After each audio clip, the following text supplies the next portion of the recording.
Mother insisted that the doctor only told her that only 2 injections were given to MOHBAD, which were paracetamol and antitetanus. Thank you.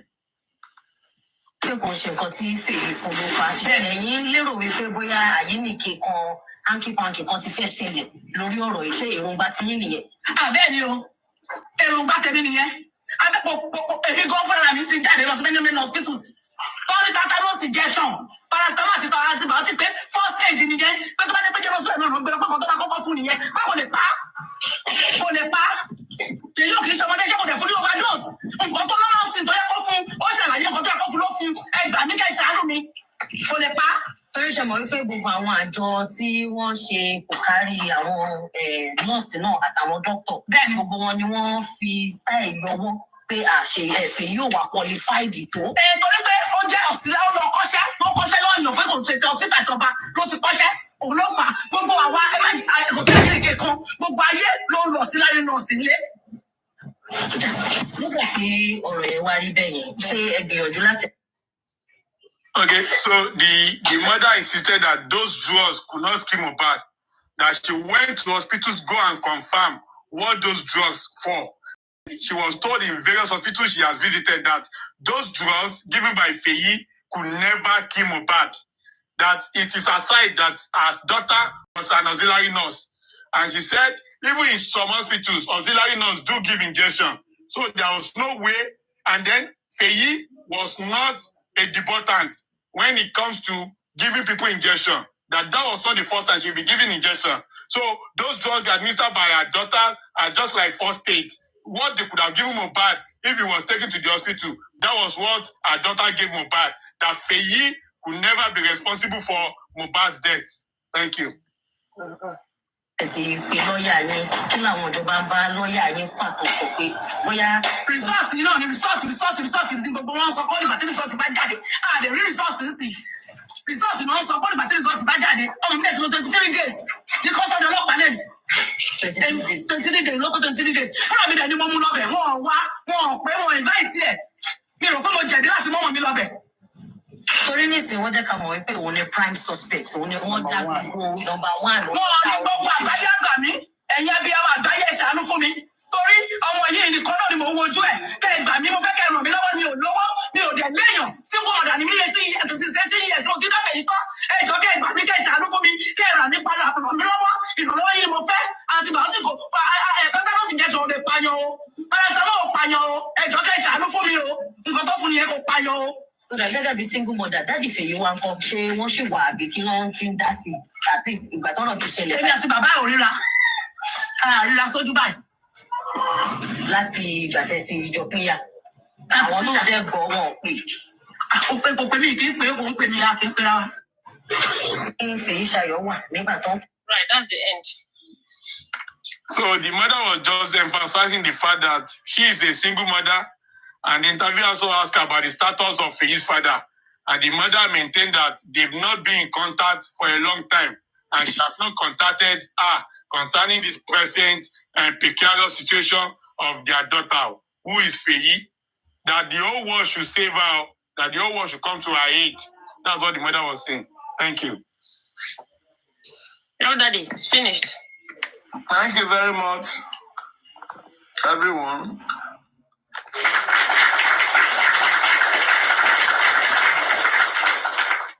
Before we go to the C2C, a lot of questions we can ask here.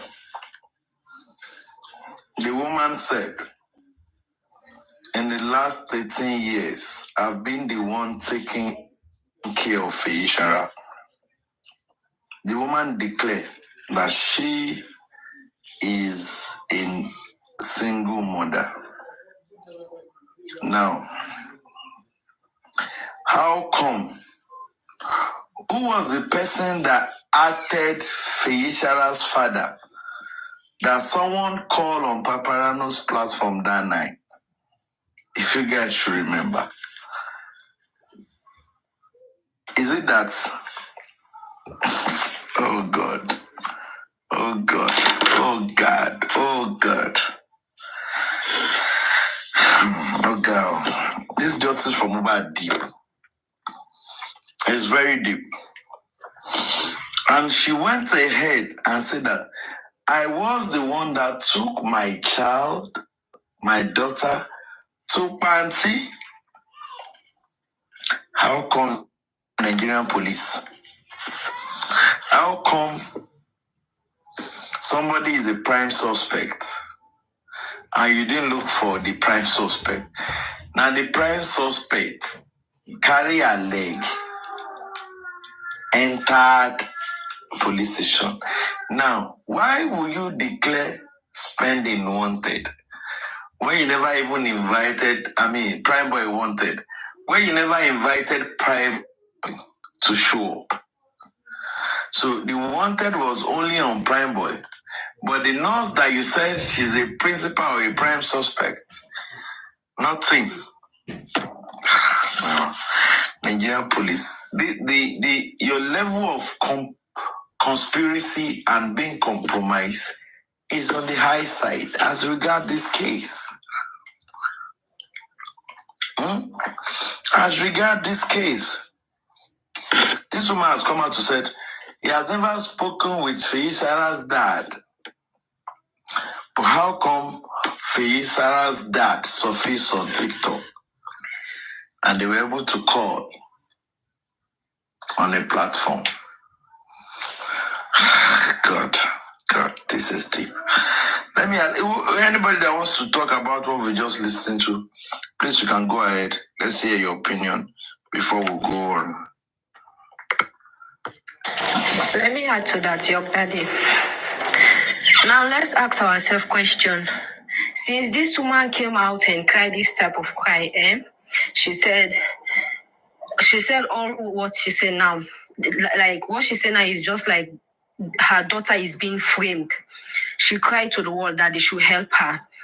Since then, this woman never came out again to cry again. Your daughter is being framed. Police already put your daughter as the number one suspect in this case. As a number one suspect in this case. And you see that you don't have money as a single mother, as you say, you don't have money and nothing. You are not connected. And then you just went under the drain like when salt will be disappearing inside water like that. You never speak again. You never beg for help again. What is that telling us? It's obvious the police or whosoever and Daddy Liam maybe have told her that calm down. We know what we are doing. Your daughter is not going to jail. We have this case under cover. Everything is okay. We are just trying to make people to calm down. Your daughter will not go to jail. That's why she never come out again to ask anybody for help. She never shouted again the way she is shouting. I'm a single mother. I'm a this. So she never cried again because they already gave her own assurance that your daughter is not going to jail. Your daughter will be free. Don't worry. We have this covered. Okay. Lagos State Police. Hi. The color of their problems. If I don't know which color I go give them. The thing is just so. You will see that they are really trying to protect. I don't know the legend they are trying to protect in this case. Who is that Liam father they are trying to protect in this case that they don't want that Liam father to go down? Because I will not say Wumi. Wumi, our own is just like that. Because a nurse came in, injected your husband, the one you said the husband of my youth. When I was pregnant, you make pregnancy easy for me. You do everything for me. And someone just came and injected that person. You not grab that person for neck like this, holding cloth, give him 2-3 slap first. Say, what do you inject for my husband?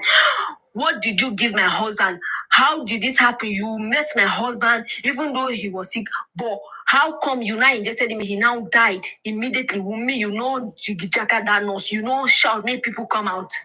You leave the nurse, make it go. For that nurse, for this nurse mother to come out or for her to take her daughter to the police station, it obviously means her daughter must have told her something she could not hold back and say, let me take you to the police station first. Because this thing, if we keep it here, something will happen. This is why the police are keeping that nurse. Because they know if the nurse opened her mouth like this, once the nurse speak, me and the Liam father or whosoever will go down. That's why they are trying very hard to protect the nurse, because prime boy don't show them saying be a bad for them. Nobody will make and go down for anything. Like he don't show them their own color already. So the only person that they rely on is the nurse. The nurse and Spendy was not there. Okay, let me ask this general question. Hold on, Adam. Please, how many days did the nurse spend in custody before she was released? Who can do that mathematics? How many days? How many days? Now Lenchik will be the one that will give us the exact day, because we understand that the nurse went to the station even before Prime Boy. And at the time of the interview, he has spent 23 days. And the only person that can tell us when... Now, hold on. If before this interview, that's where I'm actually going to. Before this interview, he has spent 23 days. Now,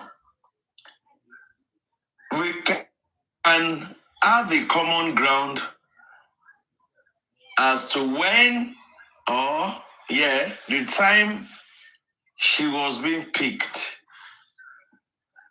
The time she was being picked. Likewise, then Prime and Spending. Spending came out December, Abi. Prime came out December, followed suit by Spending. Spending, yeah. Followed by the North.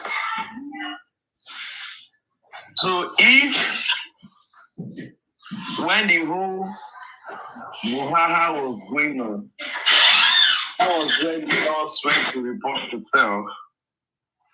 Probably we can say that if the mother has come out at the point of 23 days, which is less than a month, now, and the mother did not come out again after the daughter has spent 2 months in custody, that means probably somebody somewhere has reached out to the mother and give her assurance. Maybe that's why she didn't come out. Guys, you can think along that side. Thank you, it's Justice from MOHBAD. We're trying to ask a whole lot of questions about who and who is hiding the nurse. How can a prime suspect not appear in the inquest? And the picture we are seeing, is this a nurse or a nurse? There is nurse and there is nurse. Auxiliary nurse, according to the mother, auxiliary nurse stays in Aja. How many auxiliary nurse can afford the rent in Aja? How many? How many? Like I read on the comment section, they said Aja is very expensive. So please let me open the floor before we go to CTC. Let me open the floor for whoever, who is snitch 2? Who is using this account snitch 2 before I block the person? Who is snitch 2? Snitch 2, who is under this account now? That didn't impersonating me. Why they take time? Why they see snitch to take time? Impersonation. Okay, please. Exactly. Messimi 60 said, what is auxiliary nurse income for her to afford a rent? To afford rent in Aja? The same question I asked. The same question I asked. Are you sure this nurse is nurse? I want to believe that apart from being an auxiliary nurse, this lady also has he also has second hustle. You know what I mean now? She's a fine girl now, so you know now. That's it. Ara one small girl, big God in the air.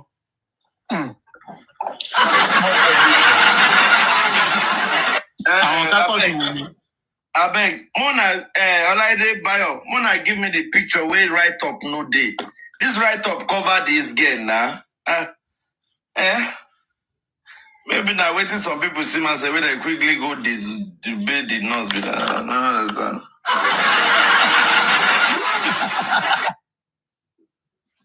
Who wants to talk? You unmute and talk. Barrister Olaide Bayo Billion Tomato. Yep. Okay, so somebody want to speak before we go back to the CTC, or do you want us to? Yeah, I want to speak. I want to speak. Greetings to everyone. It's so funny that at the initial, the mother was crying, asking for people's help. But suddenly, after our release, even before our release, the woman was comfortable, wasn't shouting again.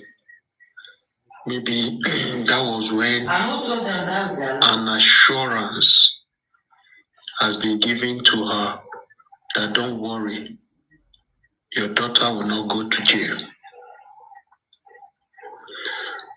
And after our release, the woman and her daughter suddenly have that boldness not to even speak again, not to show, not to talk about the matter again. I never knew the woman has such boldness and strength. Then why was she shouting when the going was tough? But suddenly, after an assuring word, she kept mute. Now, I will quickly say this, that the nurse is not clean. And these are my reasons. She's not the only nurse existing in Lagos at that time. Why were they waiting for her? So this is where my mind is going. It's either they called her to set her up, or they used another nurse to do the dirty job. And when she came, because she also liked money, they used money to cover up and say, please just play the role, nothing will happen. This boy has nobody. His father is just a carpenter. There's nothing anyone can do. So to me, I believe the nurse knows something about what happened, but she might not be the one that injected, but she knows what really happened. And she has been paid for that. And quickly, the mother said she is a single mother. But Lenchi that went and paid this lady said they know the father of the lady. So I don't know where father is coming from again. When the mother had already said for 18 years she's been struggling to take care of this nurse. Okay, let's even leave all that aside. back to the police. We have been crying, we need to see this nurse, we need to... Does the police want to tell me that they don't have concrete address of the nurse and who bailed the nurse? Do they want to tell us that they don't know who bailed the nurse to call the person to provide the nurse? So the police need to really come out. Yes, let them admit they failed, and this time around, and start correcting their errors by bringing the nurse out. This is my little take for now.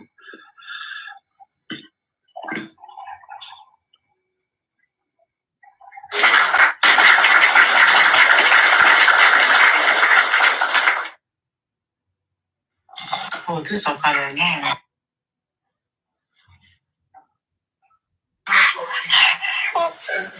Thank you very much. This is my own submission. I want to believe this nurse was actually set up, but she was also privy to everything that happened when she got there. However, just like a former speaker has said, she was given assurance and she was told that nothing will happen. So she must have been told that she will be the sacrificial lamb, and she was paid for it. However, they did not know this case would take this turn. They actually underestimated this case because of the nature of family where MOHBAD came from. But when they realized that this case was generating the whole brouhaha, that was why they now arrested this nurse. I want to tell you my personal belief that this nurse was allowed to go because we never thought a day of reckoning will come, that people will be asking for the nurse or be asking for what by MOHBAD. So everything was an arrangement between the nurse and Wumi that don't worry, this is what happened, but nothing will happen.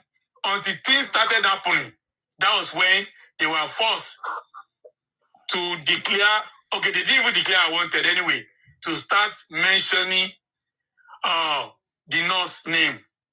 Don't forget that before MOHBAD was exhumed, apart from the fact that Wumi mentioned it briefly to Baba MOHBAD, when Baba MOHBAD was prioritizing her too much about what happened to MOHBAD, she mentioned that MOHBAD fought in the club, in the show, and also it was a nurse that injected him.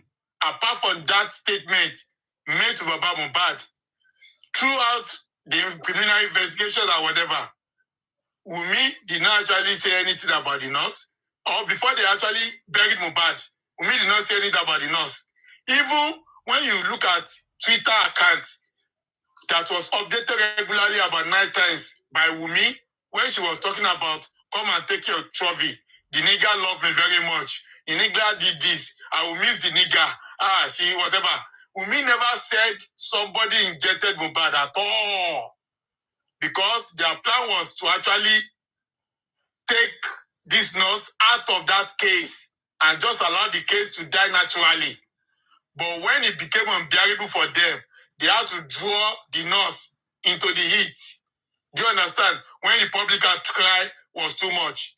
And I could categorically tell you that the incarceration they gave to the nurse was just to subdue her spirit, to let the nurse know that we run this Lagos state and we can do and undo. So it was done to tell her, to show her what they could do if she messed up. And as soon as she was granted bail by whosoever had interest in this nurse, perhaps because of her physical endowment that went to bail her, as soon as this nurse was bailed, they went to give this nurse full confidence that we are going to exonerate you from this case. And they also gave her and her mom some amount of money that do not say anything about this case again. And that is why they have been so quiet since nurse was out of that incarceration. Because what effrontery in the name of our Lord Jesus Christ does this nurse have to be going to yes, to now be going to parties, to be partying when she has remained number one suspect in the pie of MOHBAD. If not that, somebody has told her that there will not be problem. And that is why they came around with autopsy results where they said they cannot ascertain what by him because they knew they could not throw this nurse under the bus again. If they threw her under the bus, they knew she was going to burst the tire. That's why they decided not to throw her under the bus again. So they were trying to play check and balance. They did not want the nurse to go down for pie of MOHBAD anymore because this nurse was going to expose them. And that's why they were trying to pin everything on Prime Boy. So their agenda was to make sure Prime Boy go down for this case. It is either Prime Boy or nobody. Because every other person they can throw into this case will expose their master and Baba Liam. And that is why if anybody goes for Idahosa, Team Wumi, they will go for that person. If anybody go after Adura, Team Wumi, they will go for that person. If anybody goes after your MOHBAD, Team Wumi will go for that person. Because they know it's going to be a working cycle. If any component of that circle is pulled out, it's going to draw the rest of the circle into trouble. Do you understand? So it's like a networking. Do you understand? So that is exactly what I think has happened. And that is why this love is going passing up and down. Because they told her, we run Lagos State. We are running the show. Baba Liam has given her assurance. Iya Liam has given her assurance. The police force has given her assurance. Sanwo-Olu has given her assurance. All of them, they have given this lady an assurance that nothing will happen, but something will happen. Thank you very much.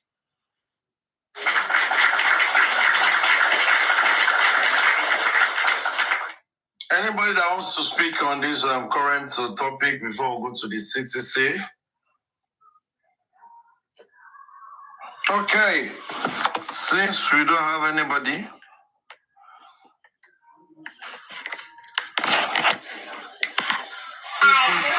please, before you go on, young daddy, I want to just speak briefly to the nurse. The nurse in this picture, the auxiliary nurse, or whatever she calls herself, she should know that this case will not go down without somebody apart from Prime Boy go down with it. And from the way I see this case, this lady in the picture is the most qualified. If Wumi is not going down, this lady will be the one to go down for this case. So if anybody has been giving her assurance that nothing will happen, she should remember Two-Face in that time when he was singing, nothing they happen, nothing they happen, nothing they happen, until something happened to Two-Face. That was when he knew that something could actually happen. This one should remember that something will happen. Mr. Vengeance, I don't know the century you came from. It is true. It is My true. friend, nothing they happen. After a year after, he says something they happen. Bam, bam, something they happen. After a year, not even 5 years, it's yeah. Mr. Vengeance. For more indication, something will happen. Something drastic, something tragic will happen. If you think something will not happen, something will happen. Because millions of Nigerians, they are waiting to see to the end of this case. This case can never end inconclusive. There's no inconclusive result when it comes to justice for MOHBAD. There must be a conclusion about this case. Somebody must go down. It's either she makes herself a sacrificial lamb and go down, or she should say the truth and let devil be put to shame. That's my submission for this nurse. Thank you very much.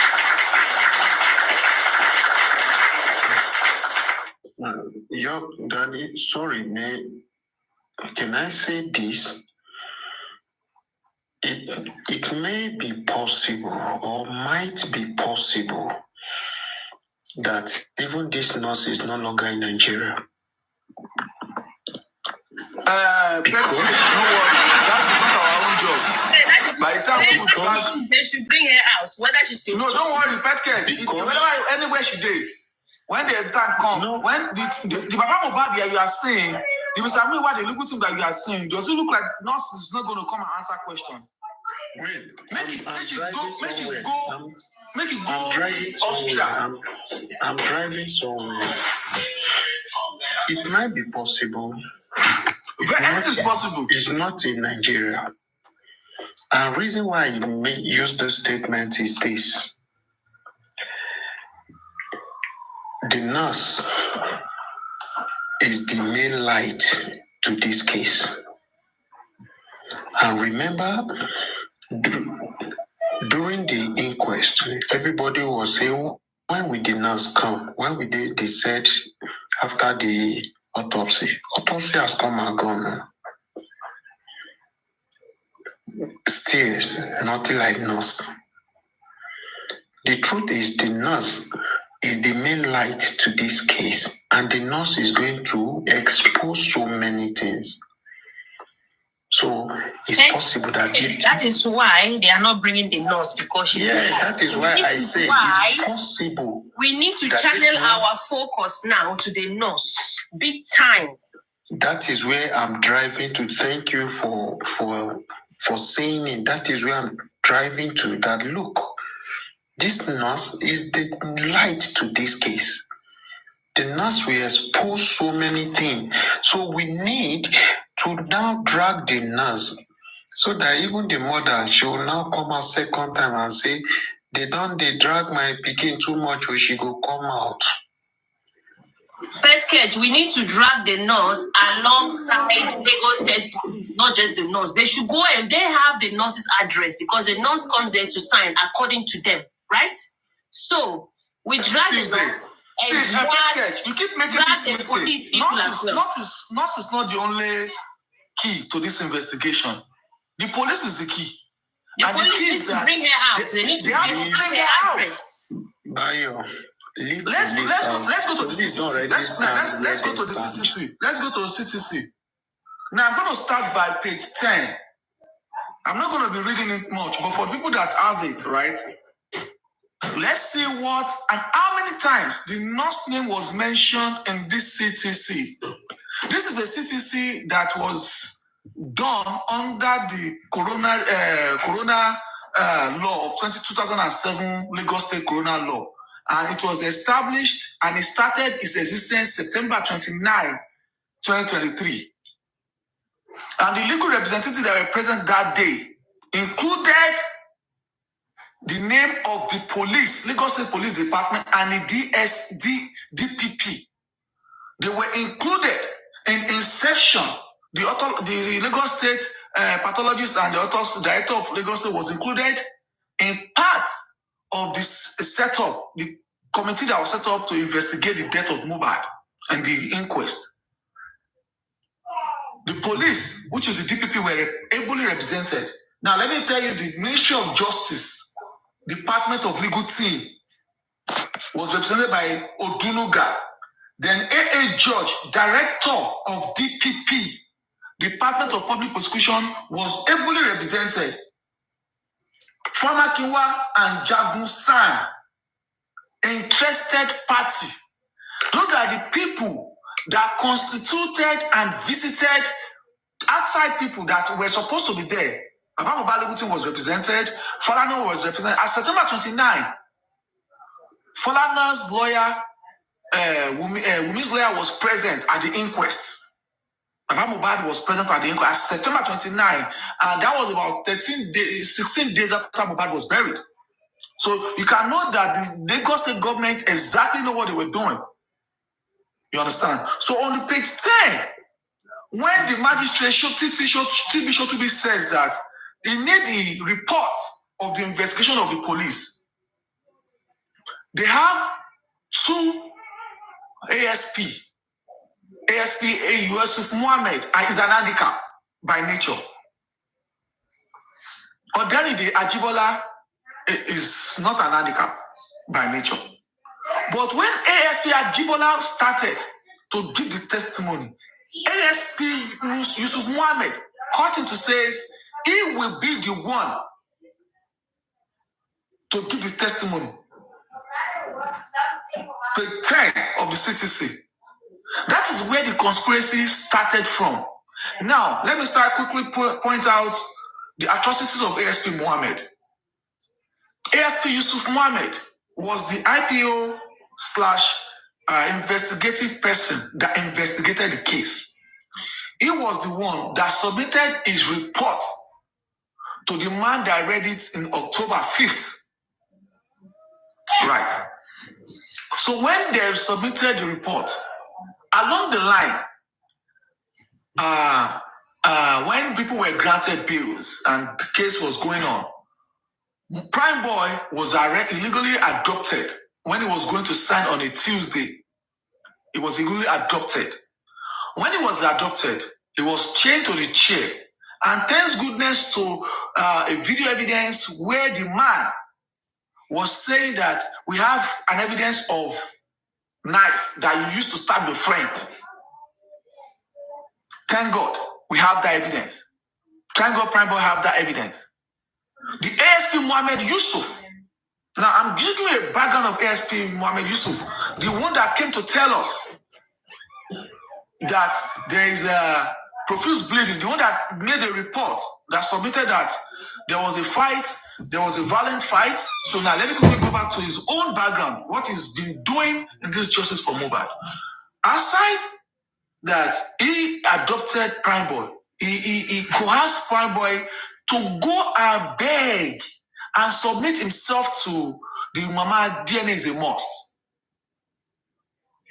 Thank goodness Baba Libutin were around. They were able to salvage the situation.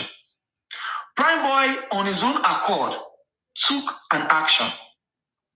The action he took, he petitioned the ASP Mohammed through the federal police, which is the federal police in Abuja, Federal Police Command in Abuja. The case was assigned to Zone 2, which is ahead, which is the lead of Lagos State and Ogun State, headed by a Nigerian Yoruba man.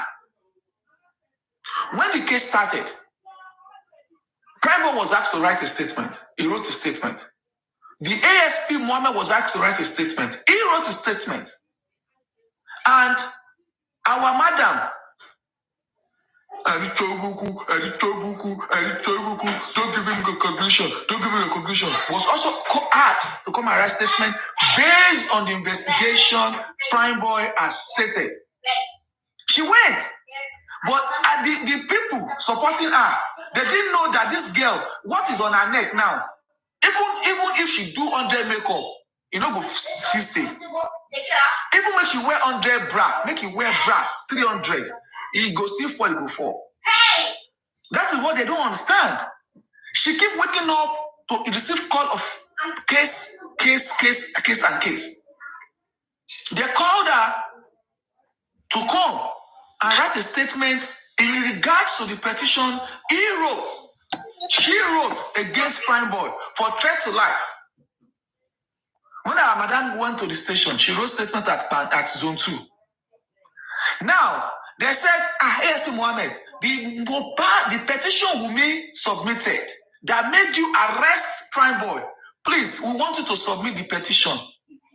I'm telling you today, grace me, that petition ASP Mohammed treated and arrested Prime Boy for, they cannot find it.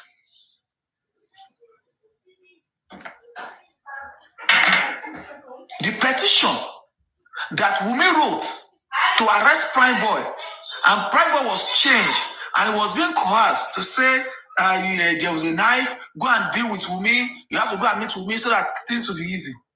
The ASP Mohammed Yusuf, the handicapped man, has not been able to answer to that petition because the petition cannot be found. So now, blame me blame Baba Mohbad, blame the legal team. Don't blame the justice. Don't blame the judicial system. Don't blame the government. Blame us for fighting for justice for Mohbad. The petition that has been written as far back as February, March, up to today, has no headway. Prime Boy, this one is not Mohbad. This one is not Babas. This is Prime Boy, the same ASP Mohammed Yusuf. That is just an appetizer. So the ASP Mohammed Yusuf stated in his report that there was a violent fight.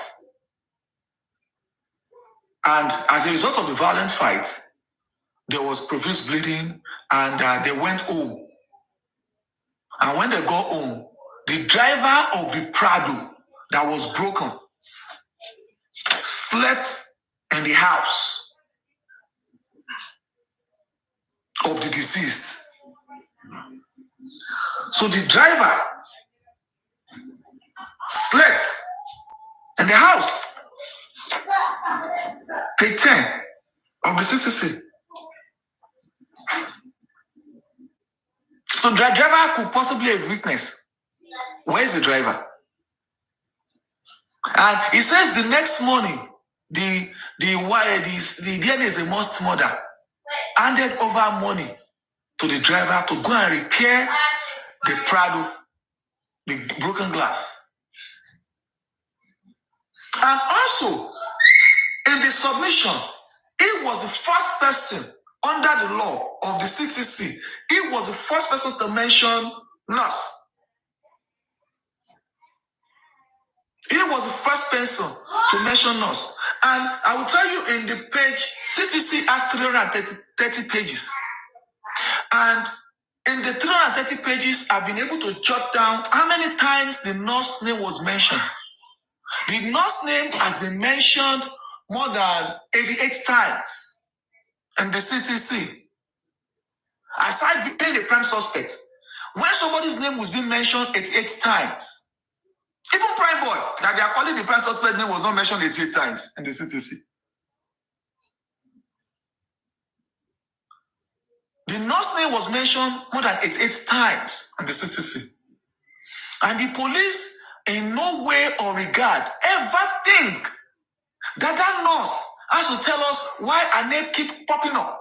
Every time. In the CTC. Controversies, excuses, reasons, why, what? The reason why her name is being mentioned. Even in the death of MOHBAD, her name was mentioned. DJ Bami, at page 78, permit me, says that when we returned, at page 74, DJ Bami mentioned nurse arrived. At 76, the nurse was treating MOHBAD. At page 78, the nurse and DJ Bami went to get additional stuff to treat MOHBAD. And they received a call that MOHBAD is reacting negatively and they have to come back. And at page 78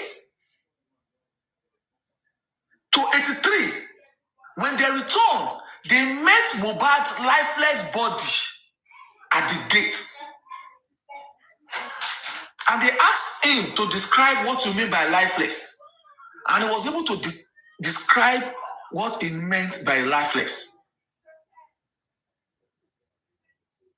That is DJ Bami putting the nurse at the scene of death of MOHBAD.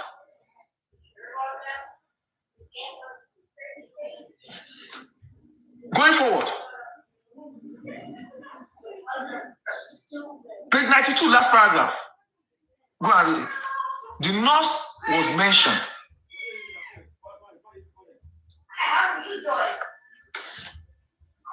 Every aspect of this investigation has included the nurse name. Every aspect.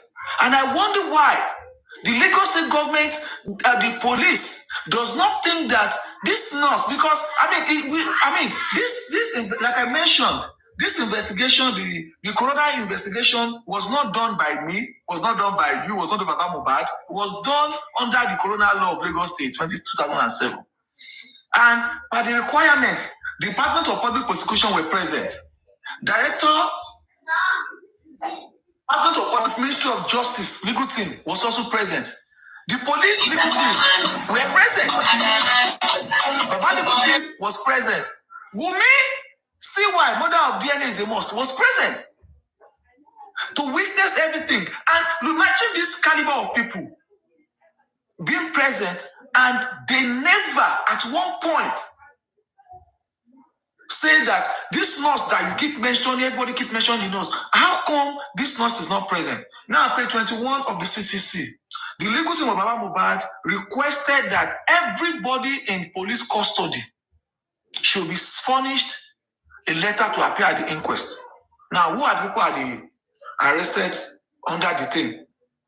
As at the time the inquest started, they were still being detained. Nurse, Prime Boy, Spending, Sam Larry, and Amali, 5 of them.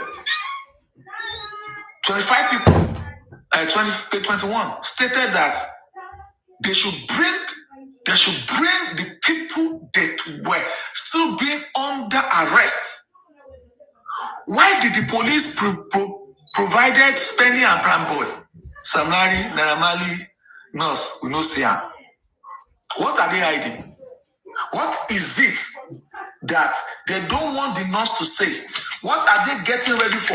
Are they trying to get us tired? Page 22 of the CTC, paragraph 3, also request for the nurse to be present at the next inquest. All this thing is October of 2023. Yet, the police never presented the nurse. A nurse that was in their custody till December before Lenchi bailed her out. Going forward to the more implicating part of the nurse, Adura, in his own testimony, admitted that the nurse came in around 1 or 2 o'clock while he was in the kitchen cutting carrots. Hey, Wumi was cooking rice, fried rice. Adura was cutting carrots. Ah, God, no. Bro be Adura. He admitted that the nurse walked in. That's another witness that stated that the nurse walked into the house. An exact time he was cooking fried rice in the kitchen. After DJ Bami has established the nurse witnessed the death of MOHBAD, the nurse said, DJ Bami said at page 83 that when we return back, we met his lifeless body. That is DJ Bami confirming that the nurse was present. So police don't give us excuse on that. Page 262, Adura confirmed nurse walked in. Page 263, Adura confirmed that the nurse administered medication. Page 264, 266, 268. Look at the number of times the nurse name keep coming up. If you read these pages, you will see that the nurse name came up at the most crucial and very, very important time. And at those crucial and important time, the police never deem it fit. The Lagos State government does not look at it like, what is it about this nurse? Why is the nurse not coming here to say whatever it is? Why are they hiding the nurse? That is the question today. What is going on? Why can we not get access to the nurse? Now I'm going to review a little bit today. Finally, before I move on, page 279, the nurse was mentioned. Page 281, Adura went back downstairs. Why the nurse remained upstairs with the wife of the deceased, all the way to page 283. After the guy had died, and Adura says no one on Monday after the argument, page 283. Go and read page 283, second paragraph, all the way down. Where Baba Mohbad lawyer, the partnership, the partner, MOU partner, senior partner, MOU. Make we not go put our food near our enemy. Make we not go poison us. The senior partner of the MOU with Larry Gaga, one name. He was doing his job. We didn't know that there were conditions to the job he was doing. You see, when they say pro bono, please find out why they are charging you pro bono. And that is why I will say this. Why is a certain lawyer being forced to be a pro bono to Baba Mohbad? Why is a certain set of lawyers being forced, being pushed down Baba Mohbad's throat on the name of pro bono? Because now, Fadile's ESQ, was a pro bono to Baba Mohbad. And at the time, he was representing Baba Mohbad as a pro bono. Because the inquest started on the 13th, September 29. He was not present at the court on the September 29. He was present at September 13 and 25. And on the 28th of October, he has signed a pro bono agreement that made him a partner to inherit and convert Baba Mohbad's future and Mohbad's future and the entire Alobas family's future. He has signed an agreement to convert 5% of it. So when he went to court on the 25th, he was doing it in regards to the benefit of the 5%. So he was not doing it pro bono. He was doing it based on a partnership level, not as a legal representative. As a partner. They use English. They want to use English to corner Baba Mohbad.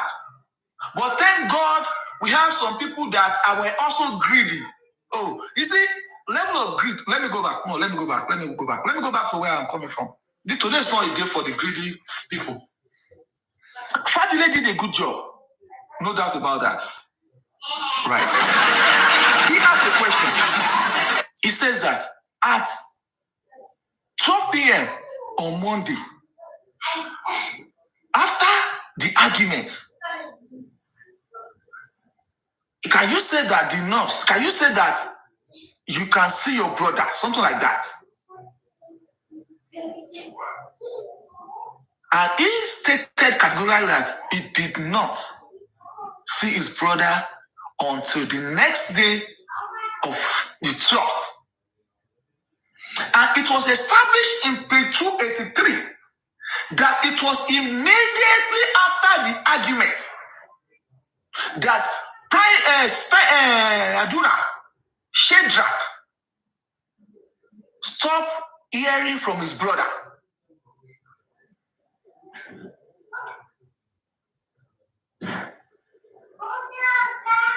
You understand? So from page 10 of the CTC to page 330, the nurse name became so important that nobody can take a second look. We have to take a second and the third look. But the Lagos State government, the Nigerian police are not taking a second look. Now let me into a little bit of a story. The last inquest we had, before the last inquest, applications were filed. You see, the paperwork that was filed were court documents and that people have access to it because it became a court document, and as a FOI, Freedom of Information, you can apply for papers like that and you get it. So, I mean, it's court documents. We have people that were able to get it, and the names. So, the are you saying that the CTC is not a secret document? It's not a classified document. It's not a classified document. One of our sisters said Bayo used to give her information on the other guy. CTC. You understand? The CTC was signed February 29, 2024. It became a public document the day it was applied for. The day the inquest was going on, every court document became a public document. It is now left for you to apply for it and read it. It is, some people don't want to read it, some people want to read it. As at this moment, I'm still trying to find the spending and prime boy CTC so that I can read it. So that we can read it exact word for word what prime boy and spending said. So that when we are talking about it, we don't argue, we just have to say that. So we're still working on getting the prime boy and the spending CTC. It is public document. So if anybody send it to you, don't hide it. Read it out. It's not a classified document. So don't let anybody say it's an underground.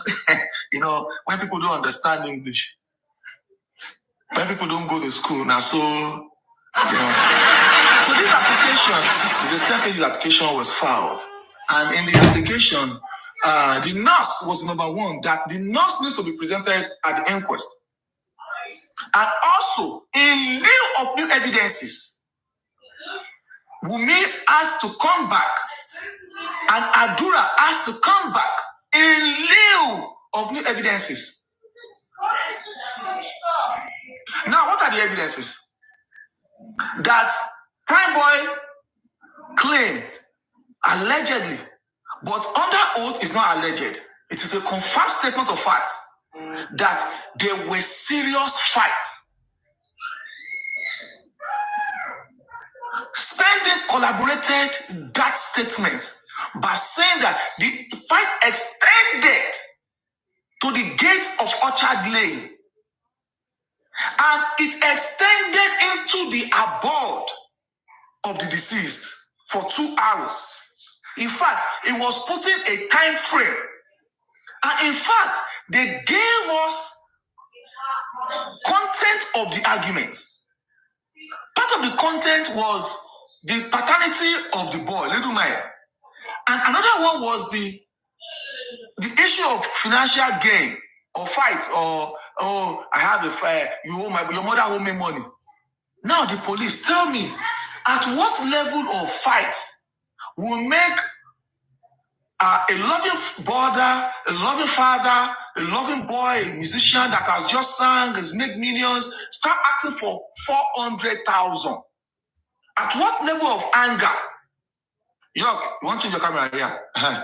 At what age? Person say, want to see the breast. Hey, your daddy, why you bring the breast come out? People will not concentrate. Oh, your daddy, people will not concentrate. Like I thought I was just asking for the breast. Let's see the picture with the breast. Okay. For the people that cannot take their eyes off it, good luck to you. I can take my eyes off it. So I mean, at what level of argument will make a loving boy by my record? You can't pronounce the words because you don't see breasts. Because I'm now by your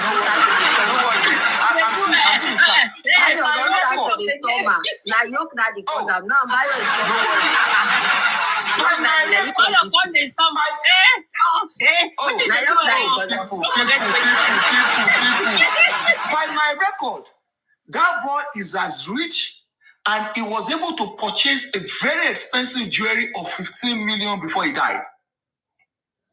At what point will somebody like that be fighting for saying your mother will be 400,000?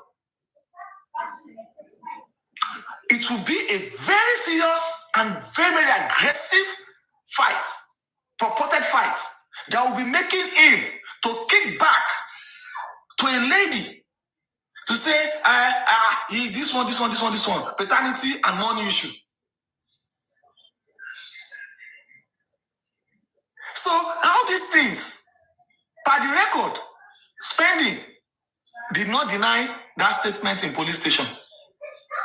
Spending at Prime Boy stated that was also the same document. That was also what he said, because they were prepped. They were asked, this thing that you are going to say under the position, are they also the same thing that were written in the statement? And they say yes. So why is the police not acting? Why is the police taking that part out of their statement? Why is the police taking the fact that there was a fight? In fact, there was a point where Spending said that the CY mother DNA is a must, was sitting down and choking the husband. The man that the police claim was bleeding profusely was choking him in the car. And they never stated that Prime Spending was the one nanny the little man. Spending no born pikin, he change diaper. Hey, God, I beg. Come on, my your neighbor. Spending became a nanny from the house to the event. From the event to the house back. It became and when the police was giving their own report, hey, Nigerian police state that Spending accompanied the wife and MOHBAD in another vehicle. God, I beg. Which day one proud to turn two vehicle? How did the car become two? There be one, later become two. God. So that is why when we keep talking, when we keep talking about this, that is why we need to hammer much. And when you also start blaming, start looking at the challenges that possibly is hindering the investigation of justice for MOHBAD. What are the challenges? Starting from the CTC, you blame Baba MOHBAD. They have not arrested anybody. Do you know? Even you are talking about arrest, the one that is major, the crime against the state, the one that is the problem of the state, they choose not to solve it. The crime that is committed against the state, it is against the state like this. The state sees they can establish it, they did not act to it. Now, you think that suing this one, sue that, sue, everything are sue. They want to MOHBAD to foul, to animal farm. You go to sue foul, sue. The one that is paramount, that we don't even need to sue anybody, that will establish what and how MOHBAD died. Government, turn your blind eyes. But you want to say Baba MOHBAD should sue. Is it not the same government? Is it not the same institution? The DNA, the pathologist case was filed to different courts. Why will an application be filed in two different courts? Tell me the reason why application of private autopsy will file in two different courts. Because it's underground. People didn't know. They think Baba MOHBAD is not doing anything. Because we hear that information. Because CY, mother of the DNA did not share those information with our family over there. Baba MOHBAD didn't do nothing. One application filed in two different courts. Immediately, the second day after the inquest, the NMS protest, they approved the private autopsy and toxicology. The second day after the protest at the NMS. Tell me why they have to do it. They've not done it in 3 months. But after after the protest at the NMS, Lagos State government approve it. Why? Why did they have to take them so much time? Why did they not approve that the nurse should come to the inquest?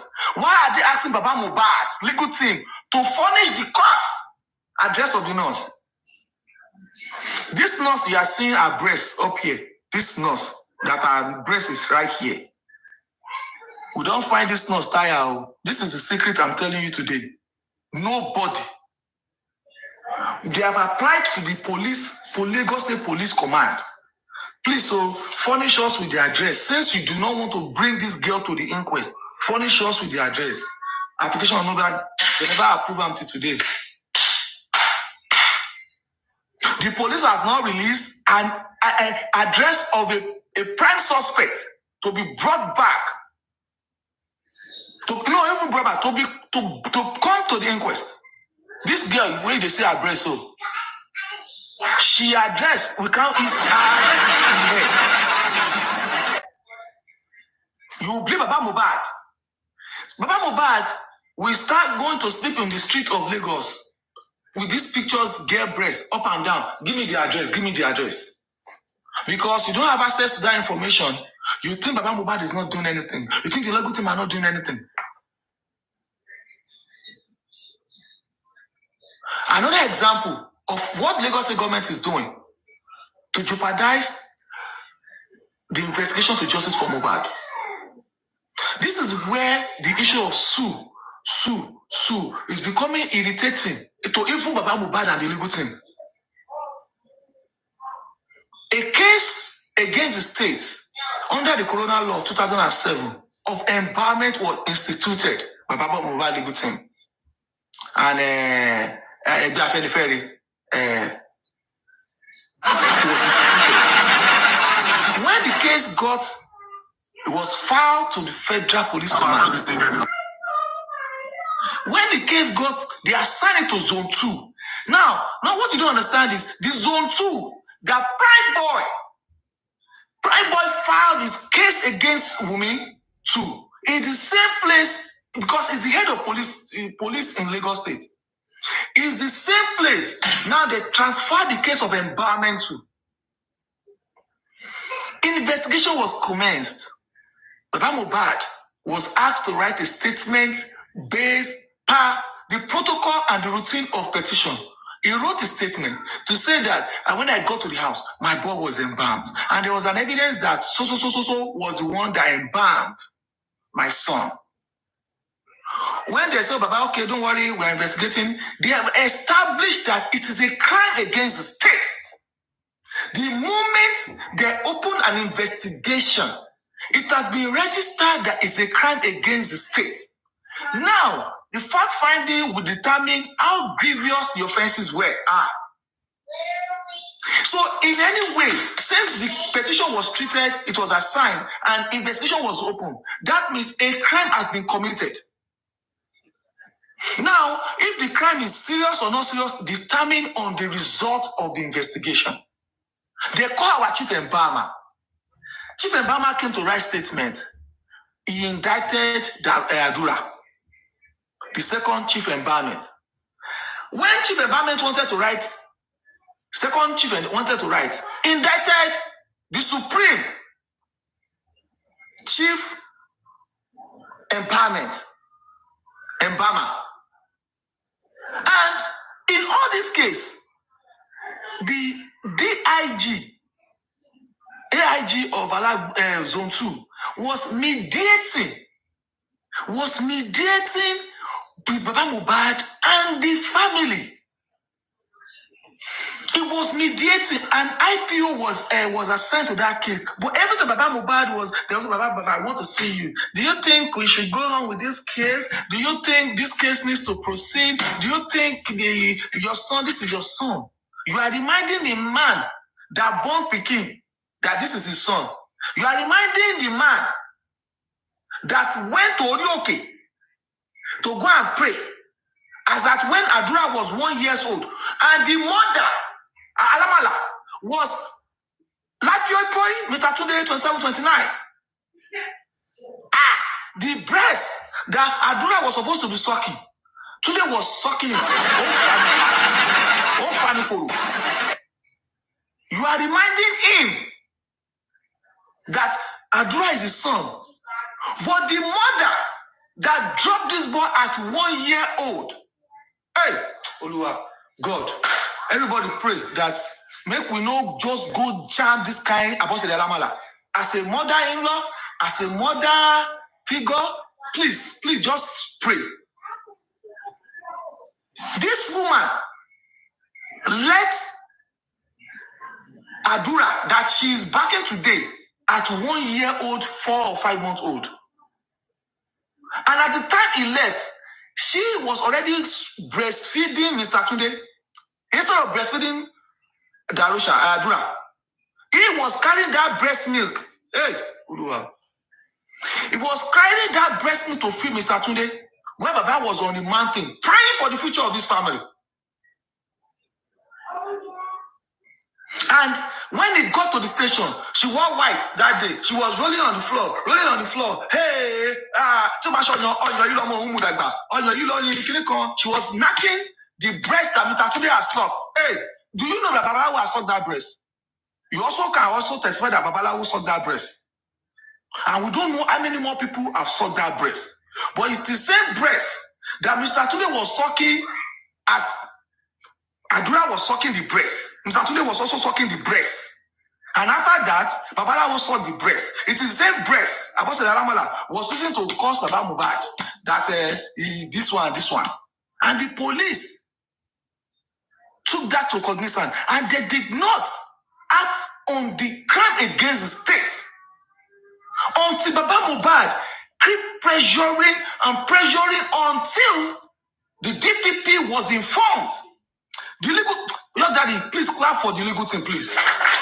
Give them a round of applause.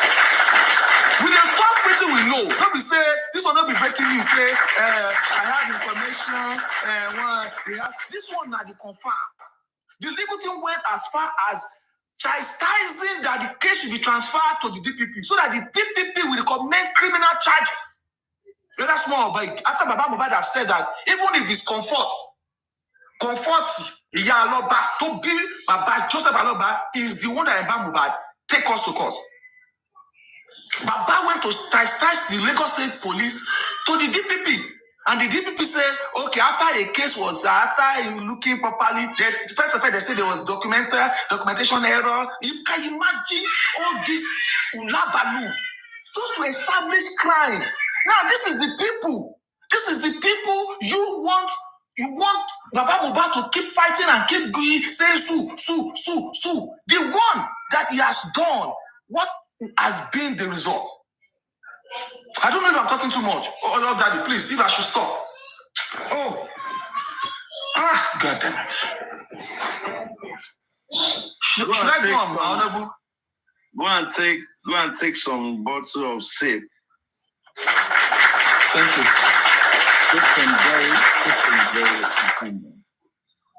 Mr. Gracie is like you wanted to speak.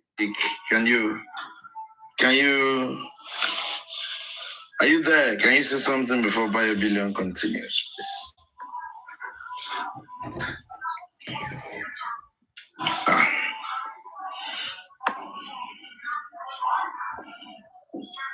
I will Mr. Gracie no lap you below. I think Mr. Grace is where they are doing party. I don't know why it's in the panel. Because when he joined, I could hear them playing music on his black background. Let me quickly round up. I'll be fast. Bio Battalion. Let's continue. Bio Battalion. Okay. So now this is the same people that have not considered the nurse as a suspect. We're fighting against the government that has not considered the nurse. The nurse that her name came up 88 or more times in the inquest. 88 times before the magistrate has not been considered as somebody that is necessary to come to the inquest. This is the same government, the police, that Baba MOHBAD has filed a petition, instituted his right to establish a crime against the state. And the police admitted that the crime against the state has been committed. And Baba MOHBAD give a very follow-up to the extent that the DPP have to tell him, don't worry, this. They have institute that the case should be quickly looked upon. But because Baba Mohbad does not come on Sunday to talk about it, because Baba Mohbad does not, the legal team does not do anything about it, they don't say anything about it. They think the legal team is not working. They think that anybody can just wake up and say shit and talk bad about the legal team. And that is the pains these people, these kids, tantrums. That is the problem. Because this information, they want to throw it out there in the public. But the legal team decide that this case with these informations will be held to their chest. When Abosede had the opportunity to head her breast to Adura, she chose not to. She chose to give the breast to today. But Baba Mohbad chose to keep these informations, choose his challenges to his breast and put it in his singlet and stuck it in his shirt. I long down with the legal team, I long down with Samuiwa. Now you are blaming him. You don't want to look at the genesis, the challenges this man could possibly be facing. I will see people speaking grammar, big English. There's a man called the chess man. He talk and say, they talk on that platform, and they just laugh. They laugh. The one day I engage him, he say, why can't you not enforce? Why can't you not enforce? The Mr. Enforcer. What if you want to enforce? Is it not still enforcing through the? You are not going to enforce through the institution. Now, when the case was, the DPP say, okay, no. At the end of the day, you know what? The AIG is saying that the case will go back to zone 2. Hey, God, I beg. Do you know where the case went back to? To the same police station that is investigating the Mohbad's death. ASP Mohammed Yusuf. The same police station that is not giving us nurse address. The embalmment, no, for people that does not know about the embalmment case, so the same police station that is embalming, that is saying profuse bleeding, that is not giving us a nurse address, nurse Olomuroro, that is not giving us Prime Boy's case. The same ASP Mohammed Yusuf is the same person that is treating the embalmment case. From, imagine demoting the case of Mohbad from the high rank to the low rank. What has Baba Mohbad done wrong? What has Mohbad done wrong? What has the legal team not done right in this case? Who is behind this case? What has this girl got on these people? What is that thing she's got? Say it out. We will embrace you. All we want. See, what they don't understand is that if we don't get this justice now, we will get them later. And me, like this, I know the obvious. I know that the Mohbad was killed. And it was killed for a certain reasons. And this investigation was being frustrated for a certain reason. So any more thing is a plus. Any other thing that comes after that, everybody go and know that today is a plus. If everything comes today, say there was this one. If you come out to everything come, it is a plus. But know this now, that guy died in the house. And everybody in the house witnessed to the death of Mohbad. And the Lagos State government, Lagos State police, did not see anything wrong in making the house where he died a crime scene. And they did not see anything wrong in arresting the person that owes a duty of care. And the nurse that the police claim to be the prime suspect has not been provided since 10 months. Imagine looking for this nurse for 10 months.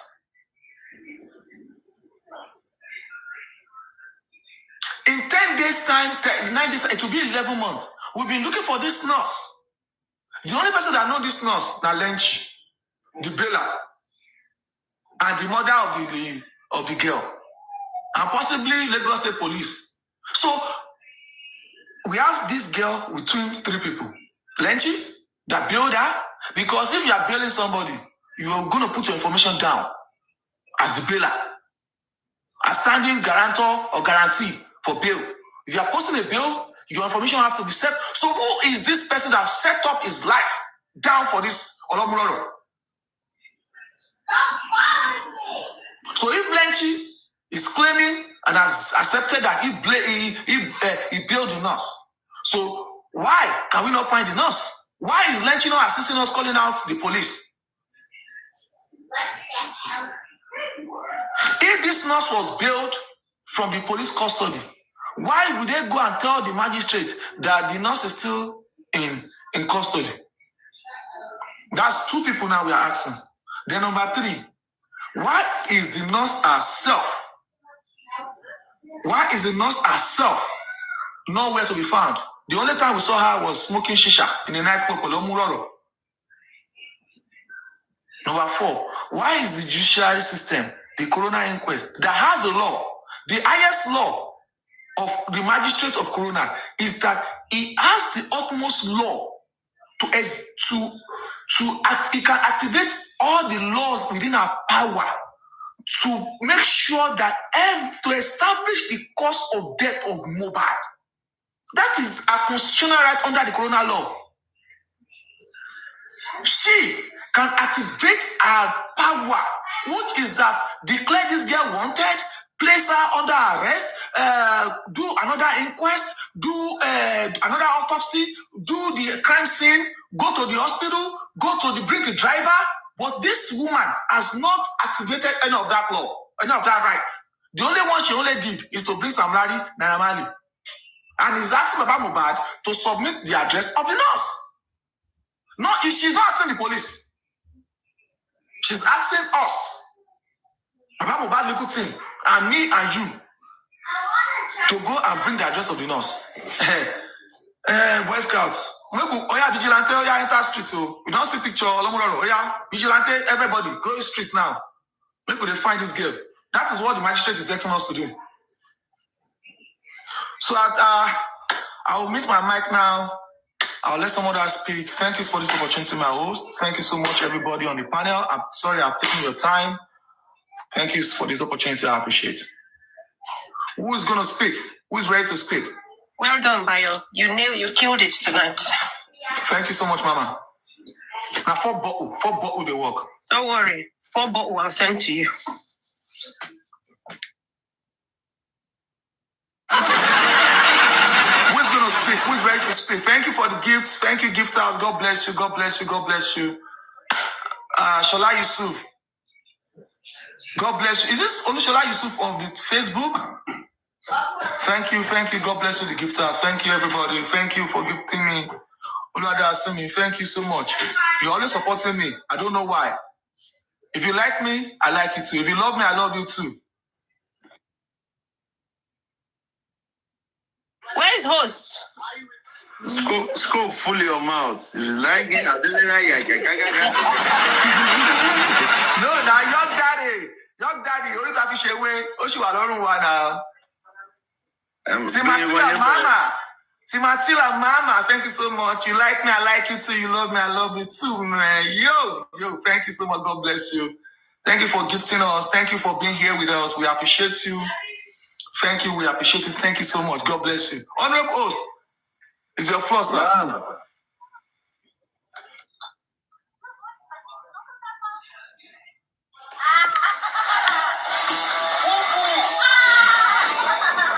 Thank you.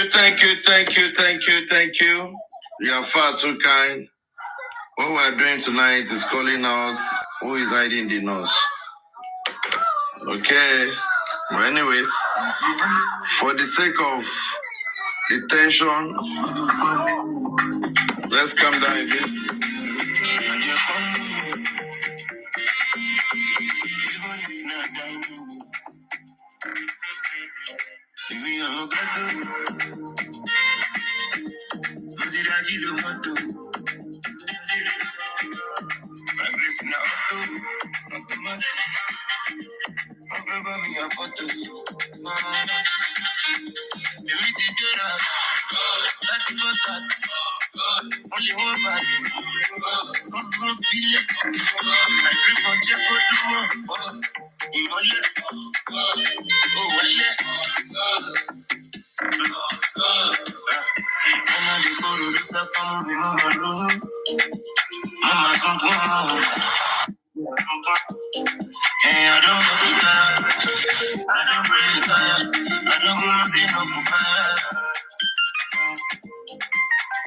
know there is a day, all my pains will go away. See, then I pass your way.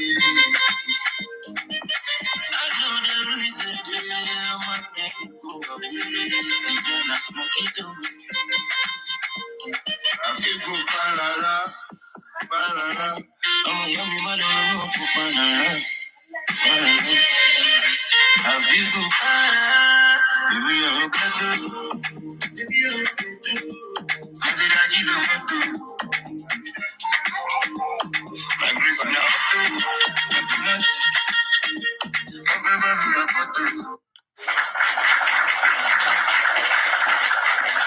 thank you for the interlude. We appreciate everyone.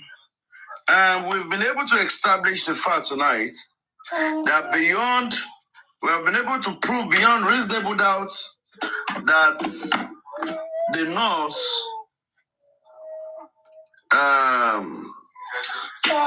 is being under the cover by the Lagos State Police. Why?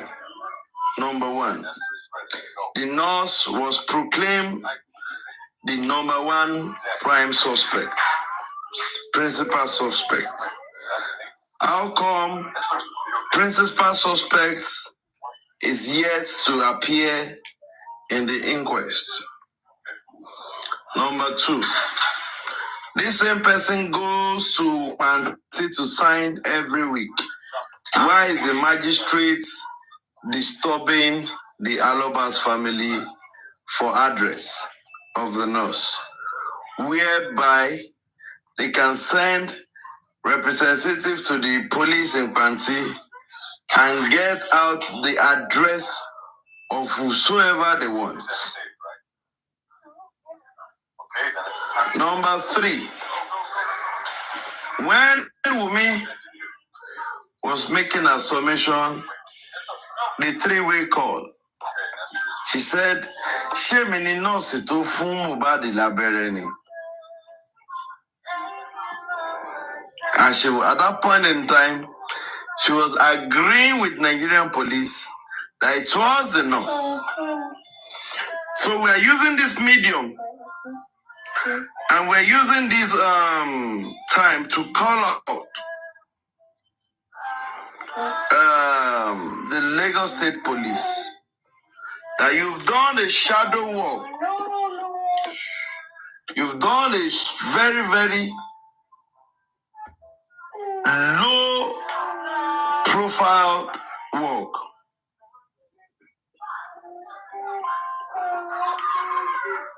If ordinary Osun State Police can do a phone forensic of a case of a woman that pied her husband recently, and they were able to get justice, what has happened to Lagos State?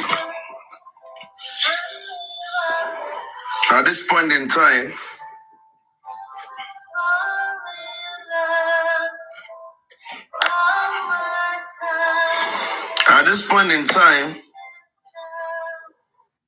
we know there is foul play about the nurse. And that is what we've been able to do in the last 5 hours, 6 minutes of this show.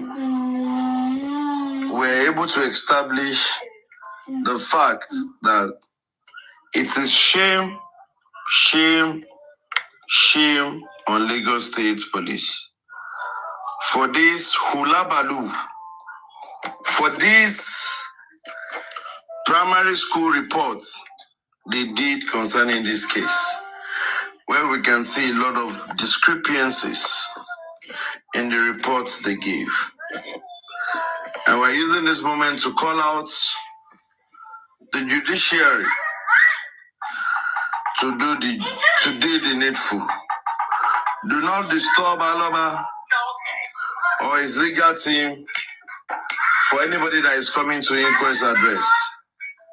You have the address. You have the police. You're working with the police. You can easily send your MS3.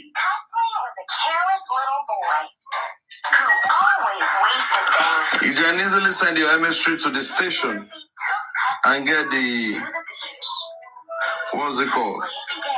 And get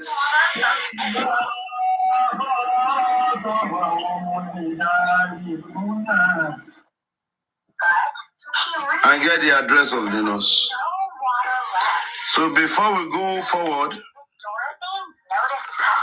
if anybody has anything to say, because today is water is very important. We need water to drink. It is also important. Does anybody have anything to say concerning?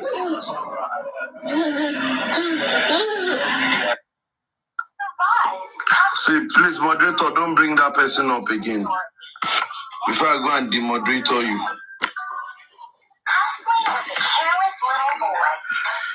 Queen of Energy, KK Kenny, by Starlight Adama. If you have anything to say, please say it.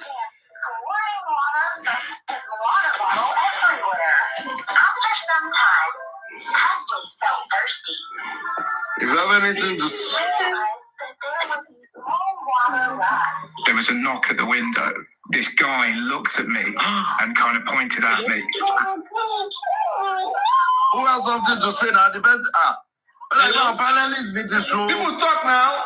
Panelists, are we sleeping? I think what is happening is that fire has nailed everything. Hello.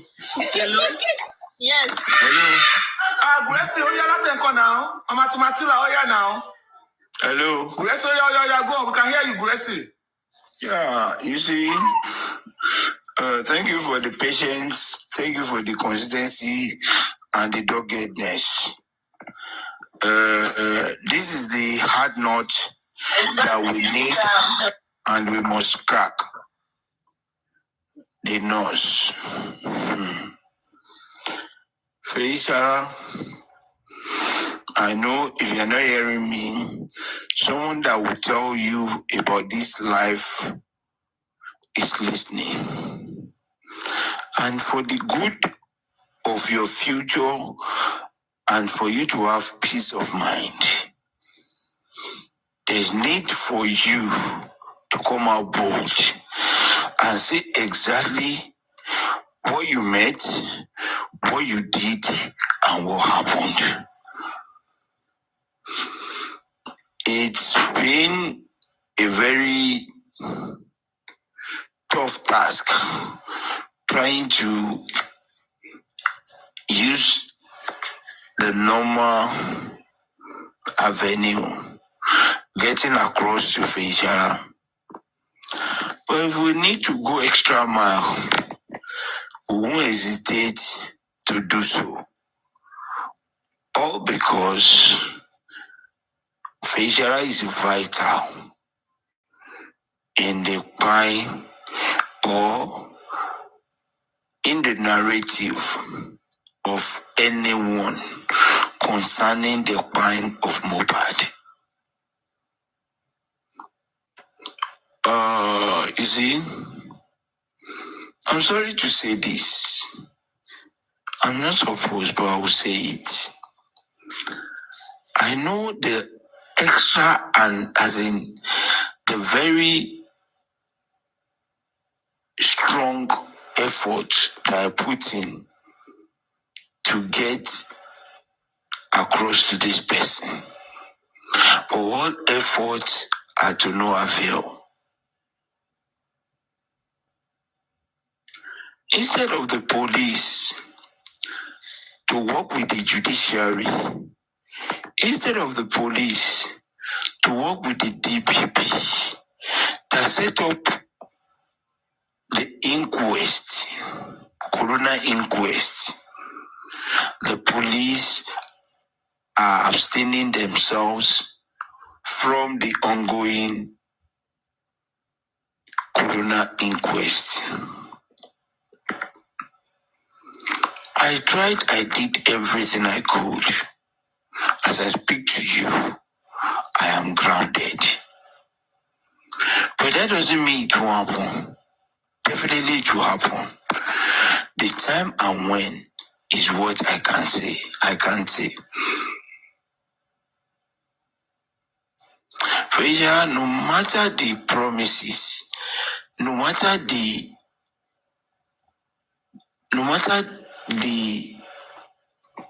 incentive or the support they have wickedly and cunningly given to you, my sister, all you need to do is to shake yourself out of that bond that they've put you into. We are not going to incite you. We are not going to influence you. Neither are we going to tell you what you need to say. All we care for and all we stand for is the truth. We are for justice. Justice will always get real and true facts. Justice will not go for hearsay, gainsaying, speculation, or rumor. Not that all those rumor, whatever, we can't get facts from it. After it's been substantiated, after it has been empirically analyzed, then they could be transformed into facts and possibly evidences. FAYSARA, my sister, I beg of you, wherever you are, come out of your shell. Come out of that bondage. Come out and to free your mind and to have a life. I know you are not enjoying the best of life as you are. But for the sake of what you stood for the sake of what happened, for the sake of what put you into this trouble, you need to come out and let us know what happened. I hinted it some few days ago that the Nigerian police has compromised. And I stand to say it even before the IG.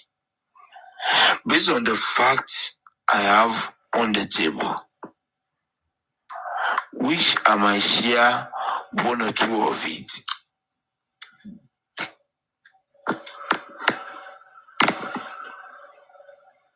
They got information that MOHBAD died, and he died in the house. You invited everyone in the house. They wrote statements. They didn't arrest them, they invited them.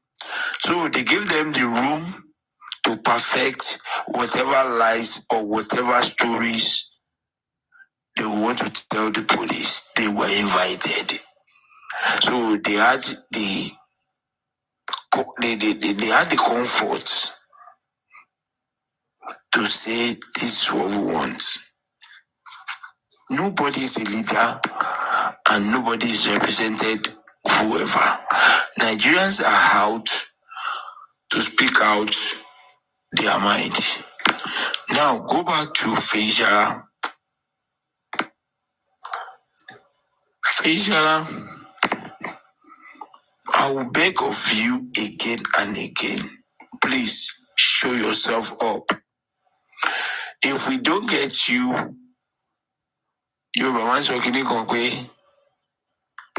tí a bá rí lérò, àmúlélẹ̀. If you don't make yourself available at ease, we are not going to keep quiet and we are not going to relent on our efforts. We will definitely get every information that concerns you. We will, Madam Nurse, we are appealing to you to put all those challenges aside and hold the bull by the horn. If your injection is what killed Mohbad, you never knew, it wasn't intentional. If it was the injection you saw in the syringe that you met in the house, tell us. If the person you administer treatment on was not Mohbad, tell us. If Ume was with you, or he ever spoke to you or instructed you on what to do when you came to treat Mohbad, my sister, please tell us. We want to know all these facts so that our period of waiting can come to an end in the nearest period of time. FAYSARA, please and please, do the needful.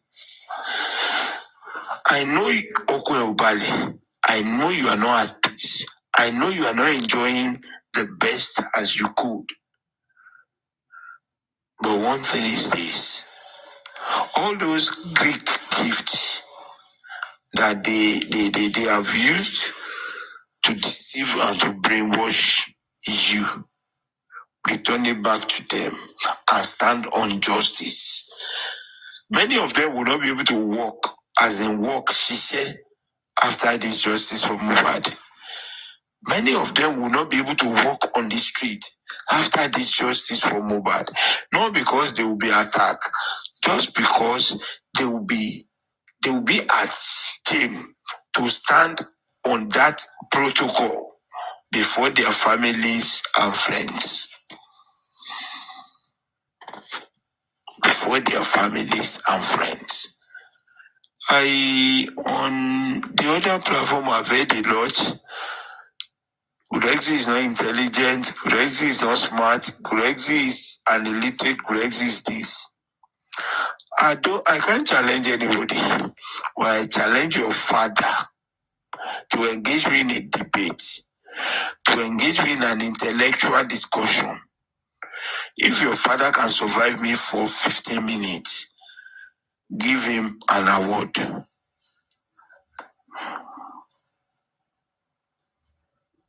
That Iris that will not talk, that can never talk any sense, but to yap and to insult.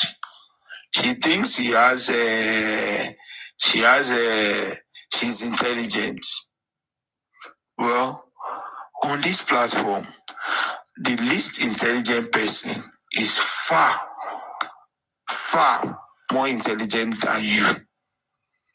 You were running your mouth this afternoon or this evening. I heard you loud and clear. But let me tell you, you and those who meet him, who have inculcated the idea into your platform and celebrating one another. Iris, let me tell you, 1 million of you, 1 million, as in multiply yourselves by 1 million, cannot stand before me in an intellectual discussion or intellectual debate. That's senseless lawyer from Umi's side that you brought in that was running mouth. I sit with San.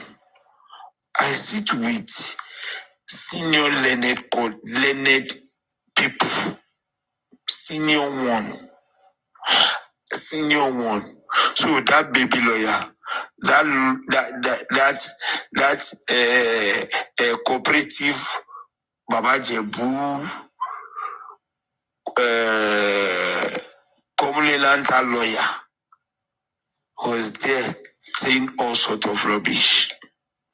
Iris, I give you this as your last warning.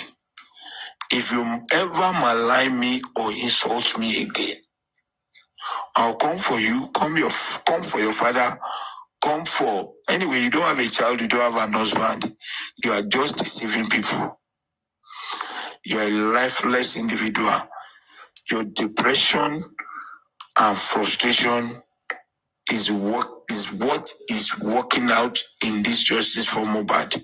And that is why you always speak out of point. I don't have any business with you, and I will never have.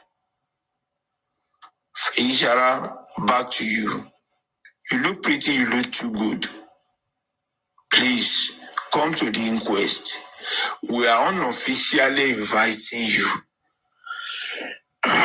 Unofficially, we are inviting you to the inquest. Come and say what you know. If you don't say it now, let me tell you, the accusation or the allegation of MOHBAD's death is being tied around your neck and Prime Boy's neck. You need to come out and speak.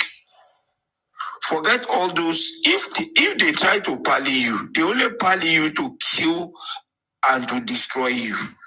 What is on ground, what they have that they have pushed, is just to nail you and Prime Boy to the death of MOHBAD. And if you don't come out to clear yourself and speak to us what you know about the death of MOHBAD, you are Unshirai,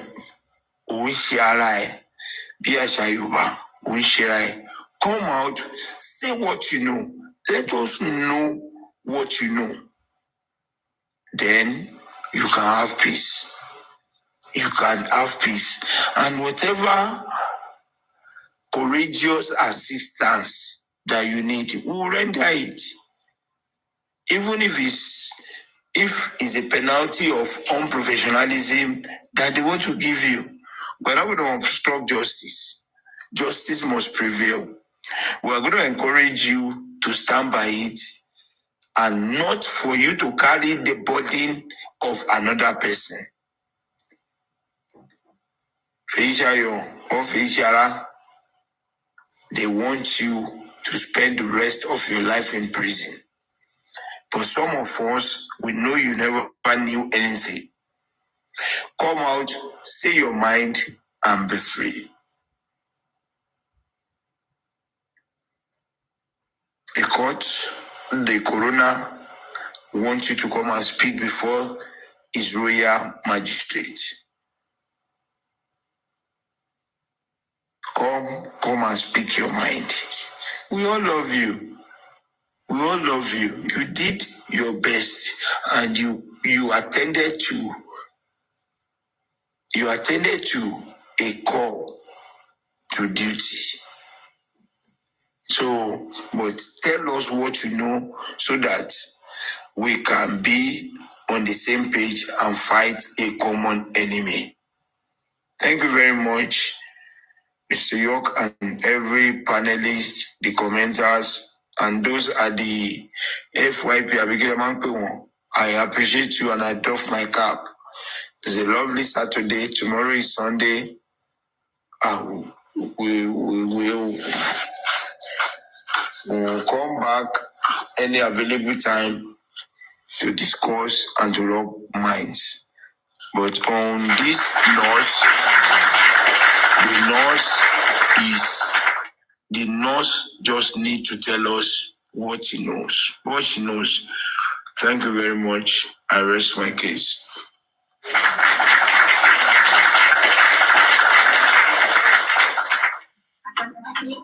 Please, if you want to speak, unmute your mic, please. All right. Good evening, everyone. Good morning, depending on your location. Thank you, Honorable York. Well done. Ekushe. We won't do it in vain. Justice for MOHBAD. Justice we shall get. Number one, let me say something. The person that did this girl's makeup, we need to sue the person. If you put the two pictures beside each other, they not resemble at all. Now wow.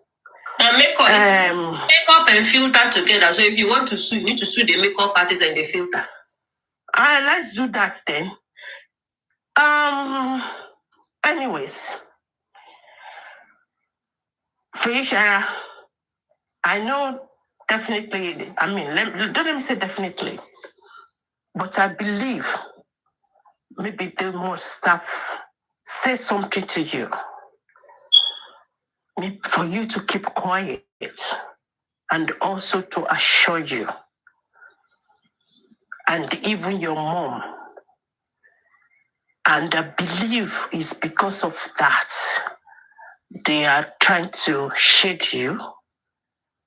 They don't want to out at all, because the way your mom even spoke that time,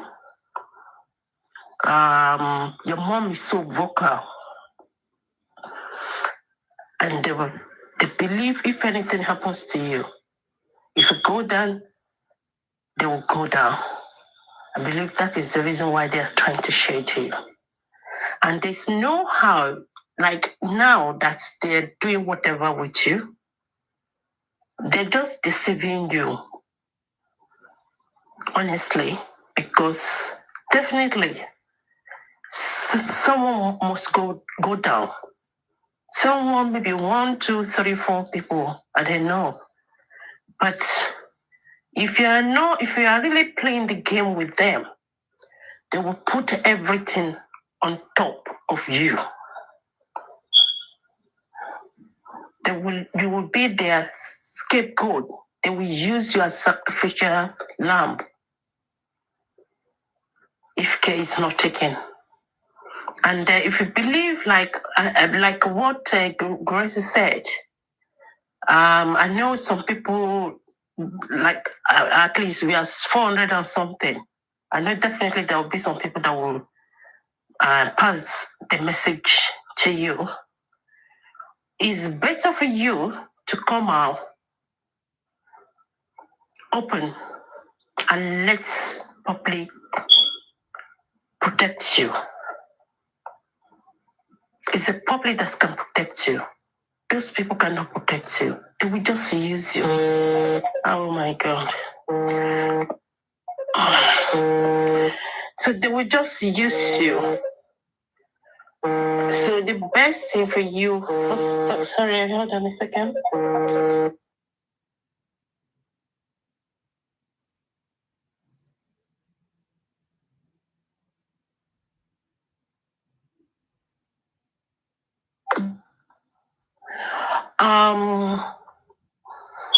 What was I? Okay, so don't let them use you, because if care is not taken, you will suffer for all their sins.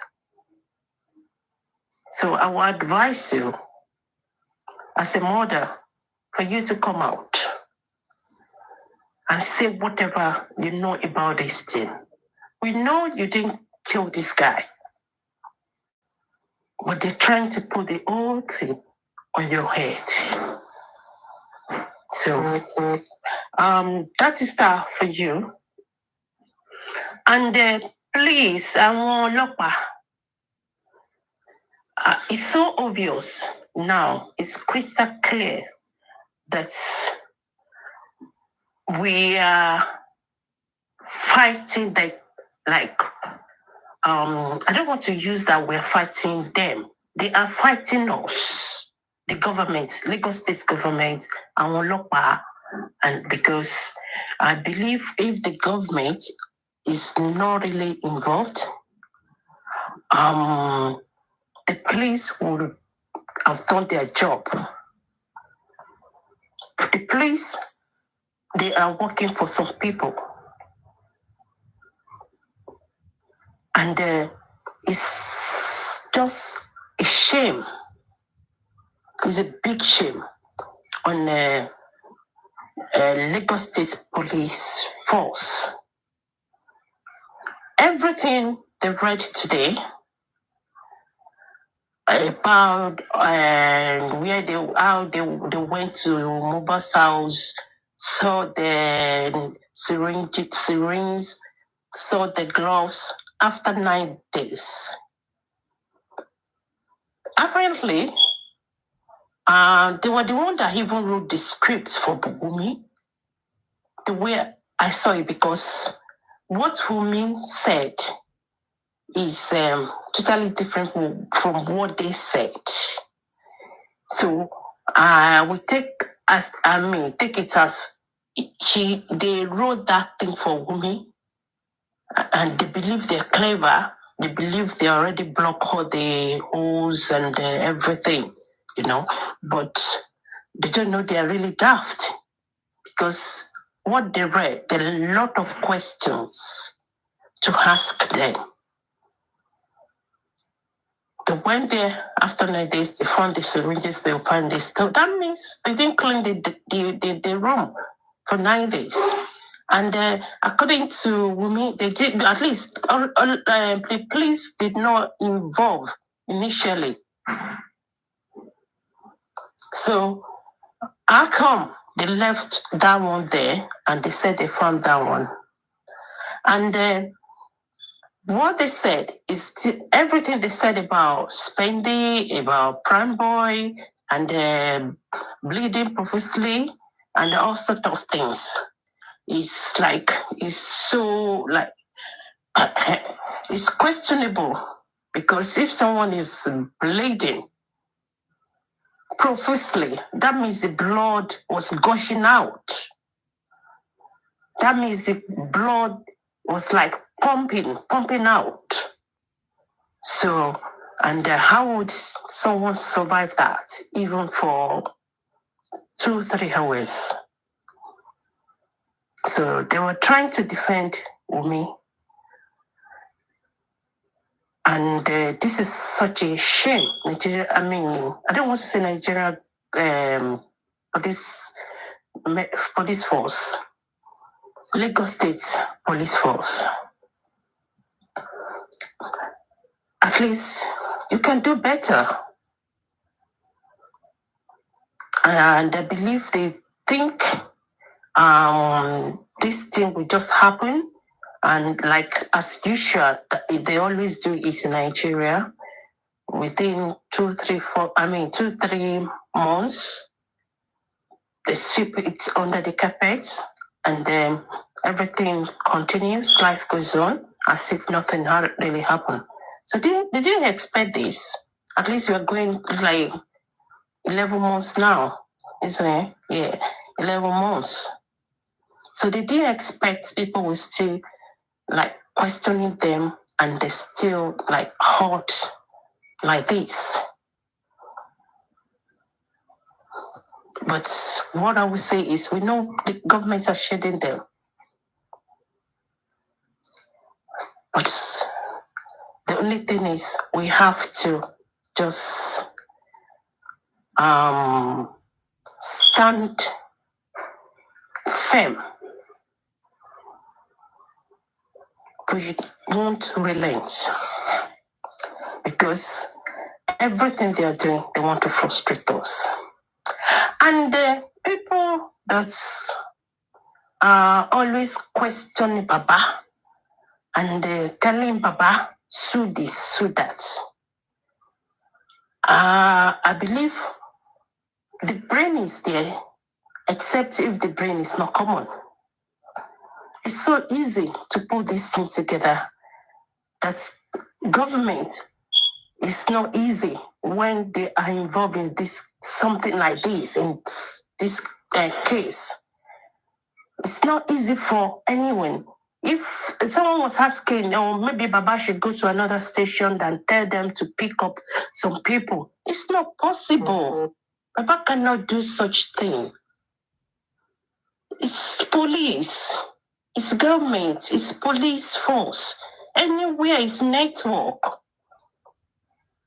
And the judiciary, everywhere they are doing their thing. It's like, there's nothing this man is just trying his best. We should stop dragging him and the legal team. So, though I think those people that are dragging Baba, they were never with us. They were just moles. That is the way I say it. We know that we are for true justice. Please, I will plead to all of us. We shouldn't betray the trust. We should stand firm. Like what Mr. Muinwa said, even if it's going to take us the next few years, we will not relent. So those as we know we are for justice. So justice for MOHBAD, and I believe we will get the justice by the special grace of God. But when you come for Baba, honestly, let me quickly say something, Honorable. What happened yesterday really pained them. And I believe because people are always quiet, they don't expose them. They believe they're smart, so they're getting away with everything they're doing. But like yesterday, it's really pained them. So if anybody comes, because they were saying it on the platform that, oh, Baba, if they will mention Baba, people always attack all sorts of things. Yes, we will attack. Just hear and understand. Come for Baba, we will attack. Me, I will attack. Me, I will talk. So, thank you so much. Thanks for the opportunity given me. Everybody, thank you. For us to set it straight. What happened yesterday? We're just setting the record straight. It is what it is. It is what they did. It's not something that somebody went to fabricate anywhere. So thank you, Mama Tila, for all you've been doing for justice for MOHBAD. Is there anybody that wants to speak? I need to play some music, get my head cool off. Yes, Daddy Yoke. Okay. Good evening, Daddy Yoke. Good evening, good morning, good afternoon from every part of the world. Good day, commentators and everybody in the house. From my own perspective and this picture of Nurse FAYSARA that I'm seeing and everything I've heard tonight, at first, I want to know if her name is actually FAYSARA or FAYSARA. I want to ask, is that her real name? At first, is that her real name? Because when the mother was talking, she was like, she mentioned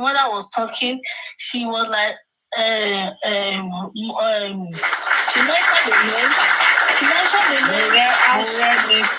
And she changed. Yeah, she said morality and she changed it. You're smart. I didn't only hear that part. You're smart. So this name, I've always been looking for it on Facebook. This is FAYSARA. I'm always seeing FAYSARA. OGEDENGBE, then the third name. Then this face. You see, when you go through school and school go through you, you will see so many things in streets.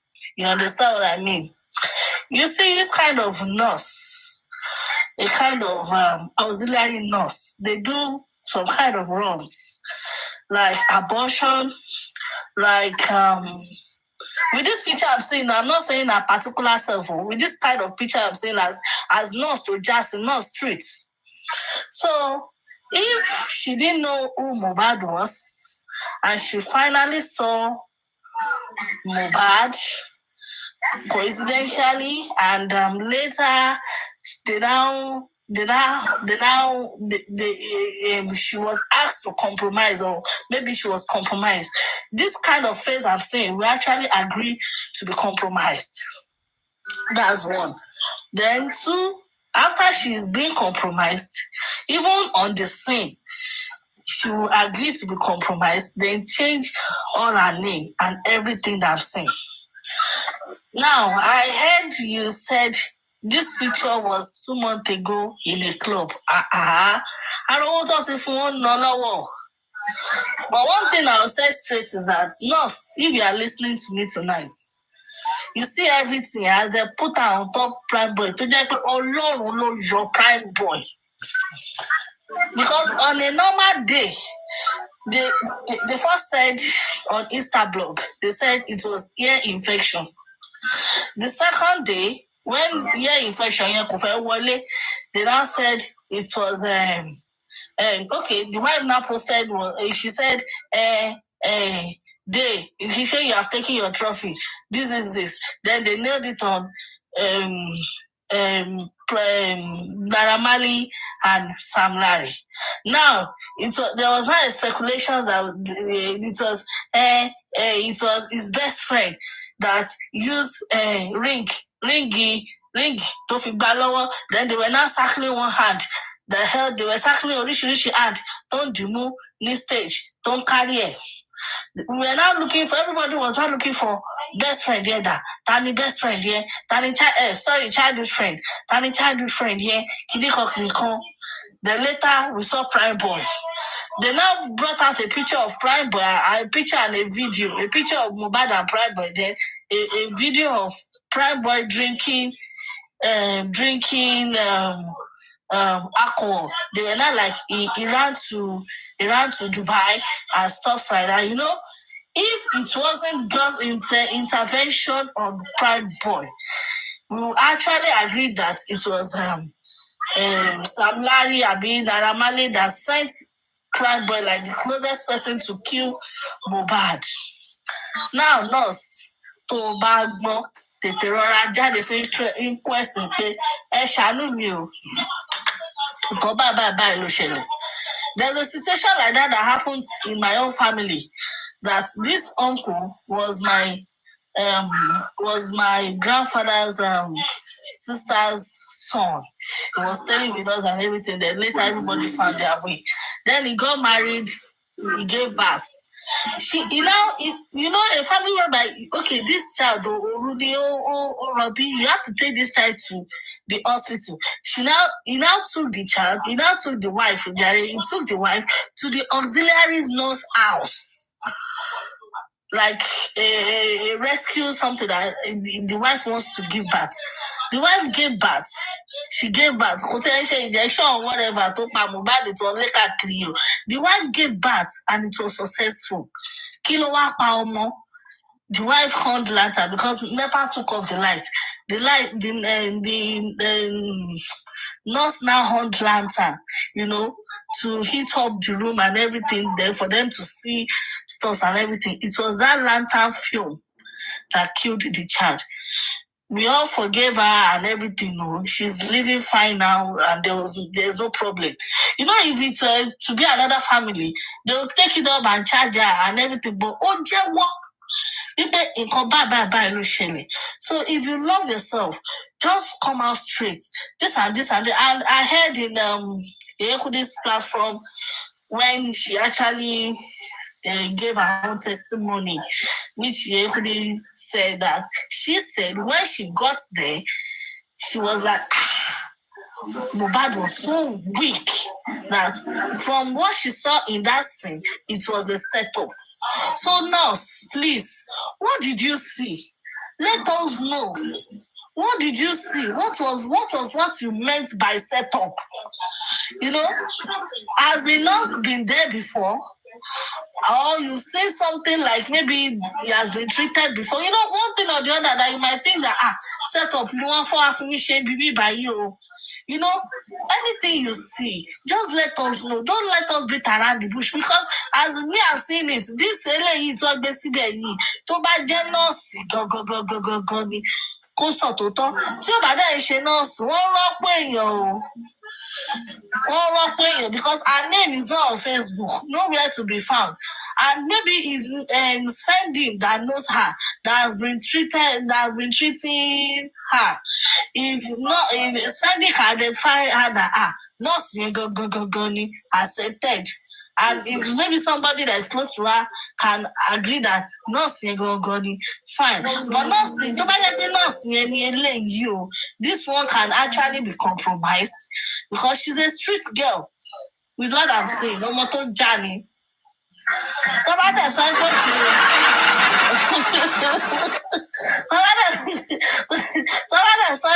this lady, I might be a traveler or Benny.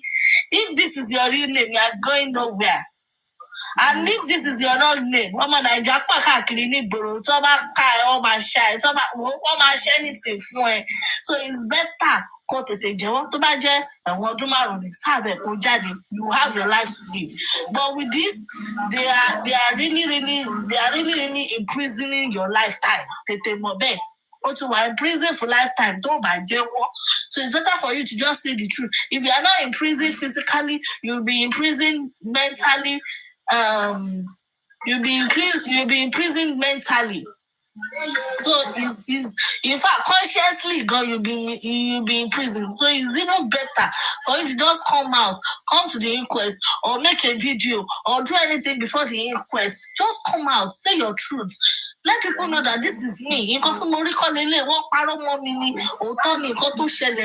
Let us know. Please. Thank you.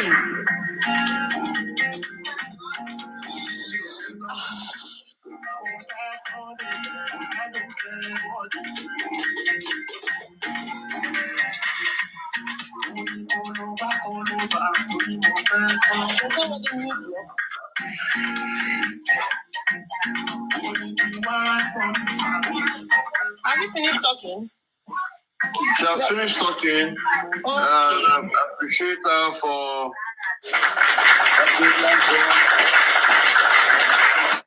FAYSARA OGEDENGBE.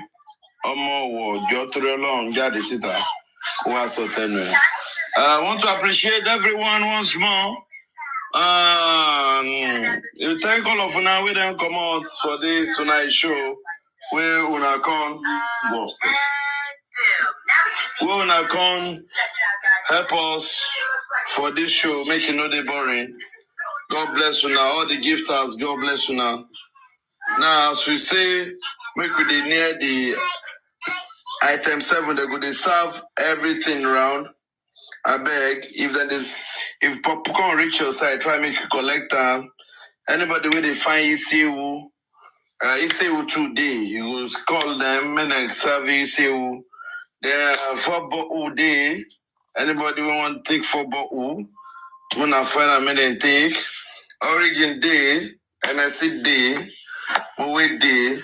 So as we enjoy this music, in the next couple of minutes before we sign out finally.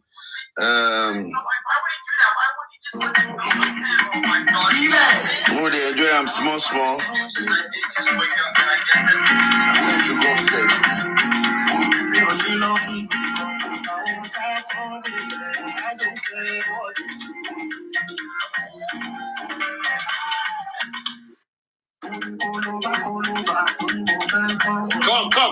Come in.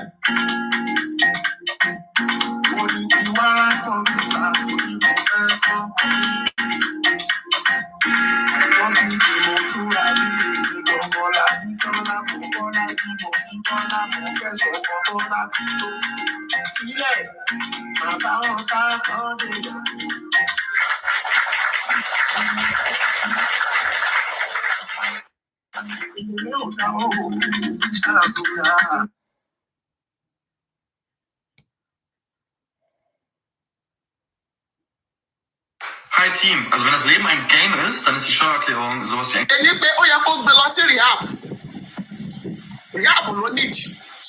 because ọ̀rọ̀ tó bá Àgbàlá Gabriel sọ gbà yẹn kò sílẹ̀ tí òun ọpọlọ dá Àgbàlá Gabriel ni pé Ọlọ́run máa ta ó ní bóun ṣe wà yóò ń gbọ́ gan-an nípa òun máa ta Àgbàlá Gabriel ó sọ ọjọ́ yẹn gbogbo ọba tó dẹ̀ ṣẹlẹ̀ ń sè ṣe rí pé òun ṣe pé bóyá nǹkan t'Àgbàlá Gabriel ṣe fún òun ló má tà sí yóò jẹ́ pé ìbanilórúkọ jẹ́ tí wọ́n mú lọ sí church ẹ̀ pé ó ń sọ́jà Àgbàlá Gabriel láti mú wálẹ̀. Kò ṣe pé ó lọ sí church ẹ̀ pé ó kọ́ ẹ̀kọ́ kan ní church yẹn. Gbogbo nǹkan tó ń kọ́ tó rí church ẹ̀ kò mú lò rárá. Ó sọ́dì máa yẹn láti mú wálẹ̀ ni. Ọ̀tíkọ́ tí mo kàn fẹ́ kí gbogbo wa ká kọ́ ni pé ẹ tó bá ṣoore kó máa ṣoore yẹn lọ. Olóore ò dẹ̀ ní kú sípò ìkà. Tó bá dẹ̀ kù díẹ̀ kan ọmọ Ọlọ́run kó jì sí kòtò. Mọ̀nàmọ́ná àìjọ kò ní jẹ́ kí nǹkan yẹn ṣẹlẹ̀. Nítorí pé èmi tí mò ń sọ̀rọ̀ yìí, oore mo jáde lọ ní 2 days ago. Èmi àlọ́ ṣe meeting. Ìgbà tí mò ń bọ̀ ara wọn ni ẹ̀mù ní. Tí má dẹ̀ ń jáde bẹ́ẹ̀ yẹn, mo máa ń pray pé wọ́n lọ́hùn. Ìjáde mi mo fi lé yín lọ́wọ́ o. Ẹ ṣalágbára mọ́tò mi o. Ẹ wà wájú mi kẹ́ wà lẹ́yìn mi. Ẹ má jẹ́ wọ́n gbé mi lágbàárẹ̀ ẹ̀jẹ̀ tọmọtọmọ o. Ẹ gbọ́rọ̀ lọ́nà àjò mi, ẹ gbọ́rọ̀ lédè sí mi. Mo ṣe ń bọ̀ around 1:30 a.m. Ẹ tó bá mọ Ẹlẹ́kì dáadáa bí o ti àkókò ti approach Agungi. Bí mo ṣe rọ́ọ̀lù kọ́ọ̀tù yẹn nìyẹn. Táyà méjèèjì dẹ̀ bẹ́ẹ̀. Àwọn area boys ló wà níbi tí ìkọ̀ yẹn ti ṣẹlẹ̀. Mo wá wọnú street kan mo rò pé bóyá Márọ̀kọ́ police station ni mo wọ̀. Wọ́n dá mi dúró lọ́nà mi dá wọn lóhùn. Wọ́n á sáré wọnú street yẹn. Yóò mo ṣe wọnú street báyìí kò sí anybody. I was having 1 million in my car. I have 1 million cash in my car. Mo dẹ̀ tún ní other things. Mo ní ra valuable thing inú mọ́tò yẹn. Ṣé rí pé àwọn tó ń dá mi dúró yẹn, wọ́n tún wá lé mi dé kọ́nà tí mo wọ̀ yẹn. Mo kàn ní pé kó ṣàtẹ̀ má pa mí 8 lọ bá fẹ́ gbà already. I will surrender it. But behold, àwọn people yìí bó ṣe dé area boys o, wọ́n ní màdàmà dé ń dá yín dúró. Àwọn ò ṣòde o, akọ̀lẹ̀ jọmọ ọ̀tá o, àkí ṣòde o, fọ̀gánáísà bí àbáyín pè. Ipò ó ti close o, òun la bá yín pè pé mọ́tò màdàmà ìdẹ̀ ti ní problem.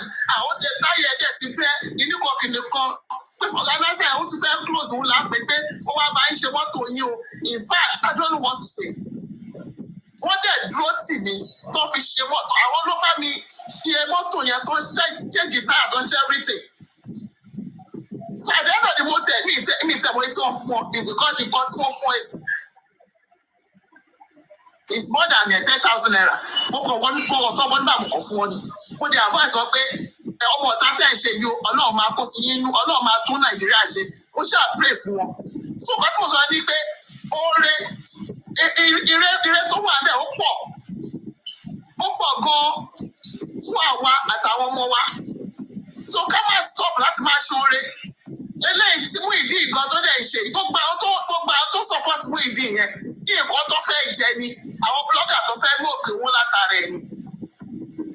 Ok sí nígbà tí Muyideen ti jáde tó tún kò lágbára Gabriel kò sẹ́ tó lè jáde ní ọkọ̀ ìsọpọ̀ òkè màá lọ gbádùn plẹ̀ fún ẹ. Kó tẹ̀ ju eléyìí tó ibi tó ti ń bọ̀ lọ́kọ́ lọ gbádùn plẹ̀ fún. Kọ́ gbé sáyé kọ́ gbé mọ́tò sídìí sọ́kọ́ gba ọjọ́ wọn kàn tàn jẹ ni wọ́n fi make owó ni àdéhùn ni wọ́n máa drop ẹ̀ náà ni gbogbo ẹni tó ń gbẹ́pẹ̀ Àgbàlá Gabriel yẹn òfin ló máa mú bọ̀ bẹ́ẹ̀ torí Gabriel ó ṣe lóore ni gbogbo àwọn tó ń jáde sí ṣé wọn ò rí ìgbà tó kiri ṣájà tí àwọn fẹ́ ṣájà tó kiri ẹ̀ káàkiri gíga ṣé wọn ò rí gbà yẹn. Ẹ wá sí nǹkan wá ṣiṣẹ́ lẹ́sìn ẹ fẹ́ máa jẹ àwọn àríjẹ nídìí ìbàjẹ́ ni wọ́n. So ní agbára náà oore tí Àgbàlá Gabriel ṣe fọ́mọ yẹn kò ní jì sí kòtò. Gbogbo tó bá ń gbé lọ ó máa bójú Olúwa pàdé ni. Àdéhùn òdìdè ojú máa ti Muyideen àtàwọn sọ̀pọ́tẹ̀. So nǹkan tí mo ní nìyẹn o ẹ jẹ́ ká máa ṣoore oore da ṣùgbọ́n tá a bá tún máa ṣoore ọ̀hún ẹ tún jẹ́ máa kọ́ṣọ́ ara wa wà á ní ṣoore dáràn àwọn ẹlòmíì wà jẹ́ pé tó bá wá bẹ fún ọdún kan máa lọ ni kò ń ṣàwọn tó máa súnmọ́ yàn Ọlọ́run á fi ti máa sọ dí èèyàn nítorí irú ẹni báyìí ti bá ṣoore báyìí fún kó má lọ bu mi lọ́wọ́ kó má lọ jẹ́ oore tí màmá regret lọ́jọ́ iwájú. Ẹ tó bá fẹ́ yáwó lọ́wọ́ ẹ̀ tó bá mọ̀ pé àdéhùn náà nìjẹ́ ó máa di wàhálà. Ìkan tó bá ní fún kó máa lọ má yà á lówó. advise ẹni ẹ lówó nǹkan tó bá ní fún kó máa lọ because àdéhùn tó bá fẹ́ gbowó yẹn padà ó lè ṣekú pa lọ́ta èèyàn ó lè máa wá ṣubú èèyàn káàkiri tó ní kò fẹ́ sanwó yẹn so orí tá a máa ṣe tẹ́pẹ́ àdéhùn tó máa dì mú wa lọ́wọ́ àní ṣe ẹjẹ́ a máa ṣó oore ṣe because eléyìí tó ṣẹlẹ̀ sí Àgbàlá Gabriel yìí ó máa dí ọ̀pọ̀lọpọ̀ àmì ó máa sọ ọ̀pọ̀lọpọ̀ láti máa ṣó oore ó máa àṣẹ tó bá ní àròjinlẹ̀ nìkan tó bá ní tọ́lọ́ bá fi sí lọ́kàn tó yẹ kó lóore ni because àwọn tó bá ń ṣoore Ọlọ́run máa fi sí ọ̀lọ́kàn ẹlòmíì máa lọ kò ní fi mọ̀ ọ̀yàn kò ní fi ṣoore ẹlòmíì ò dẹ̀ ní jẹ́ pé ó manage ni nígbà tó ti manage ẹ̀ náà ó ti máa fún àwọn èèyàn nú ẹ̀ torí pé ikú bọ́lá ṣe dá nìyẹn bọ́lá ṣe dá ọ̀pọ̀lọpọ̀ nìyẹn so tábà máa ṣoore ẹjá máa bọ́ bá a ṣe ń ṣoore wa a ní ṣoore dáná a dẹ̀ ní ṣoore tẹ́ pé orí yẹn ó máa padà dìbì fún wa àtàwọn ọmọ wa Ọlọ́run máa ṣọ́ Ọlọ́run máa protect wa o ọpọlọ yín kò ní fún orúkọ Jésù ní kú ètò ẹgbẹ́sẹ̀ yìí mọ́tò oníṣẹ́ lórí yín o ẹ ṣe contribution mi nìyẹn. Thank you so much. Thank you so very much. Thank you for your submission.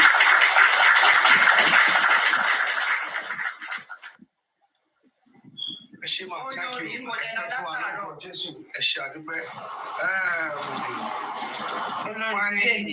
Fine daddy. Ìyá mi Àríọlá ṣàlàáfíà rẹ kújọ mẹ́ta sí dáadáa lẹ́wà. Fine daddy ẹ bá gbóhùn sókè sá. Kí lè ṣe ní ìpàdé mẹ́fà sọ.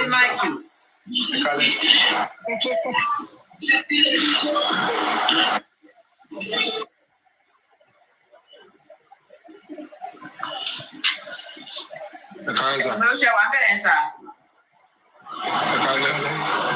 Bẹ́ẹ̀ ni kalẹ́ o mo kàn fẹ́ share experience tí mo náà tẹ́mi náà ti ní díẹ̀ náà ni. Ẹ jábọ́ ní ṣókí. Orí dà àmọ́ orí níwọ̀n. Àṣélẹ̀ dẹ̀ ju ṣúlẹ̀ lọ. Nǹkan tí wọ́n bá ṣẹlẹ̀ lẹ́nu wọn ló máa spíkì fáwọn ọmọ mi. Téèyàn bá ṣoore tó bá fi sọ fún ẹ kò ní kó má ṣẹlẹ̀ mí lórí wọn torí àwọn tó máa fẹ́ kí Ọlọ́run tó máa fẹ́ kéèyàn kó èrè iṣẹ́ èèyàn lọ pọ̀ jù láyé especially mi sí nígbà tí mo wà ní bí ọmọ ọdún 17 years kásán 17 years nígbà mo ná ọ̀rẹ́ kan mo wá rí ọ̀kan tó fẹ́ ẹ̀pù mi mo wá finú wé ni mo wá mú ọ̀rẹ́ yẹn lọ́gbẹ́ pé òun káfíńtà lòun èmi olórin lòun mo dẹ̀ máa ń ṣe jámàjámà kí ni fẹ́ fààyè lọ́rọ̀ ẹni pé ẹni yẹn ibi tí mo mú dé yẹn ó gbàbẹ̀ lọ́wọ́ mi ilé tí mò ń gbé gangan ni mo gbà tí mo fi bẹ̀ lẹ̀ tí mi rántí ibẹ̀ mọ́ tẹ́ pé kí n tó máa rántí nǹkan gan ilẹ̀ ta sí ṣe mọ̀ pórí náà ni mo ṣe yẹn. Thanks for the gift. Thank you. Ayọ̀ my beautiful sister, God bless you. God bless you. Ṣé mo kó tẹ́mi ò bá mú lọ bẹ̀rẹ̀ ó pọ́sibú kẹ́lò mi mú lọ. Ó dẹ́ pọ́sibú kó má ṣe nǹkan yẹn fún mi náà. Ṣẹ́gẹ̀t débi pé mo tún bá níbi ìgbà tó náà tó fẹ́ jẹ́ kí n mọ ríyàn tó jẹ mo tún kà mọ́ mi tó jẹ́ fún ògùn sínú oúnjẹ tí mo fẹ́ jẹ. So èmi ò bá rọ ẹni tó bá ń ṣeré pé kó máa ṣe lọ ẹni tó bá dẹ̀ ń ṣèkà kó máa ṣe lọ gbogbo ẹ̀ ló lẹ́sàn so kò jù bẹ́ẹ̀ lọ sàn.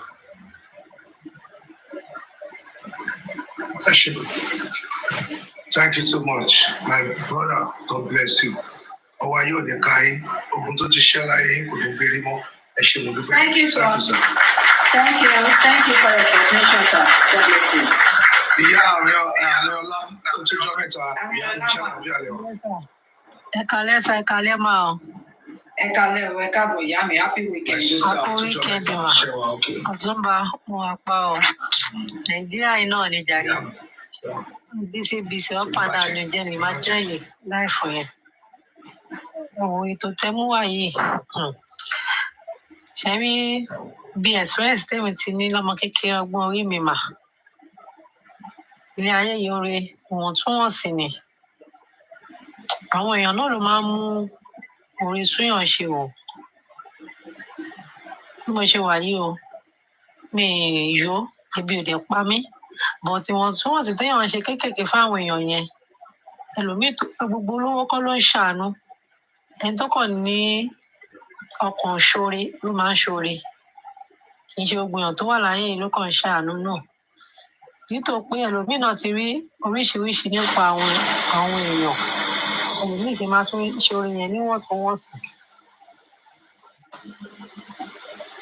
àwọn èèyàn máa ń fi ibi san lóore àwọn ẹ̀dá kan tún wà náà wàá tún ṣoore fún wọn wọn máa rí bí pé nǹkan tó ṣe yẹn kéré bí pé kò fẹ́ gbé ọgbà yí ẹ báyìí kó máa fi sìn wọn ni àwọn ẹ̀dá kan tún nìyẹn lọ́tọ̀ torí bí wọ́n ṣe kéré nínú ayé yìí tó ti bíyàn yìí ti bóríṣiríṣi àwọn èèyàn téèyàn ti yan pé ọkàn náwó sí wọn wọ́n máa rí ẹbí pé ó ṣì láhùn wípé gbogbo nǹkan tí wọ́n níyẹn kò kó fún wọn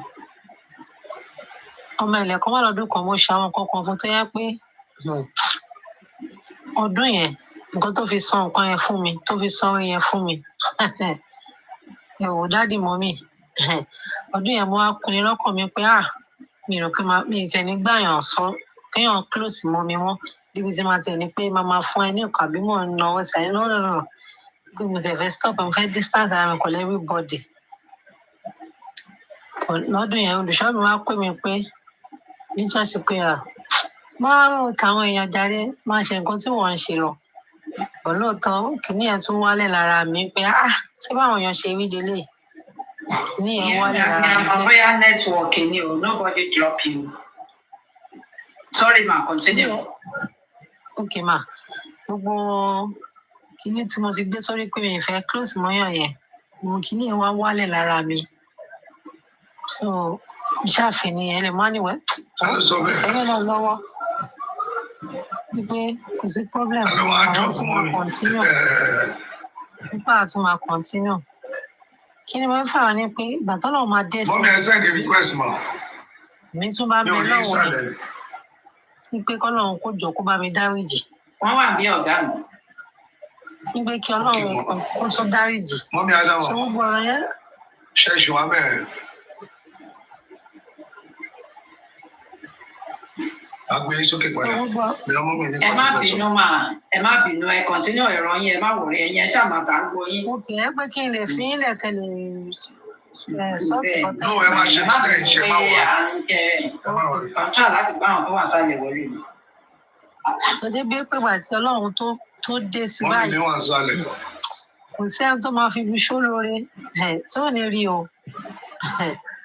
but ní weakness tẹ́mi weakness kò lè lọ ẹnìyàn ò lè lọ free kò lè lọ free so ilé ayé yìí àwọn èèyàn ìmọ̀ mentality wọn tó bá ṣòro fún yín ẹ máa rí bí pé ibi ni kẹ́ fi sórí yẹn báyìí táwọn èèyàn ń ṣe bẹ́ẹ̀ kí ló fà àwọn kan náà tún nìyẹn àwọn kan tún ní àwọn tẹ́pọ̀ wá ṣòro fún wọn bóyá ń sìn oní 200 náà mi tí wọ́n gan ní nínú 200 kò ti fi bíi 100 naira gan ṣe síta sí 120 mọ́ mẹ́rin fún pé kí gbogbo 200 yẹn kò sọ̀rọ̀ ẹ̀ǹdẹ̀ fún wọn pé ó yẹ gbà òfin gbogbo 200 ṣáàtìlẹ́ sí pé 200 tó kù lọ́wọ́ òun nìyẹn so wọ́n fẹ́ dì í bíi pé wọ́n ṣàyẹ̀ pé wọ́n bá ẹ̀ ń tàn kanlẹ̀ àwọn ẹ̀dá kan sún nìyẹn so òun ni bí ọ̀rọ̀ tí mọ́mì tọ́ sọ̀rọ̀ gbígbé gbogbo àwọn wèrè tó ń tẹ̀lé Muyideen tó ń ṣe pé kinní kan gbà téèyàn ẹ̀ka tó yẹn dàbí ajígijaga ta lórí tó ń wọṣọ bí alákìísà kiri títì ta lórí kò sí ẹni tó rí lóòótọ́ máyì ló mú ẹ jáde nínú ẹ ọ̀fọ̀ tó ń sọ̀rọ̀ bí akálẹ̀lẹ̀ ń jẹ́nà náà ṣáàṣì yín ṣé àwọn á lè wá ṣé ẹni kí n wá ṣe mọ̀ ọ́n wá tún ẹ ṣe tán ó di èèyàn bóyá ẹni táwọn èèyàn fún lówó ń fún ẹ lówó ìmọ̀tá nǹkan tí ò bá ṣẹlẹ̀ máa sọ ẹ̀sìn nínú àmì kébù láàrin ara yín ni lè máa jọ sọ kì í ṣe kó máa wò pé bóyá bìlífù ẹ̀ ní pé bóyá tí kinní ẹ̀ ṣe ṣẹlẹ̀ gbogbo èèyàn máa fẹ́ lówó èèyàn mélòó ló ti rí lóòótọ́ wọ́n ti náírà gbà 2000 rí pé ní gbogbo àwọn èèyàn ń gbéṣẹ́ so ẹni ọ̀fẹ́ lómi láyé pé kò tún Oh, kí wọ́n sọ ṣókíṣókí tó nílẹ̀ ti ṣú. Man, thank you, ma. Kí máa fàgbọ́ Thank you, thank you. Olórí Abídèmí, bó ni ìyá mi ṣàlàáfíà ni mọ́mì. Nẹ́tíwọ̀kì ló máa dọ̀bù lójú. Okay, mo kàn ń wò pé ẹ̀mẹ́wàá mo máa dẹ̀ padà ní mo ti dúró wàhálà wà o. Kò sẹ́ni tó dọ̀bù yìí. Nẹ́tíwọ̀kì ni mà. Kẹ́rí bàbá olówó tí ò tọ́. Mọ́mì ẹ fẹ́ bá a sọ̀rọ̀ ká tó wọ. Àwọn náà mo fẹ́ sọ, mo ní ṣe rí bàbá olówó tí ò tọ́ mọ́. Àtúbọ̀tán ẹ̀ ni ṣùgbọ́n ṣe fẹ́ rí ẹni tó bá kọ́ níkà tó ṣèkà ìkà wà lára ẹ̀ bí mo ṣe máa ń sọ ni o ṣe rí ọmọ yẹn ṣe bóun ló ń ṣe dáadáa yẹn ọmọ ṣe dáadáa sí èèyàn kan ló padà wá gẹ́ẹ̀tì oore tóun fún ara ẹ̀ ṣe àbí whichever way tó fi work ṣe rí àwọn kan wà tó bá ti lówó lọ́wọ́ báyìí àdánwò ni anybody tó bá ti wá wà less privilege ẹni yẹn ti di ọmọ máa tẹ̀mọ́lẹ̀ ṣùgbọ́n máa ń sọ wípé watch what you are doing tó bá ń gòkè ṣó ti yé because when you are coming down lálá tó bá lọ sókè ni kò sígbà tí ò ní wálẹ̀ kò mean wípé ẹ má bínú okay kò mean wípé in a bad way téèyàn bá lọ sókè gbọ́dọ̀ wálẹ̀ in a bad way no but when you are rising up in style maybe in position maybe in anything láyé ìta bá ń gòkè lọ ẹ jẹ́ ká máa ṣe dáadáa nítorí pé njọ́kọ̀ máa nídìí ẹ̀pẹ́ tó wà nísàlẹ̀ yẹn báwo ló ṣe ṣe nígbà tó fẹ́ gòkè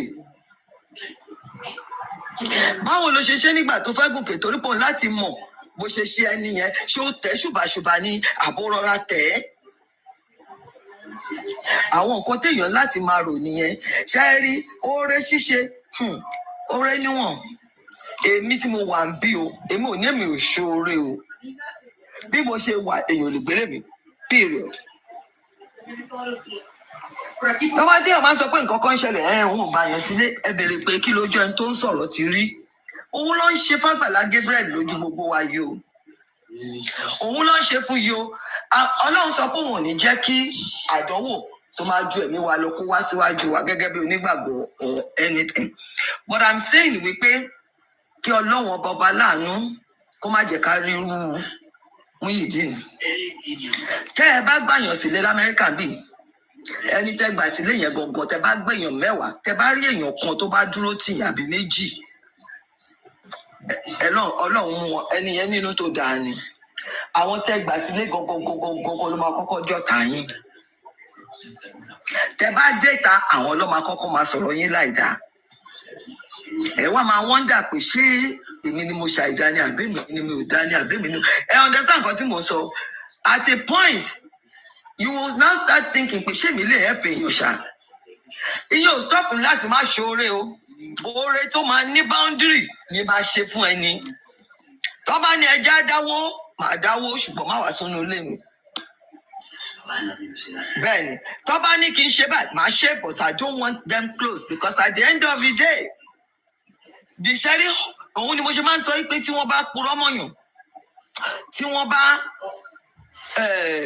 sọ̀rọ̀ èèyàn láìdá tó o mọ̀ pé nǹkan tó tiẹ̀ ń sọ you have no clue about it kò yé yín Olúwa ní feelings fún Wùmí a ní feelings fún àwọn tẹ̀rí tó ń parọ́ mọ́ ẹ á tún wá máa rò pé ẹ̀yin tẹ̀ ń parọ́ mọ́ yàn jẹ́ lè sùn dáadáa láyé tẹ̀wá ìṣá tẹ̀dẹ̀ mọ̀ pé nǹkan tẹ̀ ń sọ irọ́ ni àwọn ẹlòmíràn kì í ro àtúbọ̀tán nǹkan tó fẹ́ jẹ yẹn ló fẹ́ jẹ nǹkan tó fẹ́ ṣe yẹn ló fẹ́ ṣe just to get to where they want to get to but níjọ́ tó bá get débẹ̀ then what happens wọ́n wá dènà ẹni tí wọ́n wá dènà àwọn tó yẹ kẹ́ lè ṣoore fún but let's take it Ọlọ́run ọba òun lọ́bẹ̀ lẹ́sàn fún yín oore tí ò ní pa ẹ́ lára that's my own advice o òun ni kéèyàn ṣe oore tó bá ń struggle láti ṣe fún yàn please don't do it tó o bá dẹ̀ tí ìtò tán jọ̀ má ṣoore ẹ jẹ́ kó lóore jókòó Ọlọ́run ọba lọ́bẹ̀ lẹ́sàn olówó tó lówó lẹ́nìí ṣó mọlẹ̀ tó fẹ́ mọ̀ òun lọ́la nù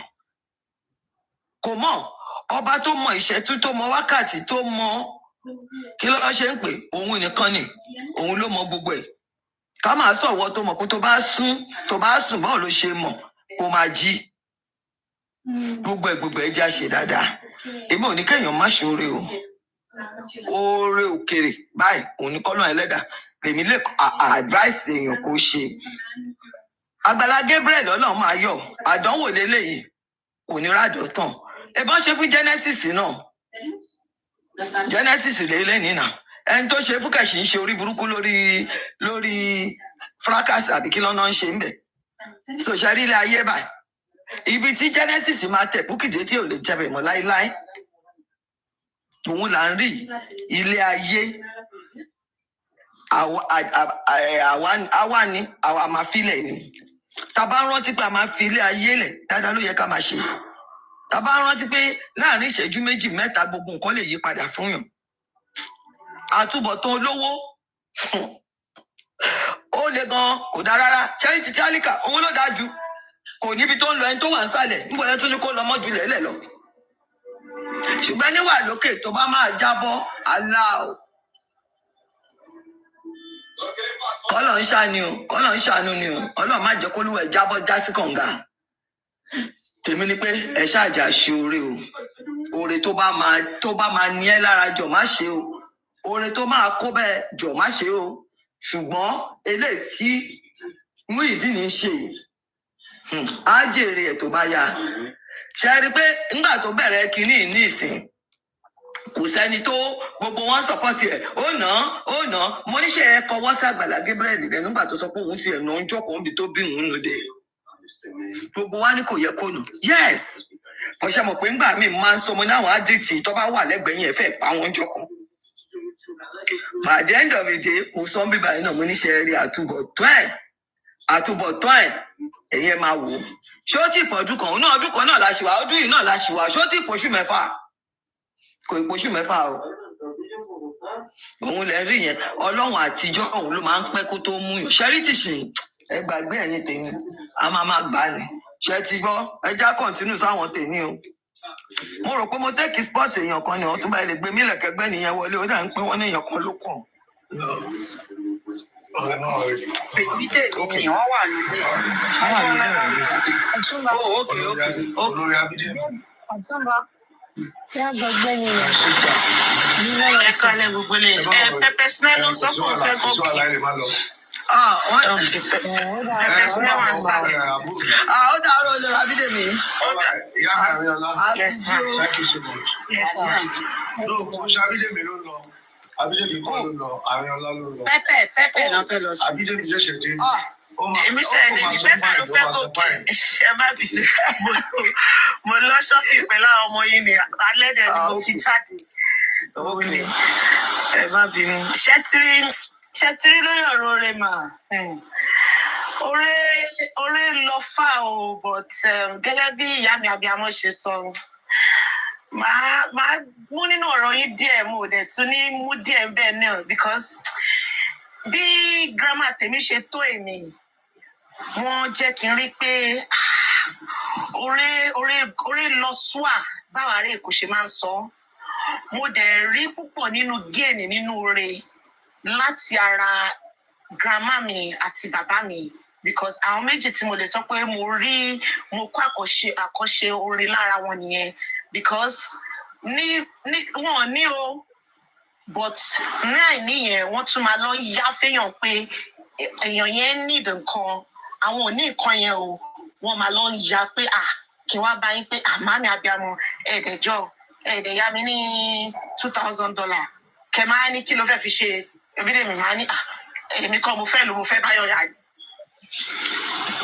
Like up to now èmi gangan máa ń hùwà yẹn because mo emulate lọ́dọ̀ grandma mi àti dáàdi mi mo dẹ̀ máa ń rí ṣọmọ tí ọba ṣoore fẹ́yàn àwọn náà lọ máa ń pèdè kan tí mo pick lára pé tó bá ṣoore fẹ́yàn kúkúrú má expect péyàn kúkúrú yẹn ló máa sọ fún ẹ tó bá dẹ̀ ṣoore fẹ́yàn gíga kàn mọ́ kó ṣoore yẹn ṣá bọ̀ níbi tó lérò lórí ẹ ló máa ti dìde ló máa ti sọ̀rọ̀ fún yàn because èmi ti rí oríṣiríṣi instances tí mo mọ̀ pé kíní yìí I don't even deserve it like báwo mo tiẹ̀ ṣe débi báwo lèmi kan tiẹ̀ ṣe róore yìí gbà but sometimes I sit back and I'm like mo ti mọ reason tí mo ṣe róore yìí gbà ìjì kan ti fẹ́ gbà kan tó yẹ pé ìjì yẹn lé like mo kàn wò pé okay nǹkan tó bá fẹ́ ṣẹlẹ̀ ló máa ṣẹlẹ̀ but pẹ̀lú bí ìjì yẹn ṣe ń fẹ́ bátẹ́gùn yẹn ṣe ń fẹ́ tó náà mo stop láti máa ṣoore but ìgbà tí mo wá fẹ́ stop tí mo ti rò pé tiẹ̀ ti tán yes mi tiẹ̀ like kí ló tiẹ̀ ṣẹlẹ̀ gangan náà ó tiẹ̀ jẹ́ kí gbogbo dáadáa mi kó tiẹ̀ dìde kó sọ̀rọ̀ fún mi nísìnyìí ìgbà tí mo ti give up pátápátá làwọn tó súnmọ́ mi gangan wọ́n wá rí pé mi mo bí ṣe fẹ́ sọ like bóyá wọ́n rí spiritually ni bóyá ọkọ̀ sense ẹ̀ ni ló wá ń sọ fún mi pé no this is not the right time for me láti dáwọ́ oore dúró mo wá wò wọ́n mo níṣẹ́ gbádùn ṣọ́ọ̀ máa bá mi dì èmi pẹ̀lú bí ṣe wà ìṣe mo jẹun tó yẹ kó tún máa ṣoore fẹ́yàn but wọ́n insist pé láíláí sẹ́ẹ̀ pé because àwọn rí pé torí nǹkan tó ń ṣẹlẹ̀ yìí mo fẹ́ fà sẹ́yìn but that is not me like kò tí ẹ ṣe pé béèyàn kan o àbí ẹni ẹ jẹ́ family mi o like gbogbo àwọn tí mo mọ̀ pátápátá ní wákàtí pátẹ́gùn yẹn ń fẹ́ tíjì yẹn ń jà every time ni mo bá máa kàn máa sọ pé má ti torí kinní yìí o kò wá sọ pé o ní ṣoore mọ́ o kì í ṣèyàn bẹ́ẹ̀ o ìwọ ṣáà máa wò kán tọ́lọ̀ máa ṣe títí pátẹ́gùn yẹn tíjì yẹn fi dáwọ́ dúró. So oore is not ṣẹ́nu àwọn èèyàn máa ń fi ibi ṣúyàn tí wọn bá ṣoore o èmi àwọn èèyàn ti fi ibi èmi ò personally o mo ò kí kà kún wọn ó máa dùn mí èmi ò kí ń ṣoore fẹ́yàn kẹ́ni ẹ wá ṣoore fún mi o so tí má ti ṣoore fẹ́yàn mo ti get ready pé yes ẹni yẹn ibi ló máa fi ṣú mi but èmi máa ń ní lọ́kàn pé mo mọ̀ pé God has got something big for me lóore yẹn so èmi ò kéré tí oore yẹn lẹ́ni gbèmí ṣáà mo máa gbáradì pé ẹni yìí mo mọ̀ pé ibi ló máa fi ṣú fún mi so tó bá ti fẹ́ gbọ́wọ́ yẹn wá mo máa ní jẹ́ kó dùn mí jù àtìgbà tí mo ti mọ̀ bẹ́ẹ̀. So mo ti rí pé àwọn èèyàn wa kò sẹ́nìbọ̀dì tó pé o but téèyàn bá ní kéèyàn wo dúdú ẹ̀fọ̀n èèyàn máa họra dégun èèyàn máa kàn ti torí àwọn èèyàn àwọn afibiṣólóore yìí mo ti lọ́ọ̀rẹ́ tó yẹ pé nígbà tó máa gbàwé wọn àti gbogbo fámìlì ẹ̀ pẹ̀lú ọmọ mẹ́ta mo wọnú ilé báyìí mo wọnú kọ́bọ̀dù mo gbé góòlù mo lọ fi yáwó fún wọn ni tó fi ṣèwé ìjọ tó máa bẹ̀rẹ̀ pẹ̀lú mi ilé mi ló kọ́kọ́ dàrú fún mi náà bẹ́ẹ̀ ni mo sọ fún yín ilé mi ló kọ́kọ́ bá mi tọwọ́ bọ̀ gbà pé àfi kílé yẹn dàrú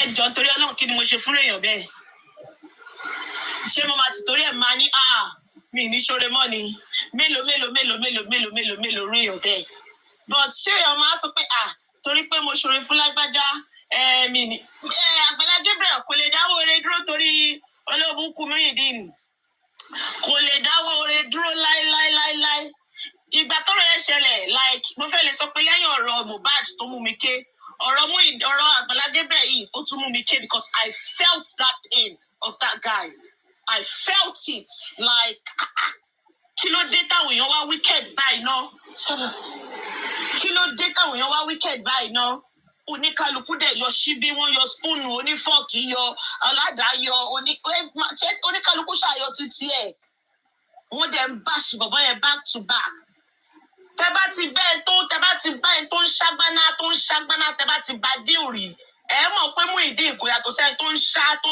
ń mu kólóòsì so kí lẹ́mí ìpò náà ṣé tí Muyideen bá lọ kọ́ṣẹ́ àwọn èèyàn sọ pé yẹn kọ́ wo engagement ṣé àwọn àgbàlagbà tó lọ ń kọ́ṣẹ́ lọ́dọ̀ ọmọdé ṣé ọmọdé ò kí ń bá wọn wí ni tó lọ ń kọ́ tailor tó lọ ń kọ́ organizer tó lọ ń kọ́ gbogbo àwọn job even ìjàtọ̀ tí tiẹ̀ sọ àwọn dirty jobs àwọn tó tiẹ̀ jẹ́ nílùú òyìnbó ta wà yìí gan ṣáwọn ọ̀gá yín wọ̀n ní tẹ̀lé yàn fún ibiṣẹ́ ni ẹgbẹ́ ọmọ mi ti jọ́gà mi níbi iṣẹ́ rìn náà ṣáwọn èèyàn tiẹ̀ ń ṣe èrè ni wọ́n dẹ̀ ń tẹnumọ́ pé ó nà like kọ́wé age difference yẹn Àgbàlá Gabriel 32 àbí 30 kìíní kan Muyideen 40 like kí ni ká wá ṣe sí yẹn o. báwọn èèyàn wa Naija ẹ ti mọ̀ wọ́n ìdí ọ̀tẹ̀ lẹ ti máa bá wọn ìdí ọ̀tẹ̀ òun lẹ ti máa bá wọn ẹni tó lọ ń kọ́ṣẹ́ níbì kan tó lọ ń kọ́ mechanic ṣé tó bá ṣe ṣọ́ọ̀gì òní ní kọ́ bá wí ẹni tó lọ ń tagi ní sawmill ṣé tó bá ṣe ṣọ́ọ̀gì òní ní kọ́ bá wí ṣé wọn ò ní nà wọ́n like èmi ò tiẹ̀ mọ̀ pé Ọlọ́run ló fi Àgbàlá Gabriel síbẹ̀ yẹn o mo dẹ̀ mọ̀ pé ó ti máa ka báìbù ẹ̀ débẹ̀ kò tiẹ̀ gbọ́dọ̀ give a toss ní gbogbo àwọn wèrè yìí kò tiẹ̀ gbọ́dọ̀ ríro rárá kó má dáwọ́ orin yẹn dúró because ibi tọ́lọ́ ń ṣe ìmú lọ ó jù bẹ́ẹ̀ lọ kò sẹ́nibọ̀dì tí ò ní shortcoming ẹ̀ èmi gangan ò pé fúnra mi Àgbàlá Gabriel náà ò pé so mi rí big deal nínú gbogbo àwọn nǹkan ẹ̀ bá àwọn èèyàn wá kò sẹ́ni tó máa bèrè ọ̀rọ̀ orin lọ́wọ́ ẹ̀ tí ò ní rí wí but lọ́gbọ́n ọmọdé tèmi o from nǹkan tí mo ti rí o èmi ò feel pé nítorí pé ọ̀kan ṣe nǹkan fẹ́yàn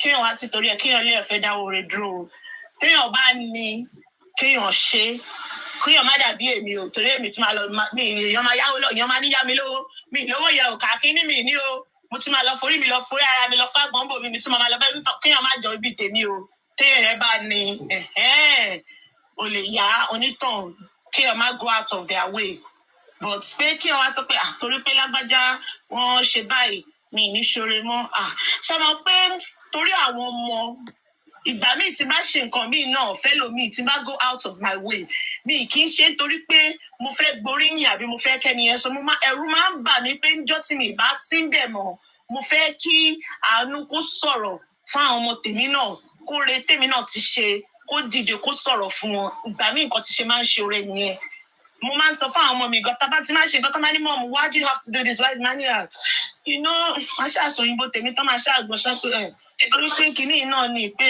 tí kinní ìbá lè ṣe kinní kí kinní ìbá lè ṣe kinní wọn ní you sure wọn ní you don't worry just let me do it so ẹ̀rù máa ń bà mí pé tí mi bá sí ń bẹ̀ mọ́ fún àwọn ọmọ mi torí mo mọ̀ pé ńgbà tí kò sí bàbá mi ń bẹ̀ mọ́ tí ò sí yáyá mi ń bẹ̀ mọ́ fún mi àánú dìde ní gbogbo ọ̀nà títí up to now ó ṣe ń sọ̀rọ̀ fún mi so mo fẹ́ kíró ẹ̀ náà kó ṣẹlẹ̀ fẹ́mi náà tí mi bá sí ń bẹ̀ kó ṣẹlẹ̀ sáwọn ọmọ mi náà torí èmi ò fẹ́ ká dáwọ́ re dúró àwọn olórí burúkú máa wà ẹ tó bá fi ibi ṣú mi tó bá kọjá àyè èmi gan máa dúró ti yẹ ẹ lọ́rùn ni pé àjọ máa para wa síbí báyìí ni tí bá fẹ́ fi àfi tí bá kàn fẹ́ yọ̀ǹda ẹ̀ fọlọ́run pé ìwọ náà ò tiẹ̀ tí kò tiẹ̀ náà bọ̀ tó bá rò pé ó ya wèrè kan èmi náà máa ti kábọ̀ ẹ lójú máa mú ẹ sọ́wọ́ padà ni so kò jẹ́ the little thing tèmi lè sọ nípa orin o ẹ ṣé gan o.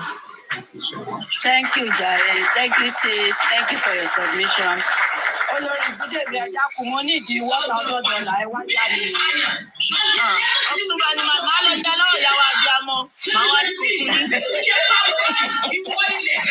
Ọlọ́run àlọ́ ọmọ mi abiyamọ. Alẹ́ ẹkún lé orí ìdíje láti parí rẹ̀. Ọmọ abiyamọ ni mo ti máa yá. Èmi tí wọ́n lọ gbọ́ ewu tó kí mi ò lè pàdé. Ṣé mo dájẹ̀ sí ní ọ̀túnba lánàá? Kí ní tẹ̀gbọ́n yẹn?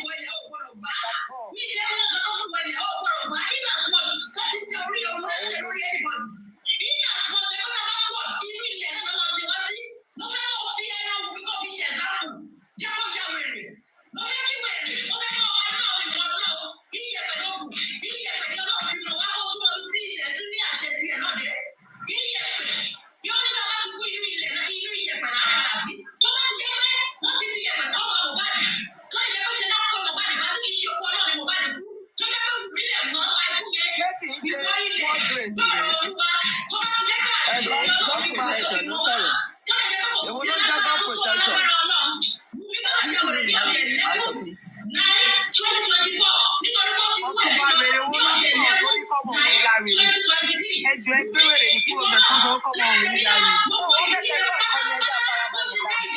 Bẹ̀rẹ̀ máa lọ lórí burúkú eléyìí kẹ́.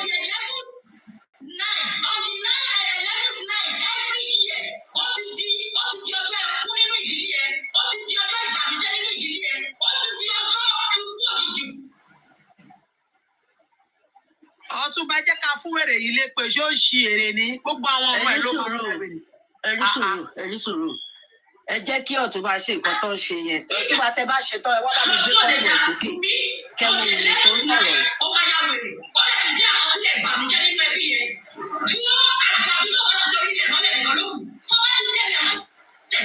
Ṣé fọ́tò ẹ̀ wà lọ́wọ́ mi lè?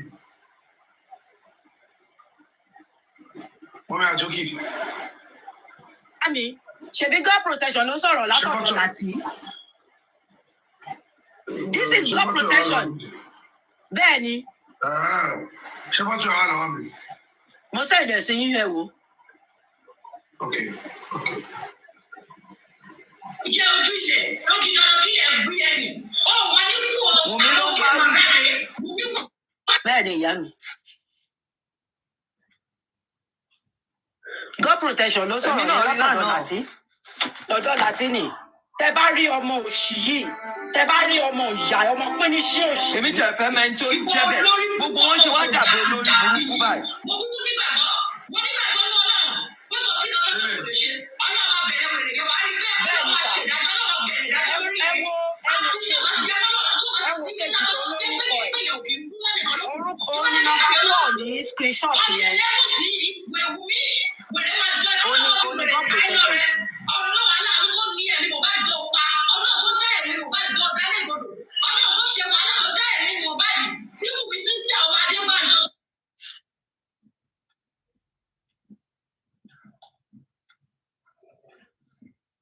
Tẹ bá rọmọ wèrè yìí, tẹ bá rí. Bó ṣe jẹ́ ọmọ ní ìlú báyìí. Wùmí, ọmọ ìyá wèrè òjijì ni. Wọ́n á ṣẹ̀sìn lórí ẹ̀ nínú ìdílé ẹni. Wọ́n á fi ṣẹ̀sìn nínú ìdílé ẹni. Ó ní jèrè. Gbogbo ọmọ tó bá ra ìjáde ò ní jèrè. Ẹni náà jẹ lẹ́kùn ní gbogbo.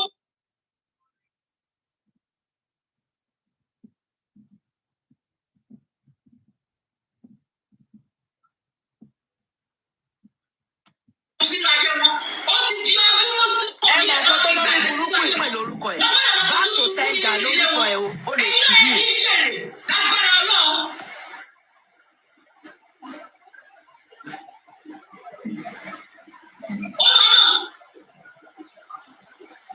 Ìjọba ìwà kò gbọdọ̀ pa ni. Bí lè ti pààyàn, ọ̀sẹ̀ lẹ́yìn tí Wùmí pa Mohbad September 2023. Bí Wùmí ṣe pa Mohbad ìwọ ilẹ̀, Alimi lórúkọ tó ń jẹ́. Àwọn ẹni tó pè é tó ṣe pé ìjọba gbọdọ̀ ṣe Wùmí. Àdàbí tó bá jẹ́ nígbà tí kéèmì tó jẹ́ ẹ̀jẹ̀ ilé ẹ̀kọ́ tó jà nìkan lọ́kù tó bá ti jẹ́ tó jà. Wùmí tó dàgbà wèrè lọ́dẹ̀ lẹ́kùn. Ọ̀dẹ̀ lẹ́kùn ti wọ ilẹ̀. Ṣé ti gbé nǹkan bẹ́ẹ̀? Ṣé ẹ rí i pé olórí burúkú tó ń sọ̀rọ̀ yìí on the 11 ọdún wo ò ní jèrè, ò ní gbádùn gbogbo nǹkan tó ti ara ẹ̀ jáde, ò ní jèrè nǹkan tó ṣe máa kú sínú àràbọ̀ àbíbo ni wèrè olórí burúkú yín tẹ kún ọ̀dọ́ láti ògúnfe. Ẹ ti ń ṣépè náà láti jọ kò kú, ó ń fàyìn sí lójoojúmọ́, ọmọ ń dàgbà sí lójoojúmọ́, ẹ̀ẹ́dẹ̀ dákẹ́, ẹ ṣe ya wèrè lọ́mọ báyìí, ẹ ṣe ya wèrè lọ́mọ báyìí. Ẹ wo bó ṣe ranjú pé okùn tí ò fọmọ sáyé. Ókè gbogbo èpè tẹ́yìn wèrè ti ṣẹ́ láti jọ yìí sí níbo ló bọ̀ sí.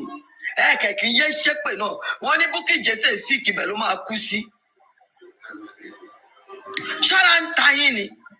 Ẹ̀yin wèrè anyway ẹni tá a bá nà ṣàwọn lára máa ta ó ń ta yín ó ròyìn o kìnnì kan rọra ṣe àbí kí ló ṣe máa ń sọ láyé ìgbà yẹn. Ẹ ti ya wèrè púpọ̀. Àwọn bọ̀dá yín kí lorúkọ ẹ̀ àti kí lẹ pé aérìsì sísáìnì bí eyín aráìsì àbára downtown tv àbí orí burúkú àwọn ọlọ́kọ̀ àwọn oníkùbẹ̀ǹbẹ̀ àwọn olórí burúkú tẹkúra yín jọ ẹ̀yẹn bí àwọn wèrè àwọn olóṣì. Gbogbo èpè kẹjẹ láti jọ ń bò ló wà ẹ fẹ́ kéku on the 6th of my mind ẹ máa kú ní ẹ̀yin wèrè. Wọ́n á ti gbọ́ sítórì, wọ́n ti ń gbọ́ nǹkan kan lórí kíní tó lọ ṣe yẹn ní kí ló ń pe wèrè yẹn, wọ́n ti ń rí i pé kò pé àwọn oúnjẹ oyin ni ó máa jó oyin para máa ta yín kù ni. Bẹ́ẹ̀ mo sọ wọ́n ṣáàtì ẹ̀ mọ̀ gbogbo wọ́n máa dáná fún yín ni. Ó ń pe Alimi kọ́ Suberu Alimi kọ́ rí òjà. Fine. Ọdẹ Alimi orúkọ tílẹ̀ ń jẹ ìwọ ọmọ orúkọ ilẹ̀ ọmọ ọdẹ ìwọ ń sọ̀rọ̀ ilẹ̀ ló máa gbé wọn náà gbé àfi tí wọn náà bá torí ilẹ̀ yẹn àdàbí tó bá jẹ́ Wùmí ló pọ̀pọ̀ ẹ̀ ṣùgbọ́n tí Wùmí ò bá ti pọ̀pọ̀ ẹ̀ ọmọ gbàgbé ẹ̀ ìwọ fúnra rẹ̀ Alimi àbí Suberu tó ń pè tó ń jẹ́ ilẹ̀ yẹn ibẹ̀ náà nìwọ náà máa gbà kú olófò ìjọ kejì ọjà.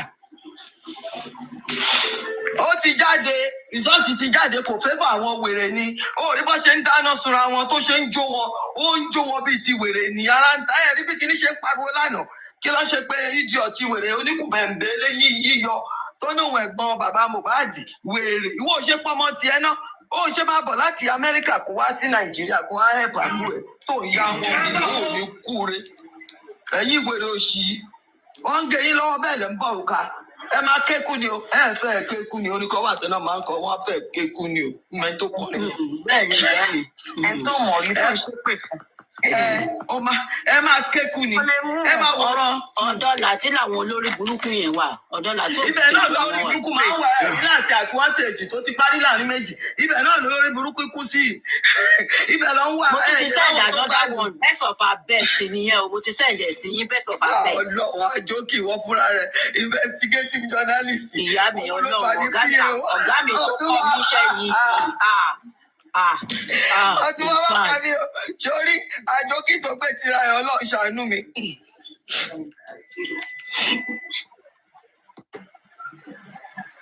ẹ wo nǹkan jọ ẹ wo nǹkan náà ó dàbí ṣẹ́rí wèrè.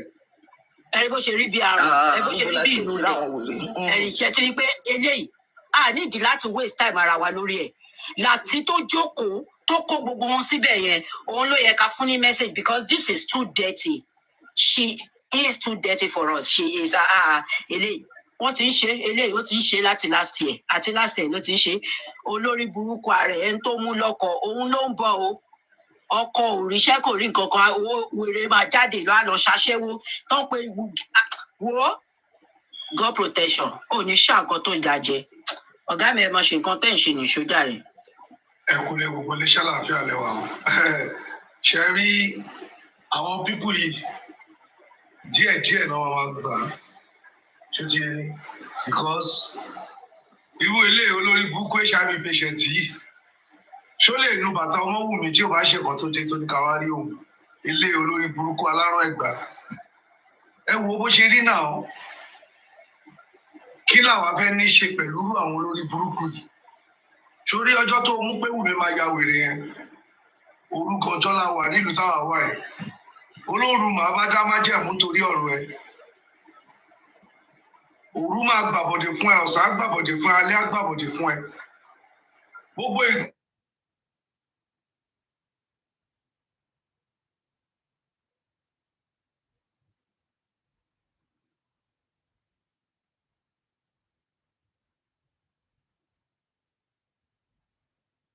kí ló ń ṣẹlẹ̀ náà ọmọ náà lọ ni. flagging ni àwọn èèyàn ti drop flagging ni. nígbà tá a ti bẹ̀rẹ̀ nǹkan kan. tá a ti bẹ̀rẹ̀ torí wọ́n lè ti thank you wọ́n lè ti rí picture wọn. ilẹ̀ fi jábọ̀. ẹsẹ̀ ti flagging ni. wọ́n tètè padà sí dé. Yes. Well, I see you now.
Àjòjì tó kẹsẹ̀ tó ló wà mọ̀ pé tá a bá ti ń sọ̀rọ̀ àsìkò yẹn náà máa ń tàbí náà máa ń plan wa àtàrọ̀ tá a ti sọ̀rọ̀ ẹ gbé nẹ́tíwọ̀kì wa normal ọ̀tá bá ti gbẹ́nu lọ́rọ̀ wọn ẹ mọ tó máa ṣẹlẹ̀ ẹ bá ti pa táàbọ̀ máa já àbọ̀lẹ̀ àmọ́ bá ti wà lọ́rọ̀ ẹ.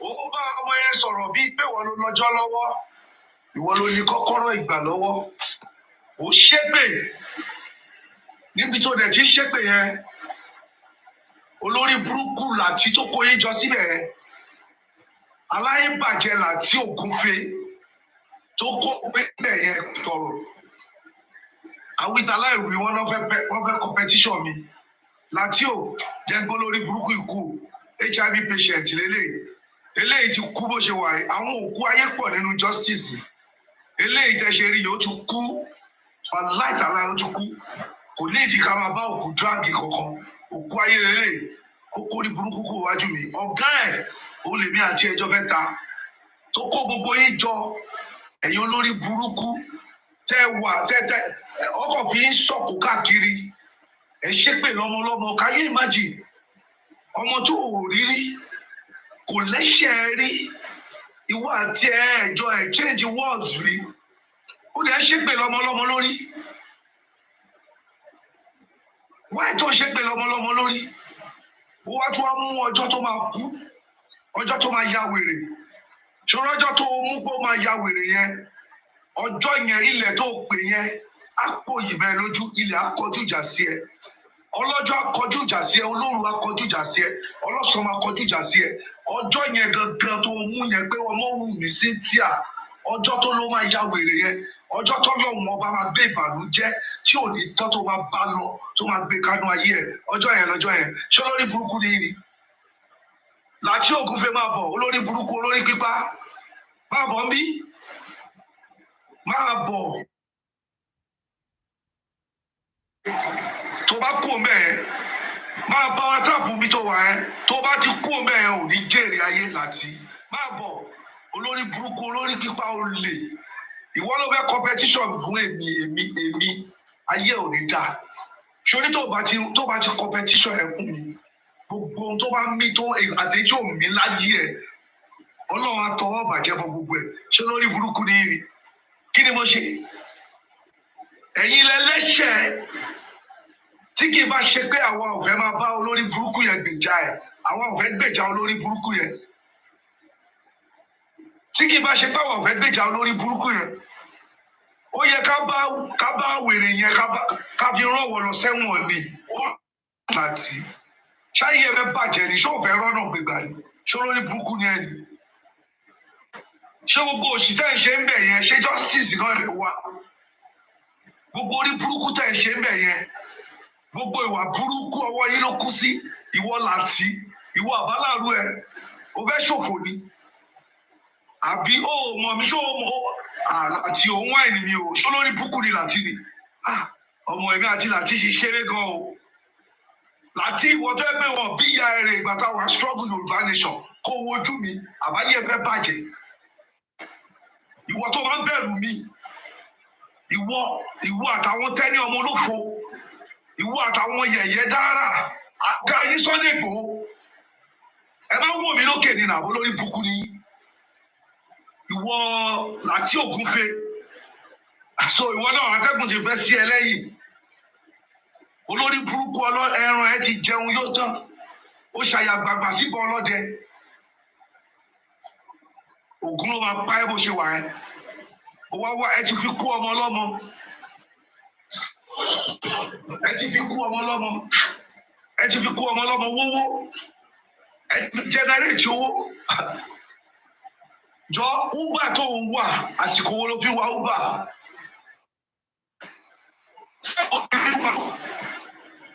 olórí burúkú ara ẹ tó bá níṣẹ́ tó ṣe ìwọ máa jókòó sórí jáde látàárọ̀ dalẹ́ wàá kọ́ àwọn olórí burúkú ẹgbẹ́ ẹ àwọn táyé yìí ti bàjẹ́ ẹ̀yin olórí burúkú ẹ̀yin tó yẹ pé ìgòkò ò lè jèrè ọmọ ẹ kó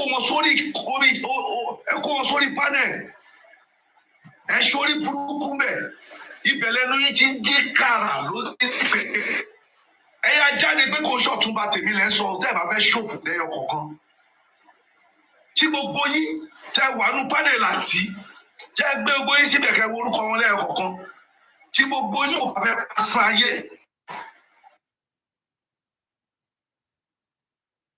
tí gbogbo yín ò bá fẹ́ pòpò bí ẹ fẹ́ sórí burúkú láyé yín ẹ yá jáde kẹ́ sọ pé kò ṣọ̀túnba tèmi o ẹ differentiate ẹ ọ̀túnba ó pẹ̀tù ọ̀gíní lèmi jẹ́ bẹ́ẹ̀ kẹ́ yọkù ònú ara wọn bẹ́ẹ̀ ó ti wọnú ara wọn àbẹ́bẹ́ ṣòfò ní wọ́n ní òtó wọ́n ní wòyàn òtó wòyàn mọ́ sí finish lélẹ́yìn náà sí finish lélẹ́yìn irú láti kí láti máa sọ pé òun fẹ́ competition fẹ́mi ṣé wo àbálàárú ẹ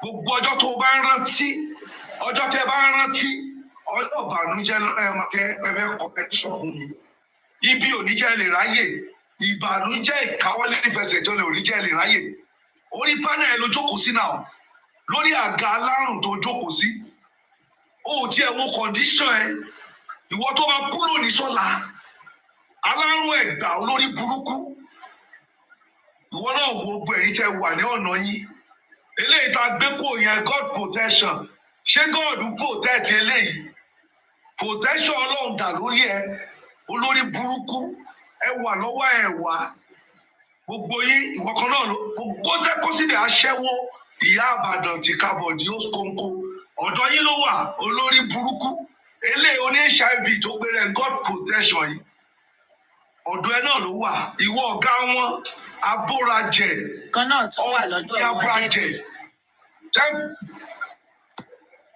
ayé dẹ́bì yẹn ti bàjẹ́ ògún ló máa pa dẹ́bì yẹn ògún ló nítorí ẹ̀ mo ṣe kó gbogbo wọn pọ̀ mi ò ní lè máa dárúkọ wọn nítorí oníran bí ni wọn àwọn ogun àwọn ẹ̀mí ọ̀run gan ògbúdọ̀ bá orúkọ àwọn eléyìí lẹ́nu èèyàn aláyé bàjẹ́ ni wọn ìwọ tó kó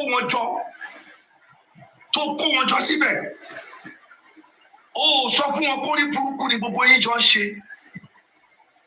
ó dẹ̀ gbé báíbù dání ó ka ọjọ́ fọmọ pé ọ̀dì kìíní kan ló máa ya wèrè tó o bá bí gba ọmọ ọjọ́ yẹn ni gbogbo wọn bẹ́ sọ́jà tí wọ́n ya wèrè gbogbo yín ayé àfẹ́gbà fún yín lóúnjẹ ẹ̀yin olórí burúkú aláyé bàjẹ́ yìí kí lọ́mọlọ́mọ ṣe fún yín ládùúgbò àṣírí yín tó ti tú ẹ̀yin olórí burúkú yìí ó dà ìkókùn fẹ́ pa yín mo wá ṣàṣà búrò mi kan lẹ́ẹ̀kan adéláyé olórí burúkú kan wá bẹ̀ má ṣe pẹ̀lú olórí burúkú kí wọn náà gbọ́ kó gbọ́ bọ́ìsì yìí kó gbọ́ díò yìí ìdí tí mo ṣe pẹ̀lú olórí burúkú nìyẹn kí lè máa mọlẹ̀ yìí máa ń wà nígbà táwọn èèyàn yìí bá jáde tí wọ́n bá ṣépè tí wọn ṣùgbọ́n ọjọ́ tẹ̀yìn bá kọjá lọ́dọ̀ wa ẹ máa wà lélẹ́pè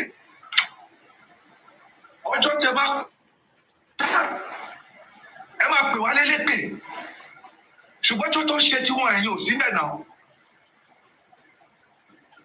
zuzi baby ọjọ́ tó bá ṣe tí wọ́n ẹ̀ síbẹ̀ kéèyàn kọ́ wò sùsù kó kàn ní ọjọ́ kan ọ̀tá Ọmọ́wùmí máa ya wèrè ọjọ́ kan ọ̀tá Ọmọ́wùmí máa kú ọjọ́ kan ó máa gbé ọ̀tá Liam sí ẹ̀dẹ̀ dákẹ́ káwa máa wò yín bí dọ́ndú mọ́mí kò sẹ́ tó drop yín nẹ́tíwọ̀kì ni mà ẹ bá píìkì mọ́mí sókè káwa máa wò yín bí dọ́ndú ṣáyé yín fẹ́ bàjẹ́ ni ẹ wá sórí burúkú yẹn ọjọ́ gorí ọjọ́ ọ̀sẹ̀ gorí ọ̀sẹ̀ oṣù gorí oṣù àtolórí burúkú chémchémchémù yẹn náà ìwọ mú ìwà olórí burúkú aláyé bàjẹ́ tó ná kọ́mọ́ 1 million nínú òkú ọmọ àbúrú ẹ tó tún ló fẹ́ gbà padà irọ́ lásán ní pàǹtí ẹ ní gbogbo justice yìí ayé gbogbo yín ló máa bàjẹ́ lẹ́yọ kọ̀ọ̀kan ẹ̀yin náà ò ní dùnnú lórí ọmọ tó bá kú ọjọ́ kan wákàtí kan àti ìṣẹ́jú kan kẹrí dùnnú lórí ọmọ ìbànújẹ́ lẹ máa rí lágbára ọba tó láyé ẹ̀yin olórí burúkú yìí mú ìwà náà jáde wá ṣépè fún Ọmọ́wùmí gbogbo tó tara ẹ̀ jáde mú ìwà tó pe ẹ̀gbọ́n jòsí àbábúrò jòsí gbogbo ọmọ tó tara ẹ̀ jáde ìbànújẹ́ ló máa rí lórí wọn ìwọ náà ò ní jèrè ọmọ lágbára ọba tó láyé ẹ kò tì ní náà anywhere ṣáyé yín fẹ́ bàjẹ́ ni ṣé mo ní mi ò sọ bẹ́ẹ̀ mọ́ ni ìwọ mú ìwà olórí burúkú tó wá ilé jọ bí eyín ẹran súnsún bí ẹran tó fi táyà sun chémchémchém wá sórí chat láti lè máa polongo GoFundMe dá ẹ ṣe wọ́n ṣépè fọmọ ọlọ́mọ mú ìwà tálẹ́ alẹ́ bá ní kó sàn fún ẹ ọlọ́sàn òní jẹ́ ó dáa fún ẹ gbogbo tó ń dùn ẹnu láti òru tí mo ń sọ̀rọ̀ yìí ó máa bà ẹnu jẹ́ ni wo lórí burúkú yìí àwa ọkùnrin lèmi náà nà ó yà mí lẹ́nu tí bá rẹ̀yìn ọkùnrin olórí burúkú bíi Gùrẹ́sì, tí bá rẹ̀yìn ọkùnrin aláyé bàjẹ́ bíi Múìwá, bíi Láti Alákògbẹ́, Láti, tí bá rí irú èèyàn bíi olórí burúkú yìí, abórajẹ, onímọ̀bẹ́ẹ̀tì sọnù, tí bá rí àwọn aláyé bàjẹ́, àwọn aláìlójútì bàbá òfò bíi African TV, tí bá rí àwọn onígbèsè ayé rádaràdà bíi Jòsí Alọ́ba, ó máa ń dùn mí gan pé ṣèbọ́kùnrin lèmi náà. Èmi tó jẹ́ pé mo kàn ṣe mo dẹ̀ dìde. Ẹ̀yin obìnrin tẹ́ ẹ mọ ìrora tábí a máa ń jẹ nínú oyún, tẹ́ ẹ mọ wàhálà tábí a máa ń ṣe lọ́jọ́ tí ọmọ ò sùn tí ìyá ò lè sùn, lọ́jọ́ tí ìyá ò lè jẹun tọ́mọ tó ń fà láyà, tí bá rírú àwọn ìyá olórí burúkú bíi Érísì olórí burúkú yẹn, tí bá rí àwọn ìyá bẹ́ẹ̀, àwọn ìyá bíi Kúdí, àwọn ìyá bíi Kófí, àwọn ìyá bíi Paul Grace, àwọn olórí burúkú yẹn wọ́n pọ̀. Tí bá rírú àwọn ìyá yẹn, ẹ̀rù máa ń bà mí, àyà mi máa ń lágara pé kí làwọn ilé ìmọ̀ kan ṣe. Mi ò ní fìgbà kan, mi ò ní tèkì ẹ̀yìn sí pẹ̀lú yín. Èpè tẹ́ ẹ ti ṣẹ́ sẹ́yìn yẹn, tó bá jẹ́ 20 ni, 20 times 1 million lè pè tẹ́ máa gbà lẹ́nu mi. Mo sọ fún màá yẹn lọ́sàn-án, mo ní tó o bá fẹ́ ṣorí burúkú, má sọ pé mo ń ṣépè mọ́. Tó bá jẹ́ olórí ẹbí wa ló sọ pé mo ń ṣépè, èpè ló máa kó olórí ẹbí wa. Ṣé gbà tó ṣe pé olórí ẹbí wa ya wèrè? Ṣé wọ́n ju Ọmọ́wùmí látòkè sílẹ̀ ni? Ṣé wọ́n ju Liam látòkè sílẹ̀ ni? Ṣé bẹ́ẹ̀ èèyàn kan ló dẹ̀jẹ̀ lé lórí? Ṣé bẹ́ẹ̀ èèyàn kan ló bí?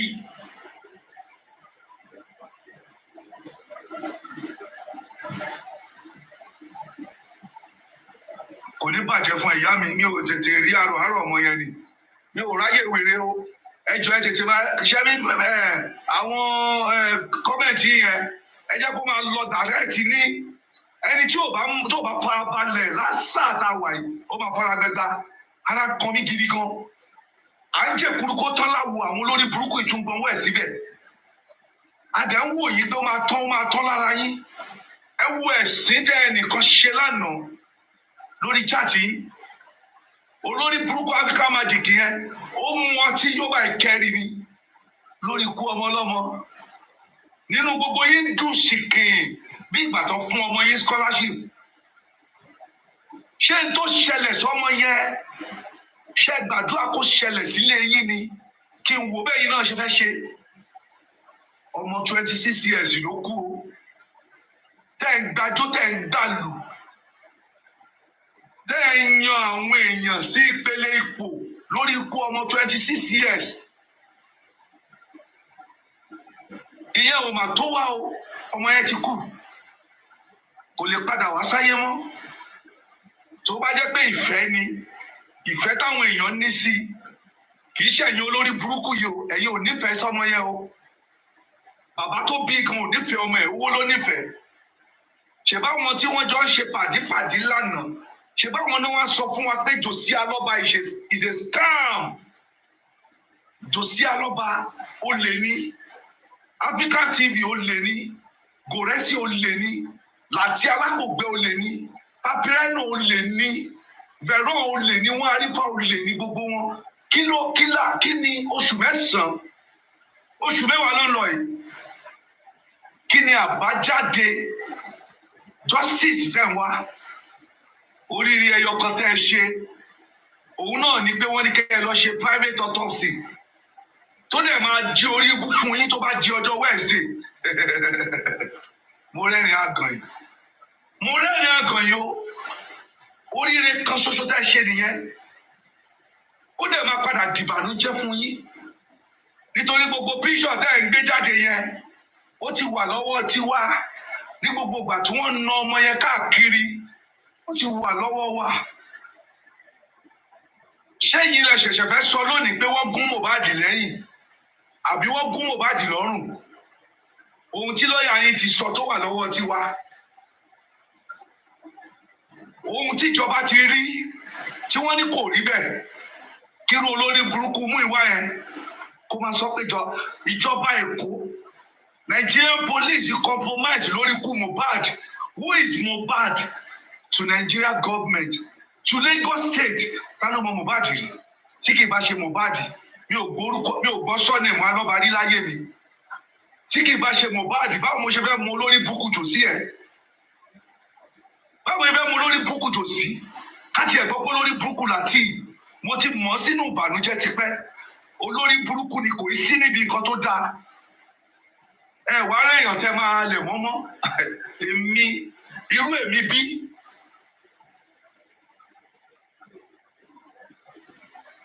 Ṣé irú èmi lẹ máa lẹ̀ mọ́? Kí lẹ fẹ́ halẹ̀ mọ́ mi fún?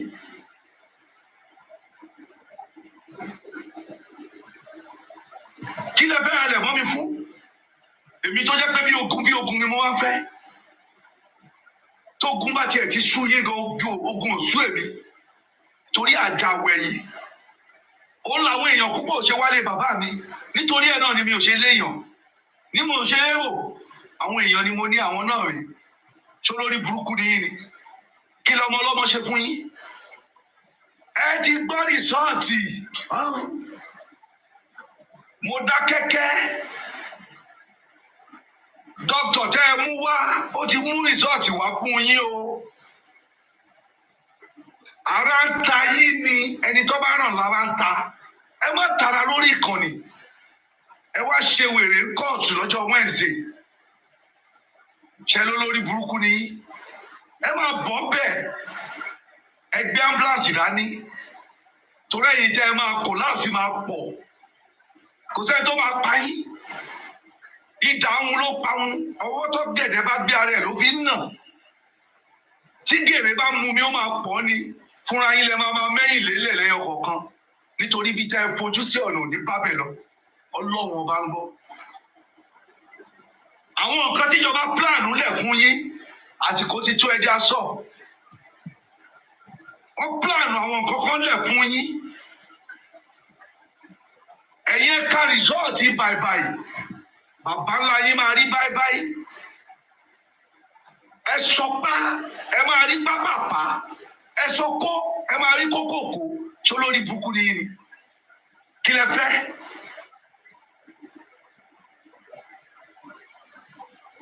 Nínú agboolé bàbá wọn náà máa ti ṣe yẹn. Ọlọ́run gbọ́, wọn ò ní ṣe. Tí wọ́n bá ti ṣe, ẹ pajá fún mi jẹ. Wọn ò ní ṣe, wọ́n jánu ní. Ẹ má dá wọn olórí burúkú yẹn lò. Tó bá ti sọ bẹ́ẹ̀, ẹ sọ pé rọ́ ni. Pé wọn ò ní bí bàbá wọn rè. Eris sọ pé kó lọ sin MOHBAD. Kí MOHBAD lọ sinmi. Nígbà tí MOHBAD ò jẹ́ káyé yín sinmi mọ́. Èyí tó ń ṣiṣẹ́ nù yín ó dokòwò yín rú. Èyí tó ń tajà kò rójú ajé. Ẹ rórun sùn mọ́. MOHBAD gba appetite kúrò lára yín. Ọkàn yín ò balẹ̀ nítorí pé ẹ fún ọmọ yẹn ní sinmi. So ìwọ olórí burúkú Eris yìí, o lè wá sọ lónìí. Ẹ̀yin tẹ́ ẹ ní no DNA, no burial. Wọn ò ní sin MOHBAD. Tí wọn ò bá ti ní tẹ́ẹ̀sì, èsì àbájáde DNA tí bàbá yín ò ní ṣe. Tí kò sẹ́ tó máa ṣe nù yín, àfi tọ́mọ wù mí bá wílílì láti ṣe. Ṣé olórí burúkú ni yín ni? Ṣé wọ́n béèrè DNA àwọn ọmọ àlè tẹ́ kó dání? Ọmọ mẹ́rin, bàbá mẹ́rin tí gbogbo yín kó dání. Ṣé wọ́n béèrè ẹ̀ lọ́wọ́ yín ni? Ẹ wá wo bí African TV, ẹ wo bó ṣe báyé Jòsí Alọ́ba jẹ́. Jòsí Alọ́ba tẹ́ ẹ jọ wà lánàá. Tẹ́ ẹ ń ṣe ọ̀rẹ́ pa nítorí wa. Ojú padà ti gbogbo yín. Ẹ wá bẹ̀rẹ̀ sí ṣépè fún gbogbo yín. Ẹ ṣépè fara yín. Wọ́n wá tọwọ́ bọ̀ ẹ̀, wọ́n fi ìyé adìyẹ. Wọ́n wá fi rìn ẹ̀ nídìí. Wọ́n fi rìn ẹ̀ lẹ́pọ̀n. African TV ayé ẹ bàjẹ́. Larry ó ṣòfò ẹ̀mí. Larry ó lè bá ti ṣe mọ́. Nítorí pé ẹjọ́ jókòó. Ẹjọ́ pàdé àpò pọ̀. láti fi ìbànújẹ́ kún ìbànújẹ́ ọmọ tó sọ ọkọ ẹ̀ nù. Ẹ lè jèrè àfi tẹ́ bá túbá. Ẹ ò lè rọ́nà gbégbà àfi tẹ́ bá túbá. Nítorí pé ìwọ gan mọ̀ lọ́kùn ẹ wípé ìjà ìbílẹ̀ ń jà. Ó mọ̀ lọ́kàn ẹ pé ìjà ìbílẹ̀ ń jà. Ọba tó láyé wá gbé ògógóró sí ẹ lẹ́nu. Wọ́n wá ní kó máa mú ẹwù bẹ ṣe ń ṣẹ̀ sí i. Ó gbé tọ́ḿbùlù àwọn táyé wọn ti bàjẹ́ ń bí apalọ̀ dání. Òun dá ọtí mu lórí screen pẹ̀lú ọjọ́ orí tó gbé dání. Tó o bá tiẹ̀ lọ́mọ tó máa ní dádì mi orí burúkú lẹ̀ ń ṣe. Dádì mi ẹ̀wò bẹ ṣe ṣòfò ẹ̀mí. Ṣó ò ní ẹbí ni? Tó máa pè ẹ́ ṣàkíyèsí pé o ti borúkọ ẹbí àwọn jẹ́. O ti borúkọ ẹbí àwọn jẹ́. O tún wá ìjàdẹ́ títì ẹ. Olóòṣọ ọmọ Bìní níbo ni ìlú bàbá ẹ? Sọ́nẹ̀mù tó ń jẹ́ àwọn Bìní ló ń jẹ. Àfi tó bá yẹ pé ìyá ẹ lọ gbé ẹ ṣaṣẹ́wó ń bẹ̀. Òun ló kù náà. Olórí burúkú ni ẹ. Torí pé gbogbo ohun tó ṣẹlẹ̀ lónìí ìwọ àti Joseph alọ́balẹ̀ dálẹ̀. Wọ́n lẹ́yìn tó bá da fánù náà máa fi kó ifá. Ayé ẹyin náà máa fi parí padà yanjú ọ̀rọ̀ ẹ̀yin méjèèjì. Kó tó wá kan olórí burúkú onígò bí ìgò Titus tó wà lẹ́yìn mi. Olórí burúkú Láti Ògúnfẹ́ alárùn Ẹ̀gbá yìí. Kó tó wá kan Láti. Kó tó kan àwọn olórí burúkú ìṣọ̀ǹgbè tó ń tẹ̀lé. Àtàwọn ọmọ fìbọn làjí. Àwọn ọmọ Kẹ́sìndà. Àwọn Sẹ̀mẹ̀. Àwọn Sẹ̀lẹ̀. Àwọn Àyáàtì kó tó kan gbogbo àwọn ọmọ fìbọn làjí yẹn. Àkọ́kọ́ kan ẹ̀yin olórí burúkú iná. Nítorí ẹṣin iwájú ni tẹ̀yìn wò sáré. Tó bá jẹ́ ẹ̀yin olórí burúkú àdàgbà má danú. Ẹ̀yin àdàgbà má kú níbi táṣù ẹ̀ wà yìí. Ẹ̀yin akú má mojú di ẹja koté. Wọ́n pa bàbá ayé ẹ̀ tún lajú sínú pọ́ọ̀tù ọbẹ̀ 70-30 lórí òkú ọmọ ọlọ́mọ. Wọ́n ṣe máa ṣòkú àwọn ọmọ yín nìyẹn. Ẹ̀yin olórí burúkú yìí. Ẹ fìyà jẹ ọmọ ọlọ́mọ lójú ayé. Ẹ tún fìyà jòkú ẹ̀. Ẹ tún jẹ́ kó kú ẹ nísinmi. Ọmọ àtìyàwó tó fi lẹ̀. Ẹ tún fi ẹ̀mí wọn tì wọ́n. Ẹ wá lẹ́yìn náà máa rí bí sẹ́rùkà. Ìbànújẹ́ á di ẹ̀pà àpàjẹ́ nínú ilé yín ni. Ẹ̀yin olórí burúkú yìí. Mi ò ní fi yín lẹ̀ o. Ọjọ́ tẹ́ ẹ̀ bá rí mi tí mo sọ̀rọ̀ yín. Mo show maturity lórí yín ni. Wípé mo pọ̀ jù yín lọ. Ẹ̀yin lẹ̀ ń rán ọ̀rọ̀ Mohbad sẹ́nu rọ́rọ́ yín. Tí kò bá sí ọ̀rọ̀ Mohbad mọ́. Èèyàn méjì èèyàn kọ̀ọ̀kan ló máa wọ ẹ̀yin olórí burúkú yìí. Tẹ́ bá kàn ti jàjàre èèyàn 200, 300 tó ń wò yìí. Ẹ máa mì sí àrùn. Ẹ máa sọ̀rọ̀ bí pọ́lọ́ ń wà lẹ́yìn ilé yín. Ṣé olórí burúkú ni yín ni? Ṣé ti yá wèrè ni? African TV máa bọ̀ kó wá sọ èèmù ẹ tó gbé wá fún Jòsí Alọ́ba. Bí kì í ṣe pé o fẹ́ wá jà lólè ni. Jàǹbá tà fún jàǹbára. Olówó ṣọ̀rẹ́ olówó olórí burúkú ṣọ̀rẹ́ ara wọn. Lórí ikú ọmọ ọlọ́mọ. Ẹjọ́ ṣọ̀rẹ́ pa nítorí ọmọ wù mí. Ẹ ń torí Liam ọmọ aláìlẹ́ṣẹ̀ lọ́rùn. Ẹ ń ṣe ọ̀rẹ́ pa. Ọ̀rẹ́ kí lajá yín lè bẹ́kùn ṣe. Ọ̀rọ̀ yín láìpẹ́ ó máa di kọ́nu kọ́. Saheed Òṣùpá ti kọrin yẹn ti pẹ́. Ó ní wọ́n wá ń torí ìwà aṣọ ọ̀rẹ́ pa. Ọ̀rẹ́ kí lajá lè bẹ́kùn ṣe. Ọ̀rọ̀ wọn láìpẹ́ á di kọ́nu kọ́. Ó tán bí ò tán aláṣejù. Ọ̀rọ̀ wọ̀ mọ́ aláṣejù. Ṣọ́rọ̀ yín wá di kọ́nu kọ́ kò di kọ́nu kọ́. Ṣé kò tó bẹ́ẹ̀ láti on the 17 last month? Òun náà ti mú ìdà pélébélé Mohbad lọ́wọ́ ọ̀tún. Òun náà ti mú pankẹ́rẹ́ fún lọ́wọ́ òsì. Wípé kó máa fi na ẹ̀yin olórí burúkú. Tẹ́ ẹ dúró lọ́nà ọ̀nà ibi tí ẹ jẹ́ ká rójú tu ọ̀rọ̀ yìí. Ó wá na gbogbo yín lẹ́yọ kọ̀ọ̀kan. Ó nà yín lẹ́yọ kọ̀ọ̀kan ẹ wá jáde. Ẹ wá sọ̀rọ̀. Gbogbo yín wá sunkún ẹlẹ́ ń sọ̀rọ̀. Gbogbo yín pariwo. Gbogbo yín pariwo. Kí lẹ̀ ń pariwo fún? wo platform yín ọjọ́ wo lẹ ti sọ ọ̀rọ̀ kan tó ní làákàyè. Ẹ wá debate lórí pé ṣé kẹ́ lọ sí Mohbad. Gẹ́gẹ́ bí ọ̀rọ̀ ọmọ mi Damsel. Ó ní tẹ́ ẹ bá sin Mohbad ẹ ò ní jèrè. Tẹ́ ẹ bá sin Mohbad ẹ ò ní jèrè. Bó ṣe ṣe rí náà nìyẹn. Kò sẹ́ni tó bẹ̀ yín mọ̀. Because a ti rí i pé ikú ọmọ yẹn òun náà lè fi ń wá owó. Tẹ́ ẹ bá gba ẹ̀tẹ́ èèyàn tí ò bá tẹ́ yín lọ́rùn, ẹ máa gba ẹ̀tẹ́ ìjọba nítorí wọ́n á bí pé kí ló tún kù lọ́wọ́ yín. Wọ́n ní ẹ mólè, ó lè dúró, ó dátọwọ́ ẹ lẹ̀ kí lẹ tún fẹ́. Ẹni táǹdì ò mọ́jó, táǹdì lélẹ́yìí o. Táǹdì lélẹ́yìí. Ìjọba ń fún ẹ láyè kó o lè ṣẹ̀sín Jòsí Alọ́ba.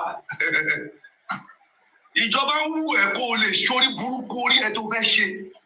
Torí orí tó bá máa jẹ̀kú, tó bá wà nù BRT, ó máa yọrí jáde. Á lò fẹ́ ra gálà, àwọn lásìmọ́ máa ra níkò. Orí ẹ tó máa jẹ wèrè yẹn, òṣì orí ẹ tí ò jẹ́ kó mọ̀.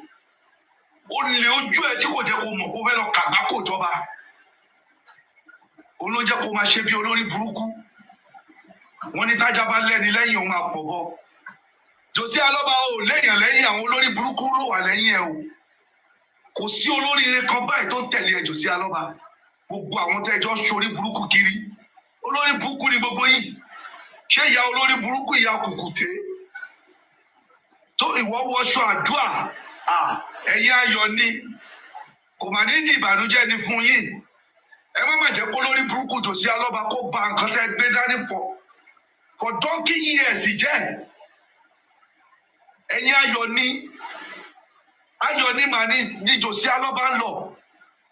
Sùtánà mà ló wà lọ́rùn ẹ̀ pẹ̀lú àmùrè ibi tó dè mọ́dì. Ibẹ̀ mà ló ti ń ṣépè ló ti ń sọ̀rọ̀ àlùfàǹsá. Nítorí kókó 200. Olórí burúkú aláìmoore.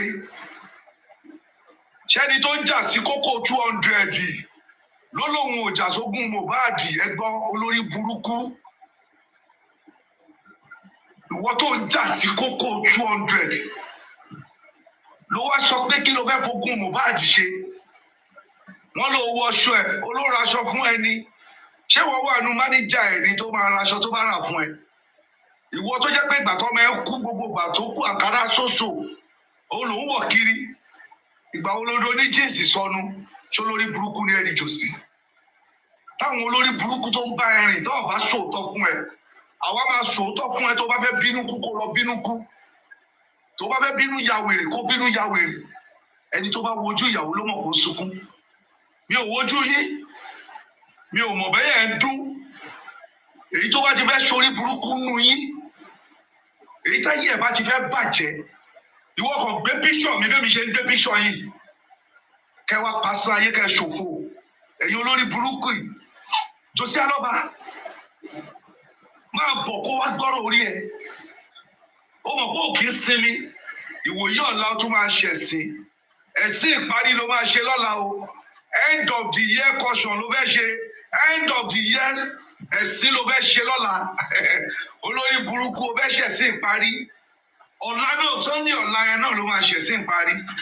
Any other thing tó bá tún ṣe lẹ́yìn ìgbà yẹn nínú kọ́ lọ tọ́jú ẹ lárò àbí kọ́ mú ẹ lọ sí Láǹtóró lábẹ́kúta wọ́n máa ṣèkánu méjèèjì. Ìgbà yẹn ni gbogbo èèyàn máa mọ̀ orí ẹ ti burú dípò ti ya wèrè. Kí ló ṣe ẹ́?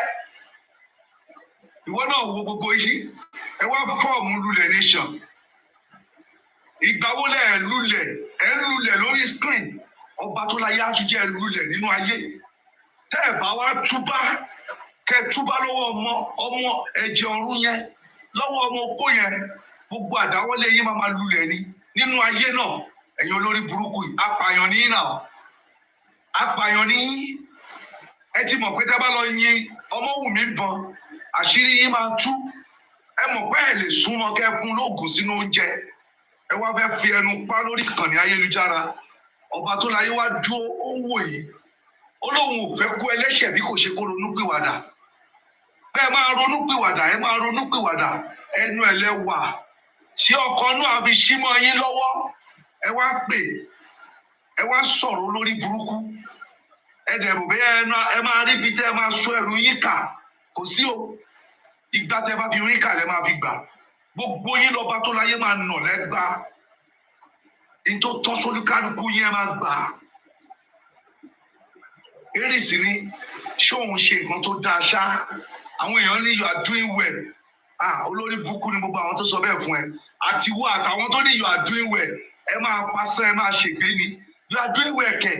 Tó yẹ kó ní you are doing olórí burúkú. Tó yẹ kó ní you are doing wèrè. Wọ́n ní you are doing well. Wọ́n fẹ́ ba ayé ẹ jẹ́. Ẹ wo iye ẹ̀yin táyé yín ti bàjẹ́. Nínú justice yìí, ẹ wo iye ẹ̀yin tẹ́ ti ṣòfò. Ẹ wo iye ẹ̀yin tẹ́ ti pasán. Ẹ wo iye ẹ̀yin tẹ́ lè rí bá ti ṣe tẹ́ ẹ lè rọ́nà gbégbà lórí justice. Kí ló ṣẹlẹ̀? Kí lọmọ ọlọ́mọ ṣe fún yín? Ẹ̀ṣẹ̀ Ọmọwùmí ni mo fẹ́ béèrè lọ́wọ́ yín. Ǹjẹ́ mo rí inú ẹ̀yin ìyá olórí burúkú tó máa wá sọ tọ́mọwùmí ṣe? Ǹjẹ́ mo rí inú ẹ̀yin bàbá tẹ́ máa pasán tẹ́ máa padà ní stroke ayérayé tó jẹ́ pé máa yàgbẹ́ sára ojú kan náà lẹ́ máa tọ̀ sí? Nínú ẹ̀yin bàbá olórí burúkú yìí, ǹjẹ́ mo rí lèyí tó lè jáde wá kó wá sọ tọ́mọwùmí ṣe fún yín? Àti Liam tẹ́ fi fẹ́ kọ́ dèrò ọ̀run. Tẹ́ ṣe ń win irọ́ jọ lójoojúmọ́. Bí wọ́n ti ń gé yín lọ́wọ́ lẹ̀ ń bọ̀rù ká.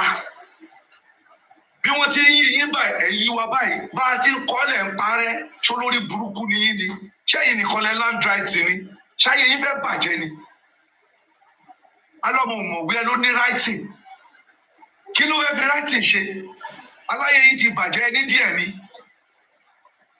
Díẹ̀ tó bàjẹ́ yẹn náà ó máa bàjẹ́ tán ni. Alẹ́ ṣòfò ẹ̀mí ẹni rọ́ ni. Ẹ lórí ibú ló ṣe yín orí ibú yẹn náà. Ẹ máa bá yẹn náà yìí. Àbó lórí burúkú ni. Àwa máa dákẹ́ fún yín. Ṣé gbogbo petition tẹ́ ẹ sọ yẹn? Ìyẹn ló máa ní kémi dákẹ́. Ó dàbí bẹ fún mi lábẹ́rẹ́ sí ni. Bí ìgbà tẹ́ fún mi kólòsì ni. Pẹ̀lú petition tí mo gbọ́ yẹn. Ẹ̀yin olórí burúkú tó yẹ kẹ́ dọwọ́ bójú. Ẹ̀yin àkótún lọ sùn. Ẹ̀yin ọmọ wọlé ìyàbú ẹkún. Ẹ̀yin wọ́lọ́wọ́lọ́. Ẹ ka gbogbo àwọn tó tẹ̀lé jòsí tẹ bá rẹ tó ní lárí kan nu wọn. Wọn ò níṣẹ́ gidi iṣẹ́ àmúyangàn lọ́wọ́. Bí aṣẹ́wó, bí olè, bí 419, bí apààyàn. Òun ní gbogbo wọn. Kò sí èyí tó níṣẹ́ àmúyangàn. Kò sí èyí tó dùn wò, kò sí èyí tó dùn rí nínú wọn. Wọ́n rí pálapàla. Èyí tó bójú tí ò bódì. Ojú pupa ìdí dúdú àǹtí Kúdí. Ẹ̀yin olórí burúkú abórajẹ. Ẹ máa worú eléyìí náà táìmù wo ni mo ní tí mo fi ń mísì kírìmù méjì pọ̀. Olórí burúkú abórajẹ ọkùnrin. Ọ̀rọ̀ ogún ológun dẹ̀bì ti àyà. Gbogbo yín dẹ̀bì ti àyà lórí ogún Mohbad. Ọjà tó fẹ́ kúnra lẹ́ máa fi rà lágbára ọba tó láyé. Ẹni tó bá rúre ló máa sọ ọ́ rí. Gbogbo ẹni tó bá jèrè lórí iṣẹ́ yìí tó jẹ́ lọ́nà òdodo ló fi jèrè á mọ́ ẹ lọ́wọ́ o. Gbogbo ẹ̀yin olórí burúkú yìí tẹ́ ń ṣí àkáǹtì olè, tẹ́ ń ba ní ẹlẹ́ni láyé jẹ́, tẹ́ ń bọ ọmọ ọlọ́mọ lórúkọ jẹ́ láti kó owó sínú àkáǹtì yín. Àtẹ̀yìntẹ́ nílẹ̀ àtẹ̀yìntẹ́ rí ìbànújẹ́ lẹ́ máa fi ná láṣẹ Ìdùmarè. Ẹ̀yin olórí burúkú yìí kí lọmọ ọlọ́mọ ṣe fún yín? Ìbéèrè mi fún yín nìyẹn. Kí lọmọwùmí ṣe fún yín? Ọmọ tẹ́ lélélélé láti 10 months. Mi ò rí kankan nú yín tẹ́ mú Ọmọwùmí báyìí. Wọ́n wí pé wọ́n sọ pé wọ́n wí pé eléyìí olórí burúkú bí títọ́ ẹ̀ṣẹ̀ dé látẹ̀wọ̀n yẹn. Èyí tó yẹ pé ẹ ṣe padà lọ ẹ̀wọ̀n. Family house dádì yìí ni. Wọ́n lọ́mọ tó bá sọ lẹ́nu sàpò ìyàkọ́. Ṣé ẹ bá wá kó lẹ́wọ̀n ni? Family house yín ni. Ilé bàbá yín ni ẹ ṣe padà lọ́bẹ̀. Tó rán lọ́mọ tó bá ti sọ lẹ́nu sàpò ìyàkọ́. Àti bẹ̀rẹ̀ ọ̀nù kí ni máa ń fà á já? Ó rú bàlà bí ọṣẹ. Olórí burúkú aláìmọ̀ èyí tó kàn nú ayé ẹ̀. Olóhùn ta wíwá ẹrù tó kò ti wíwá ẹrù ẹ̀. Kò sí sẹ́tẹ̀dá ṣe tí ò ṣàṣeyọrí. Àrífà ńlájogún, àbáròfò ńlájogún, òfò àwọn bàbá ẹ gbélé ẹ lọ́wọ́ o. Ìkọ́ tó bá jẹ́ pé Ifá náà gbélé ẹ lọ́wọ́. Ifá kì í parọ́, Ifá kì í ṣèké. Gbogbo àwọn tó parọ́ mẹ́ Ifá lọ́jọ́ kìíní àná, gbogbo wọn náà padà kíra wọn mọ́fá. Ìwọ olórí burúkú, àsìkò wo ló ní tó fi ń bálẹ̀ sọ̀rọ̀? Àsìkò wo ló ní tó fi ń wá justice fún kú Mohbad?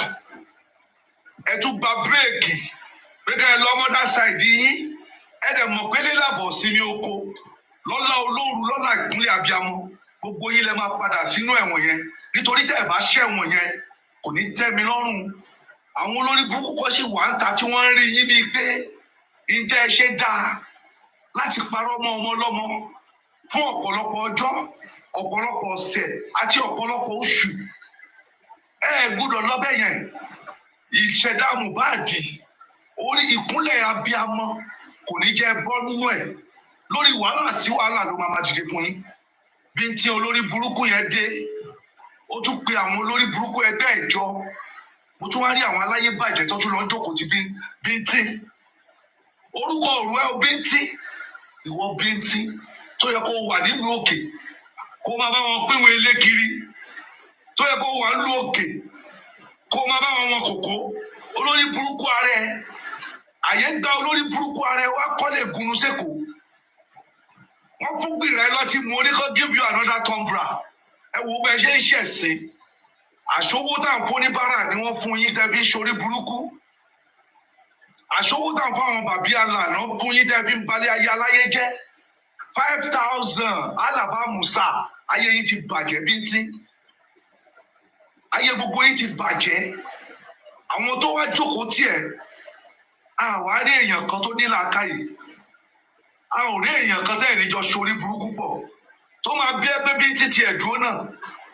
Àwọn evidence tó lo onímọ́tò blue tó gba ìkàtẹ́ wọlé tó gbà wọnú palace ọba Elégùṣì tí Wùmí ti jáde tọba Elégùṣì wọnú ẹ̀ apabẹ̀ ìjà àárẹ̀ èèyàn kankan tó lè bí ẹ pé kó wá búrú ọ̀rọ̀ yẹn padà fún wa kò sí èèyàn tó lè bí arífá pé arífá ńlá jogún ọmọ ọ̀dọ́ wèrè ọmọ ọ̀dọ́ ẹlẹ́wọ̀n tó péré lọ́mọ ọ̀dọ́ àgbà àárẹ̀ èèyàn kankan tó máa bí ẹ pé bí arífá tó gbàgbé pé inú ẹ̀wọ̀n níyàwó ẹ ti náwó sí ẹ tó ti forúkà gbéyàwó sí lọ́wọ́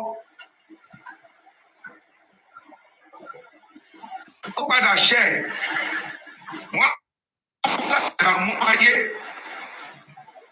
wàá fẹ́ ìyàwó ẹ náwó sí ó forúkà sí lọ́wọ́ láti inú ẹ̀wọ̀n. Kí ló dé tẹ́ ẹ̀ bí arífá pé kí ló dé tó yẹ pé inú ẹ̀wọ̀n ló ti kópa sí ìyàwó ẹ̀ lọ́wọ́ kí ló dé tí ẹ̀ bí arífá pé kí ló ṣe ní family house bàbá ẹ̀ tó fi lo oṣù 3 àti ọjọ́ díẹ̀ lọ́gbà ẹ̀wọ̀n n'Íkòyí kò sí kankan nu yín tó rí ẹ̀ pé kò sí kankan nu yín tí wọ́n jó láwùjẹ kò sí kankan nu yín tó dábẹ́ fún kò sí kankan nu yín tí kíndìn ẹ̀ sì ń ṣiṣẹ́ tó yẹ kí brain ẹ̀ ṣiṣẹ́ pé ẹ jẹ́ àbí olórí burúkú yìí lọ́rọ̀ yẹn ẹ wá gbé rọ́dá ní gẹ́gẹ́ ẹ polówó ọ̀rọ̀ kiri ayé ẹ mọ̀ pàtúbọ̀tán irọ́ ò kì í dáa tẹ́ ẹ bá fi irọ́ kọ́lé ogún ẹ máa lù ú tá a gbà jọ ni tẹ́ ẹ bá fi àgàbàgebè rámọ́tò ọgbọ̀n ẹ máa lu aago option lórí ẹ̀gẹ̀ yìí ni ẹ wá sórí burúkú inú yín dùn ẹ ń ṣẹ̀sìn ẹ ń ṣẹlẹ́yà mọ́dúnléyà inú yín dùn bẹ̀rẹ̀ ọ̀nù díẹ̀ lọ́tò tí àwọn tó dé láti àjì gan mélòó la kí inú wọn ká tó sọ ẹ tó dé láti Amẹ́ríkà wọ́n lẹ ti dé ní bọ̀dà àwòrán wọn ló ti dé bí kò bísí o ẹ wá lọ ń tò tẹ tó dé látẹ̀wọ̀n ẹni tó mú àwọn ìyá yín sìn nítorí ọmọ wèrè náà wèrè ọmọ gọ̀ ẹni kó bá kú kí ló máa padà pọ̀ ọmọ tó gọ̀ ó ṣe lára ọmọ tó ń jẹ irú yín o ẹ̀yin olórí burúkú ọmọ tí wọ́n tọ́ ọmọ tó bí ire tẹ́ ẹ̀ padà bíra yín re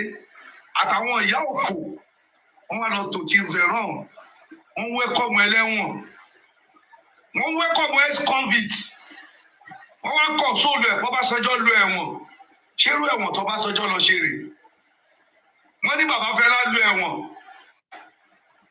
ṣẹ́wọ̀n tí bàbá Fẹ́lá lọ ṣe rè ẹ wá ń wẹ́kọ̀mù ẹlẹ́wọ̀n àbòsílẹ̀ fi pínlẹ̀ ọ̀rọ̀ yìí ìdí tí mo ṣe lẹ́mi ò bá yín wá justice mọ́ àní kíkú má pa Liam kíkú má pa Wùmí ká ẹ̀rẹ̀ ṣẹ̀ sí lójú ayé mi ohun tí mo wà fún nìyẹn justice fún ta ni fún Mohbad Oríyọmí Hamzat ó ní bàbá ọmọ tó kú lòun ò wá justice fọmọ òun kí wàá ní tèmi ṣé mọ iye ọ̀rọ̀ tó sọ kó tó débẹ̀ yẹn ni ṣé mọ iye sàkún ọ̀rọ̀ tí Oríyọmí ti wù kó tó débẹ̀ yẹn ni ó ní bàbá ọmọ lòun wá justice owó ló ń wá olè ló ń jà ó jọ gàtè kò jọ gàtè kí ló lé rìsì kúrò lọ́dọ̀ Jòsí Alọ́ba kí ló lé bíntí kúrò lọ́dọ̀ Jòsí Alọ́ba kí ló lé arífá kúrò lọ́dọ̀ Jòsí Alọ́ba kí ló lé mẹ̀rán kúrò lọ́dọ̀ Jòsí Alọ́ba àyàmí ká olórí burúkú aláṣọ yẹ́lò papirano kí ló lé wọn kúrò lọ́dọ̀ wọn àríṣò kí ló lé gbogbo wọn kúrò lọ́dọ̀ Jòsí in tó dà yí pọ̀ rìkísí àtàbòsí tó dà yí pọ̀ náà ló máa tú gbogbo yín ká ó ti tú yín ká kẹkàn wá ìgò àwọn ìgò star ayé ìjọ yẹn àwọn ìgò Lincoln tó máa strong ayé ìjọ yẹn kẹ́ẹ̀dẹ̀ máa bà á mọ́ gbogbo yín lórí kẹ́ẹ̀dẹ̀ máa bá bẹ̀ lọ kẹ́ẹ̀ máa fọwọ́ ara yín fúnra yín lóògùn jẹ ẹ ti ya olórí burúkú kan náà ẹ ti bà nǹkan jẹ́ tí kì í bá ṣe pọ́ ọba tó láyé wà nípa Wùmí òun tá à ń sọ ìkọlà máa sọ ojoojúmọ́ láyọ̀ wá mo láyọ̀ pé ẹ padà ṣẹ̀sín lójú ayé mi mo láyọ̀ pé ojú ayé mi náà ni gbogbo yín padà ti ṣorí burúkú ojú mi náà ló máa ṣiṣẹ́ tí gbogbo yín èyí tó tọ́ sẹ́wọ̀n ẹ̀wọ̀n ìjọba èyí tó tọ́ sẹ́wọ̀n Ọlọ́run èyí tó tọ́ sí ìjìyà ayé tí gbogbo yín máa bá lẹ́yọ kọ̀ọ̀kan nítorí ìdá yín tẹ́ ẹ gbé sókè yẹn ara yín náà lẹ́ máa fi pa oṣù kìíní oṣù kejì oṣù kẹta wọ́n tún gbówó lẹ̀ ẹ máa bọ̀ ẹ tó bá ní evidence ẹ máa bọ̀ láti ò jáde olórí burúkú 2 million oníyàwó ẹ gbé kalẹ̀ láti Canada how many months la fi kéde 2 million ṣé tí láti bá rí 2 million gbogbo eléyìí tó fi ń wọṣọ obìnrin tó fi ń kun powder tó ń fi ṣáàlì ṣe foundation tó ń múra bí obìnrin tó lọ fi ń jalè olè náà ló fi ń ja ẹnu ẹ ló fi sọ láti kí ló wàá mú mi fún ṣé nítorí pé mo pè ọ́ lólè ìwọ fúnra ẹ ló pè ẹ lólè láti ṣé nítorí pé mo pè ẹ́ fraud master láti fídíò ẹ wà ibi tó ti sọ ṣẹ́ tó ń ṣe wípé kí ló fẹ́ fi kún tó bá ṣe fraud ṣé wọ́n tó ń ṣe fraud ló lè jalè lọ́dọ̀ Jòsí ẹni aṣelóore bí ò dúpẹ́ bí ọlọ́ṣà kóni lẹ́rù ni Jòsí Alọ́ba ò lè dúpẹ́ oore ó yù sí gbogbo yín ó fi ìrìn àjò olórí burúkú tó rìn ó fi báyé gbogbo yín jẹ́ ṣùgbọ́n nítorí pé ìkà náà ní gbogbo ẹni tá a kọ́ níkà tó ṣe ìkà wà lára ẹ̀ nínà gbogbo yín dẹ̀ ẹ lajúlẹ̀ báyìí tí Jòsí fi gbé ẹrù bí ká gbogbo yín mọ́lé lẹ́yọ kọ̀ọ̀kan Jòsí ò kanlẹ̀kùn yín o tó fi di ẹrù bí wá ká gbogbo yín mọ́lé gbogbo ẹ̀yin tẹ́ tẹ̀lé Jòsí ní ọjọ́ kan ṣoṣo ní ìṣẹ́jú kan ṣoṣo títí di ìgbà tá a wà yìí yálà o fẹ́ máa ṣòfò padà ní o yálà o ràrìnrà bí wẹ́sò ní o gbogbo yín lẹ máa kàn bínú Ọlọ́run ẹ bí mi pé wáyé tẹ máa kàn bínú Ọlọ́run sórí yìí burú ni ó yẹ kẹ́ bí mi náà pé wáyé tẹ máa kàn bínú Ọlọ́run ìdí tẹ máa kàn bínú Ọlọ́run ni pé gbogbo yín lẹ mọ̀ pé irọ́ ni Jòsí pamọ́ mọ́ Wùmí gbogbo yín lẹ mọ̀ pé kí sórí ayé yín kí sórí ọjọ́ bí yín kó lè dùn òun lẹ ṣe parọ́ mọ́ Wùmí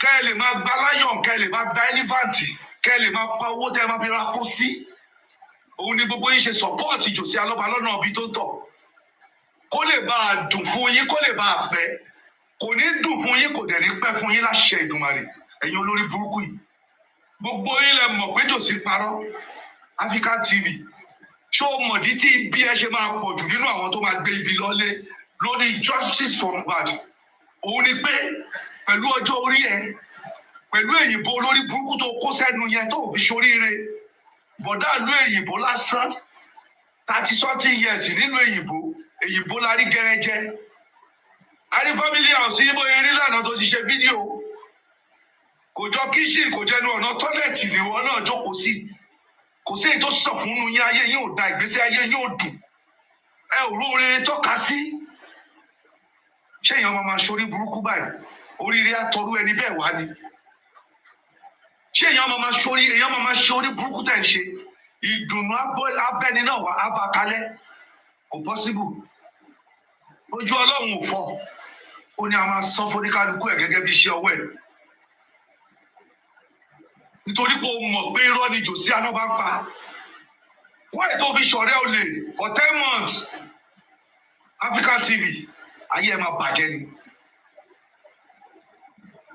láti wọ́n ètò fi ṣọ̀rẹ́ olè fún 10 months ẹ máa ṣòfò ní ẹ̀yin olórí burúkú yìí ṣèbá African TV ló ní olè ní jòsí African TV ló ní jòsí ń fi ikú ọmọ ẹ̀ wá owó African TV ló ní scam ní jòsí kò sí orúkọ tó fi qualify olè apààyàn olójú kòkòrò tí bọ̀dá olórí burúkú African TV yẹn tí kò pé jòsí lánàá gbogbo yín lẹ mọ̀ ojú orúkọ yẹn tẹ́lẹ̀ náà gbogbo yín lẹ mọ̀ pé pátọ̀ orúkọ jòsí ló le pátọ̀ orúkọ jòsí ló lójú kòkòrò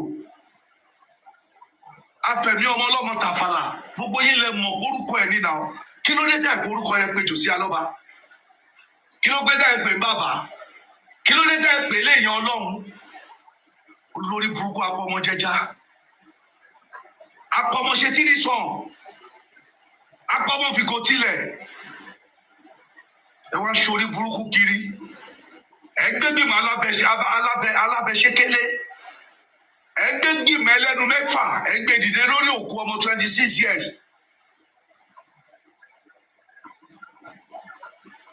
wọ́n nílẹ̀ láṣọ òkú ẹ fi lẹ̀ bu ọmọ yẹn láṣìírí gbogbo ẹni tó tẹ̀lé jòsí ní ìṣẹ́jú kan ọlọ́run ní gbogbo yín láṣìírí bẹ́ẹ̀ ṣe tú àṣírí ọmọ yẹn láṣìírí ṣe máa tú nìyẹn á tú lọ́wọ́ ọmọ aráyé á tú lọ́wọ́ ọkùnrin á tú lọ́wọ́ obìnrin á tú lọ́wọ́ onílé á tú lọ́wọ́ àlejò àṣírí gbogbo yóò ní bò ẹ bu ọmọ yẹn láṣìírí tó bá gbé wọn ti sin Mohbad ni ọlọ́run lè wu ọlá yẹn kí gbogbo nǹkan tá à ń wá kó rí bẹ́ẹ̀ ṣùgbọ́n mi ò expect nǹkan kan mọ́ mi ò expect magic kankan ju nǹkan tíjọba sọ yẹn lọ kéèyàn dẹ̀ gbà fọlọ́run wọ́n ní ká gbà fọlọ́run ní sinmi eré kí lọ́mọ ẹ̀dá ń sá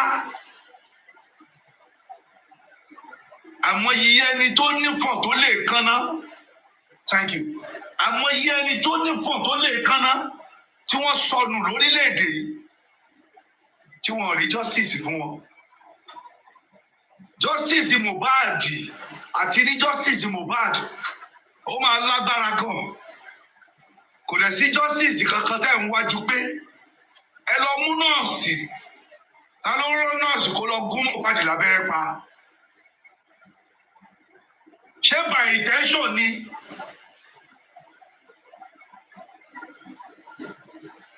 àbí torí pé kò ṣe professional ló ṣe gún lábẹ́rẹ́ tó ń gún ẹlẹ́dẹ̀ ló ṣe dá abẹ́rẹ́ tó yẹ kó fún lẹ́ẹ̀mẹ́ta bò lẹ́ẹ̀kan ṣé àmúwá ọlọ́run ní ikú Mohbad ẹ lọ béèrè lọ́wọ́ nọ́ọ̀sì alábẹ́rẹ́ kú ẹlẹ́ẹ̀kejì ẹ lọ béèrè lọ́wọ́ jòsí alọ́ba níbo ló mú ọmọ ẹ lọ tó ti lọ nájà wàràwàrà níbo ni jòsí mú ọmọ ẹ lọ tó ti lọ tójú ọmọ ẹ ẹgbẹ́ sọ̀yádá lákìsà wọn lọ́jọ́ tọmọdé bá múlẹ̀ ló mọ̀ kì í mọjọ́ tó dalẹ̀ jòsí alọ́ba náà bá ní ká má sọ àmẹ́ni tó máa padà wá sọ o à ń respect òkú Mohbad nítorí kò sí láyé ó ti fi kú ṣàgbá wa à ń respect òkú Mohbad nítorí ìyàwó tó filẹ̀ àtọmọ tó filẹ̀ ṣùgbọ́n àwọn kankan wà táwa lè fò kó mi má bàa wá tẹ̀ ìwọ Ọmọwùmí gan lẹ́nu àwọn kankan wà tá a gbọ́dọ̀ sọ nípa ẹ̀ kó má padà wá bounce back lórí Ọmọwùmí náà Mohbad kò ṣe pásítọ̀ o àmọye pásítọ̀ tó ń gbó ìjọba tí wọ́n sọ àwọn nǹkan tó lè ṣokùnfà ikú ẹ̀ tí wọn bàbá ẹ̀ náà dẹ̀ mọ̀ pọ́ mẹ́ ń mú gbà tó ṣe pórí jòsí burú ṣé jòsí fẹ́ sọ pé òun mọ̀ pọ́ mọ̀ òun gbó ni jòsí ò mọ̀ pọ́ mọ̀ òun gbé drug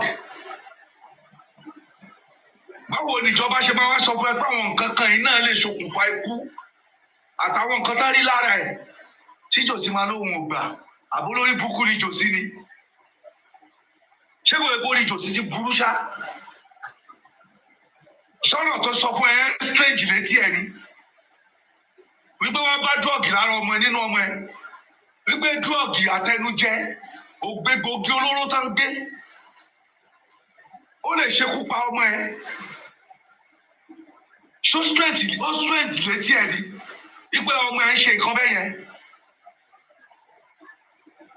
ó rí wọn ìgbà tán lé dúọ̀gì sílẹ̀ nílé rẹ́kọ́ lè bẹ̀ àpọ̀mọjáyé ìgbà tó débẹ̀ 20 pay ló lọ gba owó mọ́tò transport allowance olórí burúkú olè ó ti pẹ́ tó lè ti wà lójú ẹ gbogbo èèyàn ló mọ̀ kó lè wà lójú ẹ tó bá yẹ kó lórí burúkú yẹn rìn lọ́nà rẹ̀ African TV ó yẹ ká máa gbèjà ẹ nínà gbówó láti ìlú èyìnbó àdèmọ̀ bọ́yọ́jà ọba lórí burúkú yẹn wà torí starman ní olórí burúkú ni photoshop ní gbogbo nǹkan tó ń ṣe olórí ibú ni pẹ̀lú bí tíkẹ́ẹ̀tì ṣe wọ́n yìí kéèyàn lóhun fò ìwọ tó yẹ pé wọ́n ní bàtà ẹyẹ lẹ́gbẹ̀ẹ́ cotton materials láṣọ tó ń wọ̀ àti bedsheet materials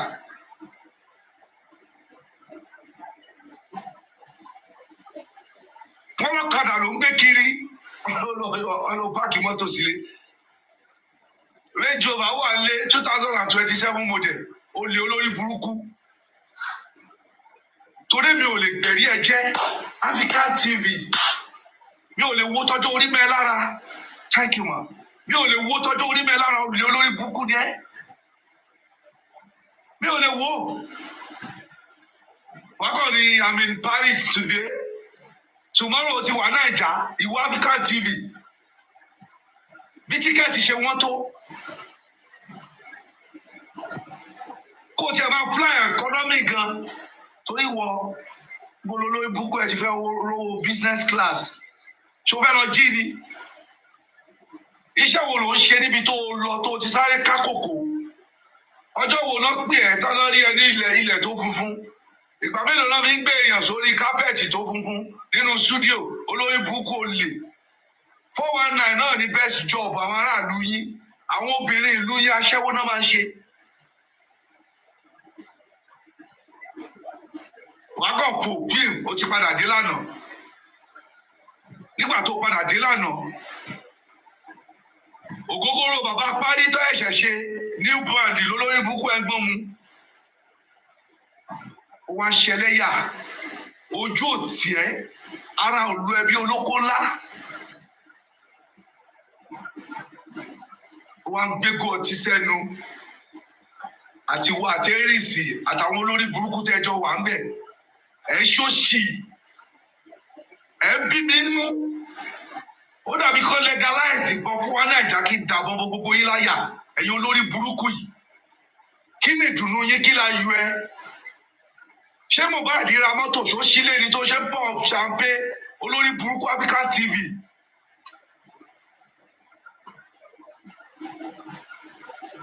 Kí ni mo tiẹ̀ ń bú ẹ fún bàbá tó lọ́mọ gan-an ṣókòsẹ̀ méjì tó bí lọ́gẹrun tó ń fi dá ìsórí akọ tí ò ṣe ìgbà tọ́mọ ẹ wà láyé olórí burúkú bàbá àti ìgbà yẹn mo ti mọ̀ báyé ẹ ti bàjẹ́ mo gba kíkí mi padà lọ́wọ́ ẹ̀ àti ìgbà yẹn mo mọ̀ pé tòsí ti mad wọ́n gbé sórí àga bàbá òun á ṣẹ́jú páípáí bí ọ̀kẹ́rẹ́ tó escape bọ́n lọ́dẹ mo ní ta lélẹ́yìí what is this? Jòsí Alọ́ba gẹrun ṣó máa gẹrun báyìí tẹ́lẹ̀ ni irun kún mọ́ lórí irùngbọ̀n sọ kókó bí ìwọ̀fà àdáwójọ nígbà tó ṣó fídíò ẹ wọ́n wá gbé ẹ lọ ìyá tó gbé ẹ lọ lánàá ń bolẹ̀ wà kí bolẹ̀ bọ́rọ̀ ayé yín já kí ló dà yín pọ̀, kí ló tú yín ká? Kò sẹ́ni tó bá súnmọ́ ẹ tí ò ní gbóòórùn bí lára ẹ Jòsí Alọ́ba. Ó lé olórí burúkú èèyàn tẹ́jọ wà lọ́nà kan náà lẹ́jọ́ máa rìn lọ́nà ibi tí ò ní gbóòórùn bí lára ẹ. Ọjọ́ tí mo kọ́kọ́ fojú mi kàn ẹ́ lákọ̀ọ́kọ́, ibi ló rùn gbòlà lára ẹ, ìkà ló rùn gbòlà lára ẹ, inú tí ò dáa ló rùn, oróró ẹ ju ta kékeré lọ Jòsí Alọ́ba. Ó dẹ̀ rọjọ́ àti sùn, ó rú àtúbọ̀tán, òní lórí òmọlẹ̀ tó máa mọ́ lọ́la, tọ́lọ́mbá ló máa pẹ́ tí ò bá pẹ́, tọ́lọ́mbá ló máa yá tó bá tètè pẹ́ kọ́. Wá ìtayé yín bàjẹ́, ẹ wá dìbéètì lórí òkú ọmọ ọlọ́mọ. Érìsì tó bá ní tọ́mọ ẹ ló ṣẹlẹ̀ sí, ṣó lè gbà kó máa jẹrà nínú mọ́ọ̀gì to this time. Láti alágbògbẹ, bọ̀dá òfò, bọ̀dá àdúgbò, àkọ́bí Ṣínà Rambo, ọmọ aníní, olórí burúkú láì pé bàbá kan náà ló bí ìwà àti ọmọ Bukky Jesse àti bàbá ọmọ Bukky Jesse àti Bukky Jesse. Torá níní lòun náà, bí ó lè ní gbogbo yín. Ẹ bá big mọ́mí sókè, bí ó lè ní gbogbo yín. Ẹ wọlé ayé yín bó ṣe rí. Ẹ wá ń tún àtúnwí asán, ẹ ń padà sẹ́yìn kí wá kọ táìtù kí ló ṣokùnfà kú Mohbad. Am I mad? Olórí Bídèmí, ẹ jọ̀ọ́ bá mi gbé ìyá mi àbíamọ mi ò lè gbé wọn wọlé.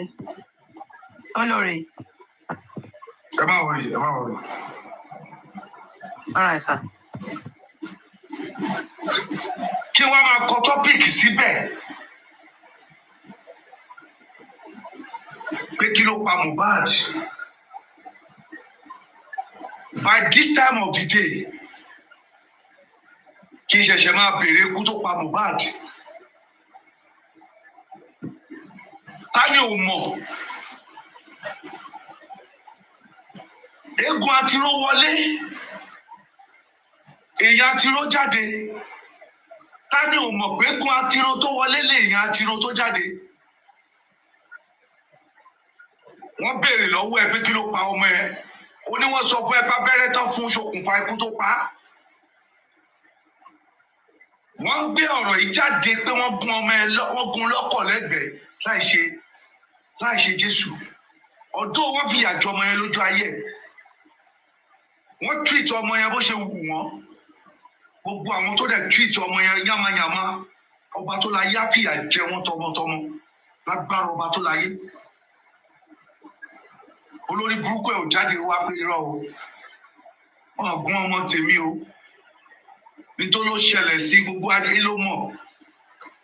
Wọ́n àrẹ́sì nọ́ọ̀sì kò parọ́ pé òun fún lábẹ́rẹ́. Nígbà tí nọ́ọ̀sì dé, òkú èèyàn kan ló fún lábẹ́rẹ́. Ṣé wọ́n wé aṣọ mọ́ ọrùn tẹ́ wọ́n gún lọ́bẹ lọ́rùn nígbà tí nọ́ọ̀sì débẹ̀ ni? Ṣé nọ́ọ̀sì yẹn ṣó wù kó ṣẹ̀wọ̀n ni? Kò ní parọ́ pé ẹ má dá wọn lórí irọ́ náà pamọ́ mi o. Nígbà tí mo débẹ̀ inú àgbàrá ẹ̀jẹ̀ ni mo ti rí o. Wọ́n yọ̀bọ̀n sí mi ni pé mi ò bá treat ẹ̀ wọ́n máa pa mí o. Èmi náà bá a pẹ̀lú ọ̀bẹ tí èmi gan mo yọ̀bẹ ẹ lọ́rùn ẹ̀. Ṣé nọ́ọ̀sì ò ní sọ bẹ́ẹ̀ ni? Wọ́n wá ní kí Wùmí wá kó wá rojọ́, wọ́n á dẹ̀ fọwọ́ ra lórí pé kó máa lọ. Wọ́n á tún fọmọ yẹn ní escort ní gbogbo ìgbà tó bá fẹ́ jáde kọ́lọ́pàá máa tẹ̀lé ẹ̀ ní sóríire ẹ̀yin olórí burúkú yìí. Ṣé rò bẹ́ẹ̀ ọlọ́pàá ju ẹ̀yin olórí burúkú yìí ni? Ọlọ́pàá máa rí ojú ọgbẹ́ tí wọ́n ti gún èèyàn lọ́bẹ, wọ́n dẹ̀ ní kó máa lọ́lé. Nọ́ọ̀sì ò dẹ̀ ní sọ pé wọ́n fẹ́ parọ́ mọ́ mi ni. Mi ò bá wọn parọ́ o, wọ́n ní kí n parọ́ ni mi ò parọ́. Nọ́ọ̀sì sọ pé òun gún lábẹ́rẹ́. Nọ́ọ̀sì ò sọ pé ojú ọgbẹ́ kankan bí ọ̀bẹ tẹ́ ẹná gún yàtọ̀ sí eléyìí tí ọmọ criminal boy yẹn ìjà tí wọ́n jà tó lead sí kọ́ pé nọ́ọ̀sì. Ohun tó ṣẹlẹ̀ mà nìyẹn. Àmọye èèyàn tó ti lọ wò olórí burúkú Jòsí ó máa lọ wọ ọmọ yẹn bí ìgbà téèyàn lọ museum set téèyàn lọ cinema house ni o. Lọ́pọ̀ ọgbà lójú ẹ̀ ti rí bi olóòsínmi tó ti sin ọmọ. Àwọn tẹ́ ẹjọ́ wà ń bẹ̀ ló wà ń bẹ̀. Ọ̀dọ́ mi ò rí ẹ lọ́jọ́ yẹn torí mo lórí ọ̀fẹ́ láti wà ń bẹ̀. Gbogbo orí burúkú tẹ́ ẹ ṣe lọ́jọ́ yẹn ni mò ń rí. bẹ́ẹ̀ ṣe ń fọmọ ọlọ́mọ ní bọ́dí ìtì ní day 1 less than 24 hours tọmọ yẹn kú lẹ́tí ní ọmọ yẹn lára títí dòní ẹ wá lámùdùnú yóò ní fọ́ ẹni bànújẹ́ ò ní wọlé tọ̀ yìí kò pọ́síbù tálálẹ́ bá ní kẹ́ jèrè ọlọ́sàn-án rí jẹ́ẹ̀tì ẹ̀yin olórí burúkú yìí lórí kíni ẹ mú ẹ̀sùn kan jáde ṣe bá wà lélẹ́yìí bó tiẹ̀ jẹ́ pé àwọn alábọ̀dé náà wà nù wa lájọ wà lójú ọ̀nà Wùmí mo wà lójú ọ̀nà Wùmí ni mi ò kẹ́gbẹ́ ojú ọ̀nà Wùmí mo ń ṣe tèmi mo ń dá ṣe tèmi ẹni tí bá rí mo rí o nítorí pé wọ́n rí mi náà ni mo ṣe rí wọn ẹni tí ò rí mi mi ò rí mi ò wo prógámù ẹ láti ṣe prógámù mi kì í ṣojoojúmọ́ náà lèèyàn máa ń wà lẹ́nu ọ̀rọ̀ àá máa ṣe é pa wá tó bá jẹ́ èèyàn kan ló máa wò wá kó máa wò wá àwọn tẹ́ ẹ wò lánàá ẹ̀wọ̀n lẹ́rán wọn lọ àwọn tẹ́ ẹ dà wá wò àwọn tẹ́ ẹ dúláyé ọ̀nù fún ẹ̀wọ̀n padà àwọn lọ ẹ padà béèrè ìdí tó ṣe lu ẹ̀wọ̀n ẹ tún padà lọ bá wọn ọ̀pọ̀ àwọn èèyàn ló ń rìn nínú ayé tí ò rójútu ọ̀rọ̀ ayé ẹ̀ tí ò rọ́nà àbáyọ títí dòní yìí ọlọ́run ò tí ì gbáláwo ore kò yín kó sọ fún yín pé àfọwọ́fà yín ló ba ayé yín jẹ́ níbi tẹ́ ẹ dé ọ̀rọ̀ àìmọ̀dí tẹ́ ẹ lọ dá sí púpọ̀ nínú yín lẹ mọ̀dí ọ̀rọ̀ tẹ́ ẹ dá sí púpọ̀ nínú yín lẹ gbọ́ ohun Ọmọ́wùmí rí bóyá ó kó ọ̀gẹ̀dẹ̀ sábẹ́ àwọn nígbà tó ń sọ̀rọ̀ ni púpọ̀ nínú yín lẹ fojú yín rí débi pé ẹ máa kàn engage ọ̀rọ̀ pẹ̀lú ẹ̀ àbí ẹ máa fọwọ́ kàn láṣọ débi ara ẹ ń jọ́ọ̀jì ọmọ yẹn from far distance ẹ fi jọ́ọ̀jì ọmọ yẹn ṣe fẹ́ ṣorí burúkú ni mi ò lọ́mọ yẹn ò ní tiẹ̀ lára ṣùgbọ́n kì í ṣàpàyàn tí má ní kò ní tiẹ̀ lára mo ti ṣàbòsí nìyẹn nítorí kò sí bá ṣe fẹ́ rìn torí òní mi mo ní tèmi náà lára náà àmọye ọjọ́ tí ilé máa gbóná èyí tí mo mọ̀ pé mi ni mo fà á èyí tí ìyàwó mi fà ṣùgbọ́n torí ọmọ nítorí ìfẹ́ nítorí kalẹ̀ lọ́jọ́ alẹ́ tó dáa mi ò dàbí olórí burúkú jòsí tó lọ́la tó lọ kẹ́rù ìyàwó ẹ̀ síta ó bàrìn àjò àwọn ọmọ ọlọ́mọ jẹ́ ó wá náà kọ zero sórúkọ wọn ṣé wọn gangan orí ẹ̀ ti burú ni ó mọ̀ pé wọn ló kọ zero sáyé àwọn ọmọ ọlọ́mọ ìṣẹ̀dá náà dẹ̀ máa kọ zero sáyé tiẹ̀ náà lọ́jọ́ ogbó olórí burúkú ni ẹ̀ náà ṣé ó máa dì àwọn tani àti tani lẹ̀ ń bá po wèrè ṣé mi jọ ẹtẹ máa bá po wèrè ni kí lèmi àti ìjọ ń drag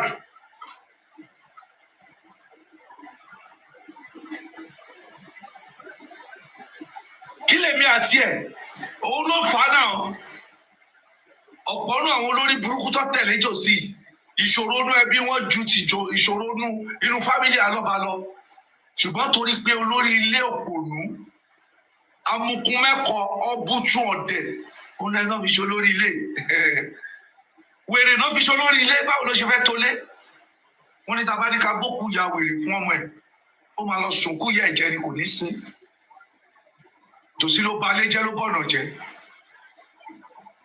bí pé Mohbad dẹ̀ ti mọ̀ pé ó máa padà balẹ̀ jẹ́ ó máa bọ̀nà jẹ́ ó ní dádì mi ẹ má balẹ̀ jẹ́ ẹ má bọ̀nà jẹ́ o.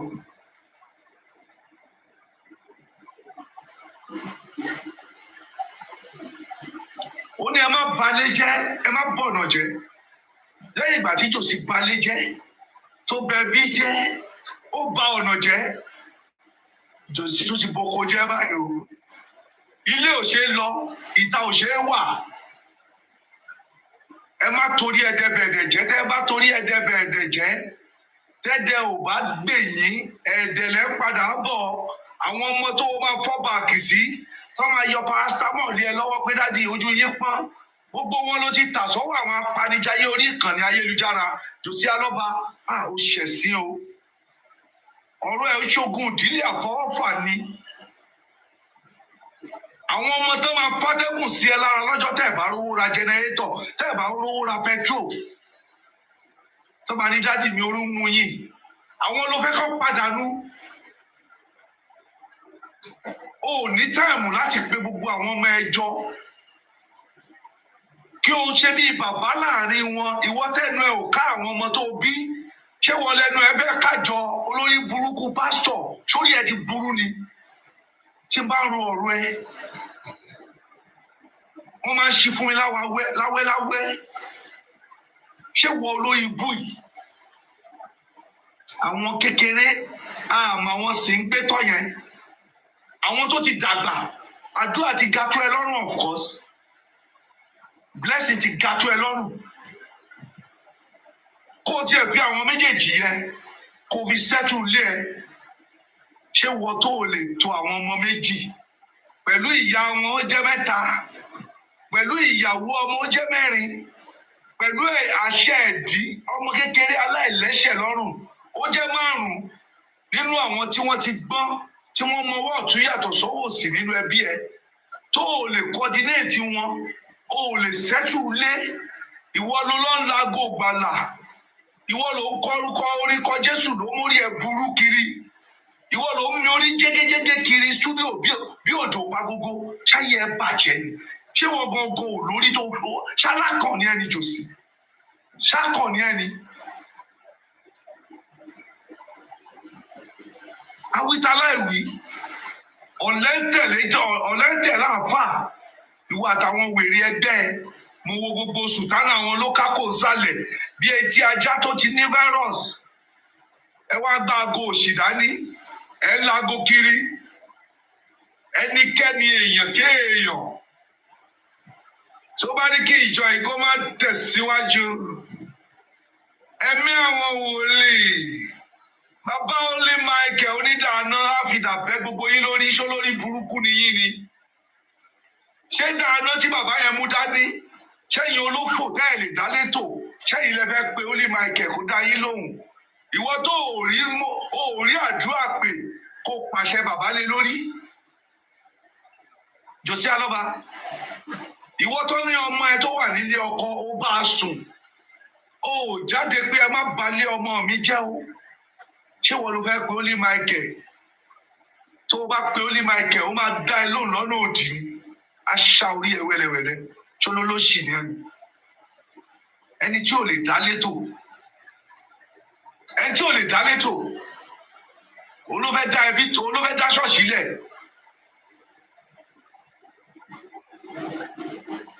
Àti fi ìpìlẹ̀ lélẹ̀ lórí òtítọ́, ìjọ kérúbù ìyàtẹ̀síwájú kò ní bàjẹ́ láéláé. Àwọn ìjọ gidi ló ń kọ́, òṣì ló fi lélẹ̀, kì í ṣèjọ Jòsí Alọ́ba. Wèrè ló fi lélẹ̀ lórí ibi tí ẹ̀jẹ̀ ọmọ ẹ ti kígbe fún ẹ̀san. Aslamọ́tà alàṣìbíkà for clamis alakitibon. Èdè ọ̀run ni mò ń sọ. Gbogbo ẹni tọ́lọ́ bá ṣí létí ẹ̀mí ó yẹ kó gbọ́n tí mò ń sọ. Bíbélì ní ẹ gbọ́ ohun tí ẹ̀mí sọ fún ìjọ. Kí ni ẹ̀mí sọ fún Jòsí? Ẹ̀mí Gẹ́sẹ́búbù, ẹ̀mí òṣì, ẹ̀mí wèrè, ẹ̀mí olè, ẹ̀mí ojú kòkòrò olóńlò ẹ̀.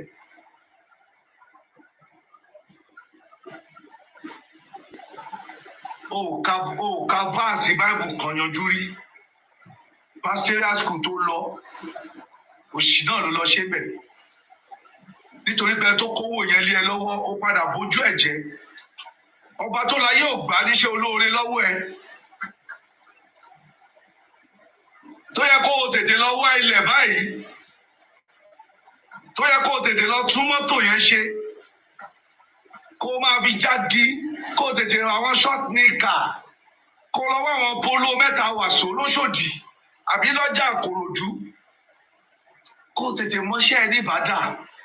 Gbogbo owó tó kó fún ẹ ó máa tán. Afẹ́fẹ́ náà kó lé ẹ lọ́wọ́ kì í ṣòwò, nítorí owó ìbànújẹ́ ni. Owó ìpanilẹ́kún ló kó dání Jòsí Alọ́ba, kò ní pẹ́ tán. Tó bá dẹ̀ tán, wà á gbé èrìsì máa dá ẹ lóhùn. Èrìsì olórí burúkú ni o, ọ̀rọ̀ burúkú wà lẹ́nu ẹ o. Olórí burúkú yà lóhùn gbédè ṣùgbọ́n gbèké. a máa pa àwọn òwe tó lè jẹ́ káwọn olórí burúkú ẹgbẹ́ yín lọ bínú kú. Wọ́n wá pé rìsì á dá ẹ lóhùn lẹ́yìn ìgbà tí ẹ bá ti sin Mohbad. Ìwọ náà mọ̀ pé ọjọ́ tí Mohbad bá ti wọlé, ọjọ́ yẹn ni gbogbo yín wọlé pẹ̀lú Mohbad. Ẹ lè máa rìn lórílẹ̀ o. Wọ́n ti bẹ́rí ògùn ẹlòmíì mọ́ Mohbad. Ẹ̀yin olórí burúkú yìí. Láti alágbògbẹ́, láti oníṣòro ayé olè, Ford Master, mo expect petition yín o. Tó o bá mú petition yẹn wá ò ní jèrè ayé. Tó o bá kọ petition yẹn ò ní látúbọ̀tán rí.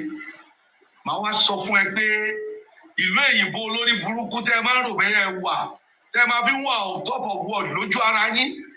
Àwọn tó ṣe eré ìlú èyìnbó tí wọ́n tọ́lọ̀ fún níre, tí wọ́n rò rere tọ́ka sí, wàláhì tàlá ilẹ̀ ni wọ́n wà, wọn ò gara.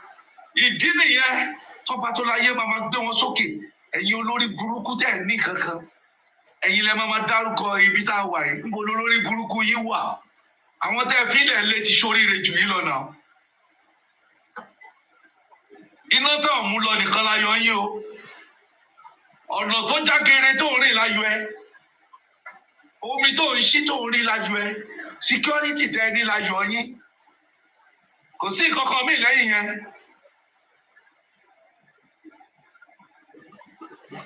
Tẹ́ bá wò bóyá gbogbo àwọn tó wà nílé lè fọwọ́ rọ́ sẹ́yìn. Ẹ tútú ẹ̀ dànù, àbólórí burúkú ni yín. Ẹ máa mú petition yín bọ̀. Petition á pe petition ránṣẹ́. A máa wá dálẹ̀ àtúnṣà ṣé olórí burúkú ni yín ni. Alẹ̀ ẹ̀ alẹ̀ mọ́. Abẹ́ ẹ̀ alẹ̀ pé ká bá wá sí inquest. Inquest ọmọ mẹ́rin. Ọlọ́run nǹkan tó lè jẹ́ máa wà. Bẹ́ẹ̀ kò sí sitting. Àbáyé parẹ́ lọ́jọ́ yẹn. Èmi kì í ṣe ẹyẹ tó ké lójò tí kì í ké lẹ́rùn. Gbogbo ẹni bá dènà dèmí nílé ayé ànàjà tì mí. Tẹ bá gbógun tẹ gbọ́gbọ̀n kí n tó tẹ bẹ̀. Nínú kan ní tírélà já láti ta màgà. Láti ta ẹlẹ́wà lókè gerege yẹn ó pa gbogbo yín dànù. Wọ́n wá lé òkú yín sílẹ̀ bí òkú ẹran tó kú sí gíbà. Àbólórí ibu ni yín. Ṣé yẹn lẹ́bí halẹ̀ mọ́ wa? Ẹ nìṣó bẹ̀. Nìṣó níbẹ̀. Ẹ̀sìn yín ojú mi ló máa ṣe. Nítorí pé ẹ fẹ́ ṣẹ̀sìn ọmọ wù mí, Ọlọ́run ni ò padà ṣẹ̀sìn ẹ̀.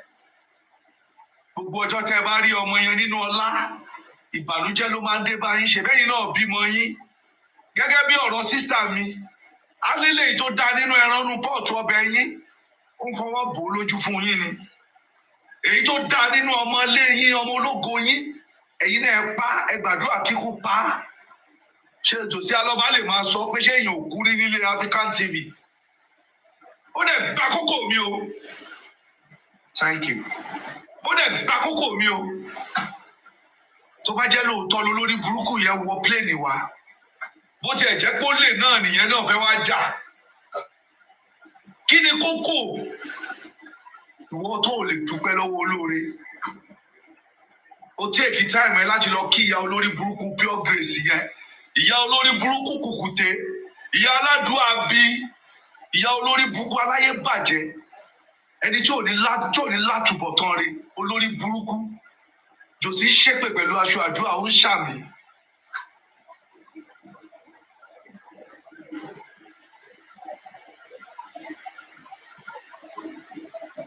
Ẹ̀gbọ́n mi kò rí bẹ́ẹ̀, olórí burúkú ni máa yẹn.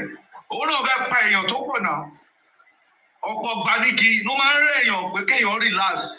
Ṣùgbọ́n tá a bá ní ká relax, àwọn olórí burúkú yìí ready láti gbẹ́rù wá látẹ̀yìn. Thank you, my mommy. God bless you. Àwọn olórí burúkú yìí ráyè wọ́n fẹ́ gbẹ́rù wá látẹ̀yìn. Tá a bá ní ká dá tiwa máa bá wa dákẹ́ o bàbá mi. Àjàgbá yìí, òun ní tẹ́jú, àsọ́gbà yìí ní tàrà, òkúta tí mo mú dání, ẹ bá ní má sọ àbá bàbá ẹ̀ lórí, á gbọ́n sórí ìyá ẹ̀, á dún gbáǹs. Tí mo bá padà lásìkò yìí, mo fìyà jẹra mi. Ṣé pè ní ká sọ ní tọ́ba tó láyé sọ dàdúrà fún wa? Ṣé tírẹ́sì lọ́tún ló sì ní ara pa ẹ o? àwọn tá a lè máa pa èmi wà nù mosquito ẹ̀yin tẹ́ fẹ́ pa mosquito tó escape òun lè fẹ́ pa mí ìgbà náà pa ẹnì kò kí n pàwọ́ tẹ́ bá rò ó mọ́jú ẹ̀ tójú oorun dójú kú tẹ́ bá rò ó láàárọ̀ ẹ̀ ní ìṣẹ́jú kan tẹ́ máa fi jọ́ lọ́hún pè ṣé olórí burúkú ni yìí ni wọ́n ti tẹ́tí wa gan mẹ́sẹ̀gì oríṣiríṣi èmi báyìí mi ò lè kà á èmi báyìí ó máa kọ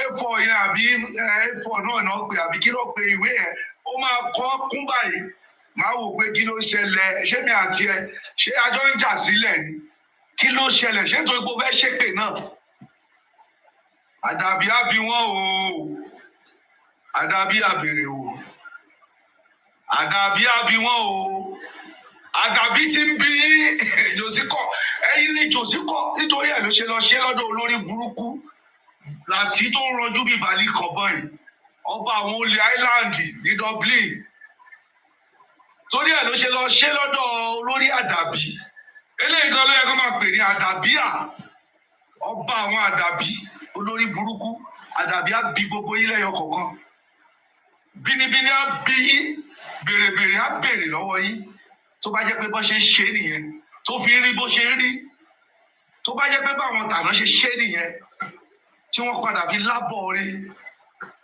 tó bá jẹ́ pé báwọn tìjẹta ṣe ṣe nìyẹn òun náà lẹ́yìn náà ṣe yẹ ààbò àwọn ìjẹta ìkáwọ́lérí wọn ìpẹ́sẹ̀jẹ́lẹ̀ wọn ẹ̀yin náà máa rí mo gbàdúrà ipa tí mo kó èrò ọkàn mi gbogbo strength mi lórí justice yìí Ọlọ́run kò fi dá mi lẹ́jọ́ tọmọtọmọ Ọlọ́run á fi dá gbogbo yín náà lẹ́jọ́ tọmọtọmọ ẹ̀yin olórí burúkú yìí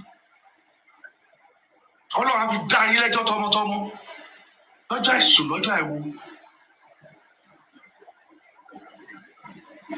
mo wà pẹ̀lú mọ́sí mi nígbà tó sẹ́ẹ̀dì fídíò tí mo play yẹn mọ́mì mi fẹ́ máa sunkún ni olùkọ́ mi ọjọ́ wo náà máa dẹ̀yìn lẹ́yìn ọmọ yìí ṣó lórí burúkú làwọn pípọ̀ ìní kọ́ mẹ́rin jáde náà mo ní ẹ fi wọ́n lẹ̀ ọ̀pọ̀lọ́ wọn ò mọ̀ ní odò wọ́n dà sáwúrú jù ni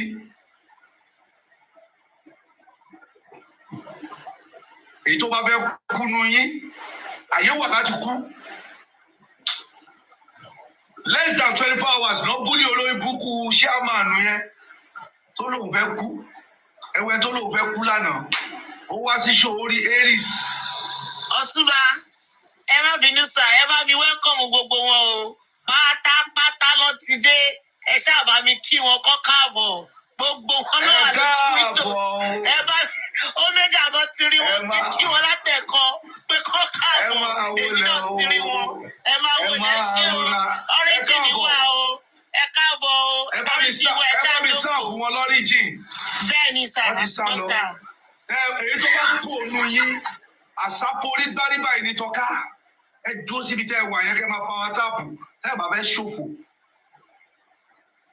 ẹ jókòó síbi tẹ́ ẹ wà yẹn tẹ́ ẹ bá kú òun bẹ́ẹ̀ àrà tó sán láì sójò ló máa pa gbogbo yín lẹ́yọ kọ̀ọ̀kan kò sí nǹkan tá a bá yín jẹ tí yín kan wà kò sí nǹkan tá a bá yín jẹ ohun tí mo béèrè lọ́wọ́ yín ni kí ni Wùmí ṣe fún yín ẹ̀rí wo lẹ ní tẹ́ ẹ fẹ́ kí n pàdé àpòpọ̀ pẹ̀lú yín láti pa Ọmọ́wùmí ẹ̀rí wo lẹ ní no ẹ tó bá sunkún yẹn tó bá yẹ pé ẹ mọ̀ọ́mọ̀ ni ẹ stop ẹ tó bá yẹ pé ẹ mọ̀ọ́mọ̀ ẹ stop ẹ tẹ́ ẹ bá mọ̀ọ́mọ̀ ẹ lọ sunkún family house yín o.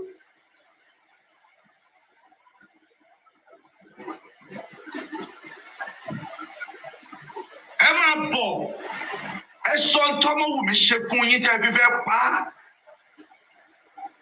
ṣèbí Joseph alọ́ba tó sọ pé Ọmọ́wùmí ń kó oògùn sóúnjẹ fún fọ́kọ ẹ̀ tí gbogbo yín ṣe dàbí ṣe ṣáàt ṣe bóun lẹ padà wàá pè lónírọ́ lónìí a jẹ́ pé tó sọ fún yín lánàá irọ́ ló ń pa gbogbo ẹ̀yin tẹ́ lọ́ọ̀ṣì ọ̀rọ̀ yẹn ẹ máa ṣègbè ni ṣèbí jòsí àná tó pe ọmọ ẹ̀ tó pe lọ́mọ àlè. Thank you. tó pé ọmọ ẹ̀ lọ́mọ àlè lánàá tí gbogbo yín ń bá a pè lọ́mọ àlè. Wọ́n ní onígbá ló pe bẹ́ẹ̀ lákàrà gbá tọ́mọ aráyé ń bá a fi kó dọ̀tí. Ṣebí gbogbo yín lẹ padà lọ́ọ̀ṣì ọ̀rọ̀ yẹn lọ́dọ̀ yín. Aṣẹ́wó àṣànà òbó Lẹ́kì transformer Lẹ́kì. Ẹ wá lónìí ẹni tẹ́ ẹ gba ọ̀rọ̀ ẹnu ẹ̀ gbọ́ tẹ́ ẹ fi ń tapà ìbànújẹ́ sínú ayé opó tẹ́ ẹ fi ń fi kún ẹ̀kún ọmọ aláìní bàbá. Ẹ wá lónìí ẹ ló ń parọ́ ni ẹ ló lè ní. Ọba tó láyé bá mi fìyà jẹ gbogbo àwọn pípù yìí. Má jẹ́ kán látúbọ̀ tán rè. Jẹ́ káwọn náà fara gbà wẹ̀ kán rí bó ṣe ń rì. Àwọn ìyá àgbàlagbà tí ń bẹ́nu yín, ẹ̀yin great grandma, tó bá jẹ́ pé Ọlọ́run ọba tètè dá ẹ lọ́mọ. Rich Grace, ìyá òfò, ìyá ewéjòkó yẹn kùkùté. Wọ́n ní àwọn ewúro náà ló ń jọ́sìn inú ṣọ́ọ̀ṣì yìí. Ṣé tó bá ọmọ wù mí yẹn kò yẹ kó jẹ́ ọmọ ẹ? Ọmọ 24 years. Ọmọ oṣù 5 nígbà tí bàbá ẹ kú. Ẹ̀dẹ̀ ń gbá ọmọ yẹn báyìí. Ẹ̀jẹ̀ ó sinmi. Omi ọyàn gbẹ́. Tí kì í bá ṣe ìfẹ́ Ọlọ́run, àmọ́ mi ẹ ṣe. Tí kì í bá ṣe ìfẹ́ Ọlọ́run, òun ló gbé ọmọ yẹn ló gbèrú. Agbọ́mọ yẹn dání a máa domi ẹkún sọmọ ọlọ́mọ lórí. Ìkúnlẹ̀ abiyamọ á bá yín jà. Thank you, Gifta. Thank you. Ọmọ ti yín náà. God bless you. Thank you. Thank you. Thank you. Thank you. Kí lẹ fẹ́ gbà? Abiyamọ ni mí. Mi ò ní kankan tí mò ń gbà. Àánú Ọlọ́run nìkan ni mo fẹ́. Gbogbo ẹni tó bá ti rí àánú Ọlọ́run gbà, ó ti lóhun gbogbo. Owó lẹ́yìn fẹ́ gbà, ó dẹ̀ máa tán. Júdásì náà gba owó ṣùgbọ́n ẹ̀mí ẹ̀ ò ná owó yẹn. Bọ́ba tó láyé ṣe máa ṣọ̀rọ̀ gbogbo yín nìyẹn. Júdásì tẹ́wọ́ gba owó láti fi Jésù hàn. Gbogbo yín tẹ́wọ́ gba owó láti fi ọmọ Wùmí hàn sẹ́nu kú. Àti Líàmù ọmọ òkókó. Ṣùgbọ́n a gbọ́ pé Júdásì ò padà ná owó yẹn. Ẹ̀yin náà gbìyànjú láti tún ara yín ṣe. Ìgbọ̀nsẹ̀ kínkín létí àwo bẹ̀gìrì. Tètè tójú bá kó omi ọkàn ńkọ́. Tẹ bá rí mi bí oníwàhálà. Ẹ jẹ́ kí wàhálà yẹn jórúkọ ìyá mi. Ẹ fi fìtìnátì, ẹ fi ṣorúkọ bàbá mi. Ẹ fi ìjàmbá, ẹ fi ṣe nickname mi. Àbó lórí burúkú ni yín. Àǹtí mi kan gba ìpè lọ́sàn-án yìí. Ó ní wọ́n ti sọ ẹ́ di lépè lórí íńtánẹ́ẹ̀tì. Mo lábàáyé yín fẹ́ bàjẹ́ ni. Tó bá jàkọ̀ bí ọmọ yín ni Wùmí. Ṣé máa gbàdúrà kí nǹkan yẹn ṣe? Ó ní sọmọ kó ti dẹ́lẹ́ kẹta ẹ̀ o. Oníkálukú máa wà láàyè. Ìgbà tẹ́ ẹ̀ wà láàyè yín kọ́. Ẹ ní mí lára ni. Ẹ máa tún délé mi ẹ máa lọ túnú kíṣìnì. Ẹ kó ní burúkú yín lọ. Ẹ̀yin èèyàn òfò lórí burúkú. Torí bẹ́ẹ̀ dúró lọ́nà òdodo náà ní ire ò ṣe wá yín rí. Lẹ́ṣẹ̀ ń tilẹ̀ jẹ́ kiri bí èkúté ṣọ́ọ̀ṣì. Ayé yín ti bàjẹ́. Ǹjẹ́ tẹ bá rìn lọ́nà òdodo? Ire ò ní wá yín rí. Tí bá gbọ́ ọmọ ìyá mi ṣépè. Tí bá gbé cousin mi ṣépè lórí justice ìwọ tí mi ò mẹ́rí. Ọlọ́run ọba ń gbọ́ mo lè la 2x2 mọ́ bàbá ẹ̀ lórí. Ṣé olórí burúkú ni yín ni? Ṣé olórí burúkú ni yín ni? Mohbad ti kú. Kò lè padà wá mọ́. Ọmọ Wùmí sì wà láyé. Ṣé dandan kí gbogbo wọn kàkúrú ni? Jáde wá ta. Sọ́bi tó mọ́ ẹ lọ kó lọ nájà wàràwàrà. Kí ni Mohbad rò débi pé ẹ má bẹ̀bí jẹ́? Ṣó mọ̀ kó o máa kú ni? Ẹ̀yin méjèèjì lẹ́jọ́ mọ́ bí tẹ́ ẹ lọ. Ẹ má pa ọmọ ọlọ́mọ. Bàbá ní a máa gbèjà Mohbad. Ó máa fẹ́ ti ọmọ Wùmí. Ìwọ ti kú. Mi ò fi kú yù ẹ́. Ó dùn mí gan. Gbogbo ìgbà tí mo bá rí ògo ẹ tó sunkún níbojì, ta ló fẹ́ lò? Ṣèbá dùn àbẹ́ tap out of your glory láàrin àwọn olórí burúkú abiyamọ. Àwọn aláwo tó ń ṣépè pé ọjọ́ tí ògo ọmọ náà bá bẹ̀rẹ̀ sí búyọ, ọ̀tá ọmọ yẹn náà máa dẹni àkọlẹ̀bù bí Mohbad ṣe lọ olórí burúkú Jòsí Alọ́ba ò jáde ṣùgbọ́n kẹsẹ̀ lẹ́sẹ̀ ó wọ tírẹ́nàsì bí àwọn bídòbídò bí bèbí tó fi polówó dèwúrẹ́sà fún 7up olórí burúkú ẹgbàlẹ̀ rich grace lọ ẹ lọ lá píopío ara yín ẹ lọ tìka bọ̀dí òfò lómi ẹ̀fọ́ ṣe òfò lẹ́ máa ṣe ẹ̀yin olórí burúkú yìí. ẹ lọ mọ wù mí inú ẹ ń dùn ṣé inú Jòsí ò dùn 14 days ni Jòsí ti lọ gẹ́stáì tó fi dá ẹ̀ sí bàbá tọmọ ẹ ṣẹ̀ṣẹ̀ kú kọ́ tiẹ̀ gbé dá ìdání ó yẹ kó fọwọ́ gbà dànù ni níbo ló fẹ́ rí ọkọ ẹ sí ṣé o mọ̀ ọmọ ẹ máa kú ni níbo lẹ lọ tó ti sọ pé kọ ọmọ yẹn ò lọ́jọ́ tó pẹ́ o nípọ́jà wàràwàrà níṣẹ́ tẹ́ wá ṣe iṣẹ́ ọjà tó wá ná.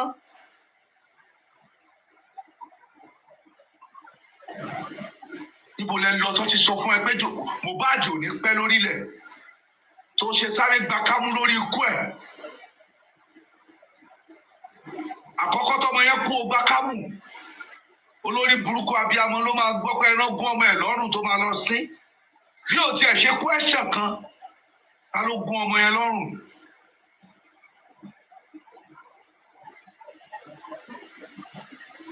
Ta ló gún ọmọ yẹn lọ́rùn. Ó gbọ́ ọmọ yẹn lọ sí bọ̀bọ̀bọ̀wọ̀ ẹ̀fọ́dún jù ó sin ọmọ yẹn láfọ̀nàfọ̀ṣù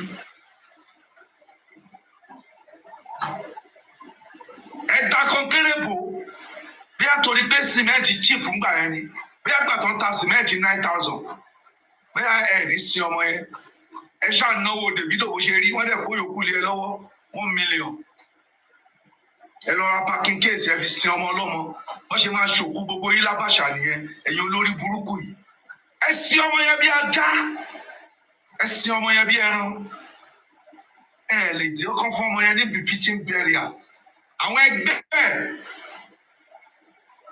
kàn kẹ́ ọmọ yẹn Ọlámídé kì í náwó bí mo mọ bọ́ yẹn náà mo mọ Davido mo mọ àwọn olórin tó jẹ́ pé wọ́n á dìde lórí ọ̀rọ̀ ọmọ yẹn ṣé wọ́n sọ fún yín bí tẹ́ lọ tẹ́ ti lọ nájà wàràwàrà ìpọ́jọ́ tójú bá rí bíi ni bí máa wọlé òkú ẹ̀ gbúdọ̀ lọ ọjọ́ kejì nínú òjò láwà níbi tó ti ń sin Mohbad mo rò pé ní tó jò pa tó rùn pa kí ló máa pa ìyà ló máa pa ẹ jẹ́ abẹ́ ọmọ yẹn ní last respect adélé tán là ń gbọ́ gbàsgbòs adélé tán là ń gbọ́ gbàsgbòs Jòsí Alọ́ba Rolex watch mi GT50 R2 tó sọnù ó ju 1 million olórí burúkú tá ẹgbẹ́ ń béèrè lọ máa ń mú aago mi olórí burúkú ni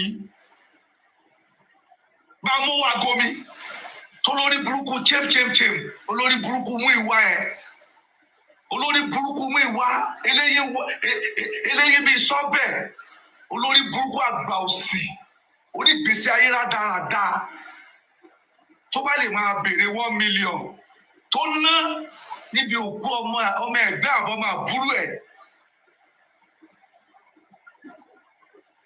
èmi náà ní ráìtì láti ẹ́rì sí olórí burúkú yẹn tó bá ń béèrè owó tó fún lọ́ọ̀yà èmi náà lè béèrè owó agomina ṣèfẹ́ yẹ ẹ̀kẹ́yìn láwa ṣe fọ́mọ ẹ tó fi jágo wa ẹ̀yin olórí burúkú yìí àwa gbà fọ́lọ́run nítorí pa bíamọ làwa náà owó fún ni òtún èèyàn tí má lè kóru aago yẹn irú aago yẹn in 1 million pieces tí mi ò bá ní kí n lọ yá tó bá jẹ́ mi nìkan lọ́lọ́run kàn sí ìpọ́wọ́ mi lọ́lọ́run ti fẹ́ ṣiṣẹ́ ìyanu láti jí Mohbad wàláì mo lè lọ ta family house wa ṣùgbọ́n ẹ̀pà òbóró máa ṣọ ọmọ yẹn mọ́ ọmọ yẹn ti rìnrìn òwò ọjà kòkòrò jẹ́ agbádùn obì tó gbó ikú jẹ́ agbádùn ọmọ wa ọmọ ni Mohbad jẹ́ sí mi mo ní ọmọ tó tó Mohbad náà mi ò tọ́ àwọn ọmọ tèmi bí Jòsí ṣe tọ́mọ tó bá lólòṣì ní ẹ ọ̀gá olòṣì lèmi náà kọ́ bá tó láyé sọ mí dé èèyàn láyé tó lórí burúkú ní ẹni iṣẹ́ àtòṣì náà fi tọ́ àwa náà àbá sọ fún ẹgbẹ́ dádì mi Fọláwíyọ ni ọmọ atẹ́rọ̀ fọ̀dìdé làwa náà à ń gbàdúrà kọ́ba tó láyé sọ àwa náà dèèyàn ìṣẹ́ tá a fi tọ́ wa káwa náà má fi tọ́ mọ́ kí ló ṣe lórí ọmọ táwa ò ṣe kí ló ṣe lórí ọmọ táwa ò ṣe àwọn ọ̀rẹ́ ti yọ̀ mí rí àwọn àgbà kan wọn kì í pè mí sí pátí wọn á ní kò ní rà èmi máa fowó sukú ọmọ mi lẹ̀ máa lọ ra aṣọ tó máa gbó wọn ní ọmọ ní kára fàṣọ lẹ̀ ọmọ láyọ̀ tèmi ọmọ ẹni ní gbé ní líyì ọmọ ẹni ní gbé ní ṣọlá mo gbé àwọn òbí tèmi níyì dandan ọmọ gbọ́dọ̀ gbé mi níyì mi ò ti àwọn òbí mi lójú dandan ọmọ ò gbọ́dọ̀ tì mí lójú jòsí tí àwọn ọmọ ó ti àwọn òbí ẹ̀ lójú nítorí ẹ̀ ni ò ṣe lẹ́nìkan àbáwí nílé wọn ṣé jòsí ò wá lágbà kankan lé ni tí ò bá tiẹ̀ lágbà ńlé ṣé bíṣù àwọn àgbálé wọn kankan ò ranjú mọ́ jòsí ni pé kó lọ ṣe níìdì odidi oṣù mẹ́wàá kó má close sí ọmọ ẹ àdúrà tún ní next of king yẹ o àdúrà òun ní next of king yẹ ó súnmọ́ ọmọ ẹ bí Mohbad náà ṣe ń bá yí nìyẹn orí tó gbági tó gbọ́ pẹ̀ ó dùn mí orí yẹn padà wá fọ́ owó Yorùbá dẹ̀ ní orí tó bá lugi tó bá lu ọ̀pẹ torí yẹn ò bá fọ́ ire ló bọ̀ wá rí o wọ́n lójú tó pọ́n ṣe àpọ́n kúkọ́ wọ́n lójú tó pọ́n ṣe àpọ́n làní ojú tó pọ́n Mohbad ó padà pọ́n ọmọ yẹn kú gbogbo ọ̀pọ̀ gbà ó máa ń ṣe mí bíi pé ṣé mò ń lálàá ni lórí ikú Mohbad kí ló wá dé tó jẹ́ pé bàbá tó ní ọmọ ikú ọmọ yẹn ò ṣe Jòsí Alọ́ba ní fúkẹ́ ara Jòsí dẹ̀ ṣì ń lé kó láì ṣe òbúkọ ayé ẹ bàjẹ́ ọmọ ẹ wà mọ́ọ̀gì wọ́n ló jẹrà wọ́n là á Jòsí dẹ̀ jókòó síbẹ̀ Jòsí gbé kinní sétí kiri kíní etí mi ò ṣiṣẹ́ rárá ó sọ pé ayé ẹ náà ò ṣiṣẹ́ àbó lórí burúkú ni máa rìn ni kíní etí ẹ ò ṣiṣẹ́ ó yẹ kí etí ẹ kó di ni kíní etí mi ò ṣiṣẹ́ rárá orin tó ń kọ kí ló fi dà láti ìgbà tí ó ti ló ń kọrin láyé àmọ́ àwọn olórin tó kọrin ìmí ò lórúkọ mọ́ iṣẹ́ ọwọ́ ẹ̀ ṣe ń fọhùn síbẹ̀ ilé tó kọ́ láyé ìgbà yẹn best of ilé ló sì jẹ́ design yẹn ló yàtọ̀ orí ewo ló ṣe nídìí orin kí ni táìtù kẹsẹ̀tì tó ti ṣe ká lọ rà á ìgbà tó máa ń kú tán ló tó lọ gba máìkì lọ́wọ́ àwòkọ olórí burúkú olórí òfò olórí àrò African TV ìpolówó ọjà tó sanwó fún gbogbo abiyamọ ayé gbogbo ẹ̀yin ọmọ Ṣàngó ẹ má jẹ́ kí African TV kó yín lọ síbi tẹ́ ẹ máa ti gba orí burúkú ayérayé o tẹ́ ẹ bá ń wá bí tẹ́ ẹ ti fẹ́ gbọ́ orin Mohbad ẹ lọ sórí àwọn áàpù yẹn kẹ́ ẹ lọ stream orin Mohbad àtòrí àdúrà ẹ kọ orúkọ yẹn dáadáa tẹ́ ẹ bá kọ Alọ́ba wọ́n lè gbórúkọ wèrè yẹn wá o orí àrùn ló kọ o gbogbo àwọn tó kọ tó ń gbọ́ orin tó kọ orin wèrè ló kọ àdúrà kẹ́ ẹ lè bá a ṣe ọmọ Liam yẹn láǹfààní nítorí òkè òkúlòkún rè bàbá ọmọ ló lọmọ kò síbi tó fẹ́ ti Liam sí àfi tó bá fẹ́ tira ẹ sínú gbólókù iná kó fẹ́rù bojú ọ̀gẹ̀dẹ̀ kó kó fọmọ ẹ̀ rọ́pò Mohbad ti kó Liam lẹ̀ tó bá jẹ́ torí pé ẹ̀ ń wá DNA ló máa júwe ikú tó pa Mohbad a máa mọ̀ tó bá dé inquest lọ́jọ́ Wednesday. Wọ́n máa béèrè lọ́wọ́ ẹ bí ìpá bó ṣe papọ̀ mẹ́pọ̀n. Orin tí pa ẹ̀ tó ṣe ìdí ju bó ṣoko ó ṣẹpọ̀n gángá lọ sórí ẹ̀ ti burú ni. Wọ́n lọ́mọ ẹ̀ ò mọ̀wé ó ní at least ó ní writing sórí ẹ̀ ti yí. Wọ́n ní kí ló pa Mohbad, wọ́n fìyà jọmọ ẹ̀, ọmọ yẹn kú wọ́n gún lábẹ́rẹ́. Ìjọba Èkó dìde wọ́n gbìyànjú ohun tí wọ́n ṣe ní wọ́n ṣe lórí ọmọ ẹ̀. Wọ́n náwó fáwọn ọlọ́pàá, wọ́n náwó fáwọn investigation, wọ́n náwó fáwọn lọ́ọ̀yà. George tó ń síìtì ní gbogbo ìgbà ṣé bàbá ẹ ló sọ sálárì fún ni Jòsí Alọ́ba? Ìwọ náà wọ́n feel important. Ìwọ tí wọ́n mọ̀ ẹ́ ní police command tó wà lẹ́gbẹ̀ẹ́ lẹ́yìn. Ìwọ náà wá dẹ tó ń lọ sí state headquarter ní Pàǹtí. Òun dẹ tó ń lọ sí area òun wọ alágbọ̀n. Monkey sabi waka. He can fly up and down. Ọjọ́ kan ló máa fò tó máa fẹ́ ó máa fọwọ́ kọ́gi ó máa fọrùn kọ́gi. Ó ti yá wèrè. Kí ló ṣe ẹ́? Tó bá ju ẹ lọ́wọ́ kó fi jólẹ̀. Èmi ti rí pé gbogbo ọ̀nà yín ọ̀nà bí ni. Mo mọ iye àwọn èèyàn tó ti pè mí gbọ́dọ̀ tí mò ń tọ̀. Mo ń sọ̀nà tó dáa. Ẹ gbọ́ ṣó dáa àbí kò dáa? Èwo ló tẹ̀lé Ọmọwùmí tó gba èrè tìjú látijọ́ tẹ́ ti ń tẹ̀lé ọmọ yẹn? Látijọ́ tẹ́ ti dúró tì ìyá yẹn?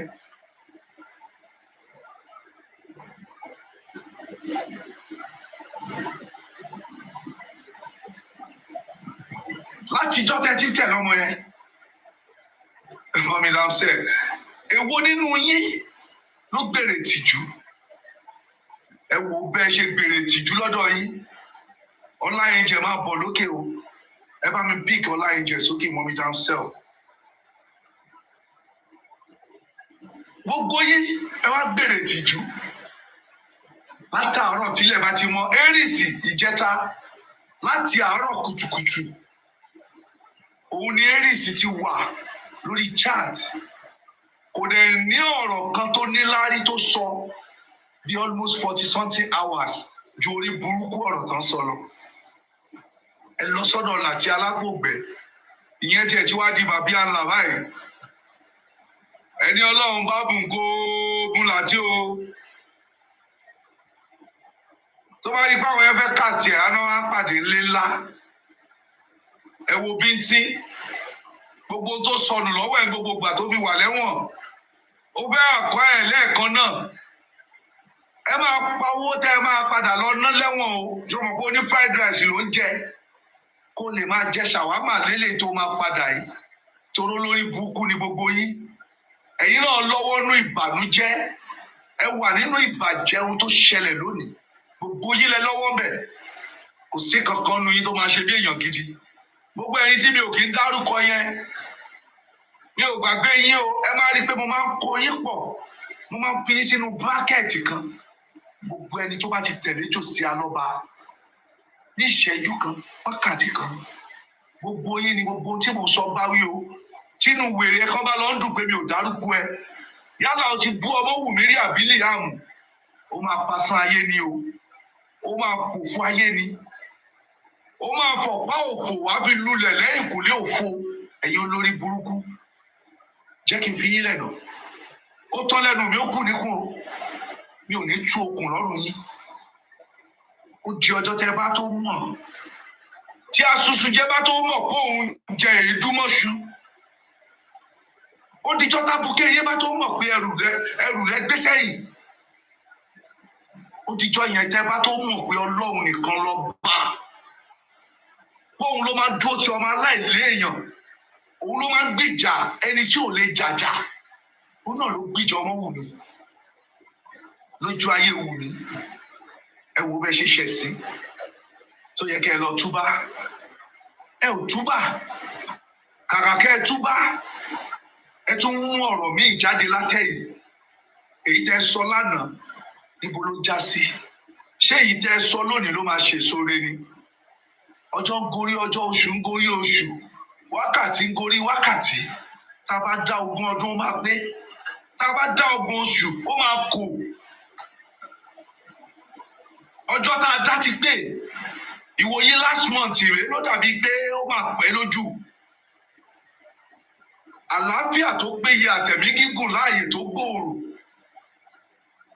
òun ló máa fi ṣojú èmi àti nǹkan kan ò ní ṣe yín kò ní ṣèmí náà mi ò ní gbọ́rọ̀ bí sí yẹn ẹ̀ ní gbọ́ sí mi ní bọ́ bàtà òṣì sẹ́nu ọ̀nà yàrá mi bẹ́ẹ̀ ni wọn ò ní bọ́ sẹ́nu ọ̀nà yín àsúrépè ibi ò ní jẹ́ tiwa ojú wa ló máa ṣe ẹ fọkàn balẹ̀ dídùn lọ́sàn-án máa so gbogbo ẹ̀yin ìyá tẹ̀ ń tẹ̀ lọ́mọ wù gbogbo ẹ̀yin tẹ́ ẹ̀mẹyẹ tó ṣú tẹ̀ ń náwó lẹ́yìn ẹ̀ àwọn ìyá mi wọ́n jókòó sórí awọ wọ́n náwó aláàfáà wọ́n náwó àpò ìyá wa kan ó lè bí ògbúdọ̀ pàlíàmù ó máa ń fọmọ ẹ lówó oúnjẹ jòsí alọ́ba wáyé ẹ bó ṣe bàjẹ́ ẹni tí ò mẹyẹ tó ṣu ọmọ ẹ ìwọ tó gbọ́ ọmọlé ẹ lọ́wọ́ tó gbowó òkó ọmọ ó máa rà cheeseburger ní 50 naira fún ọmọ yẹn for the past 10 months ọmọ yẹn á dá padà fún ẹ nígbà tó bá lo pápásì páàkì kan lóṣù láàrin ọ̀sẹ̀ ọmọ yẹn á dá padà fún ẹ lágbára ọba tó láyé nítorí pé dúró lọ́nà òtítọ́ torí pé dúró lọ́nà òtítọ́ ẹ̀yin ìyá ẹ̀ ibi ò ní wọlé yín ẹ ṣé mo dúpẹ́ lójoojúmọ́ ní gbogbo ìgbà mo ra dátà fún yín ni ẹ̀yin lẹ tún rà fún wa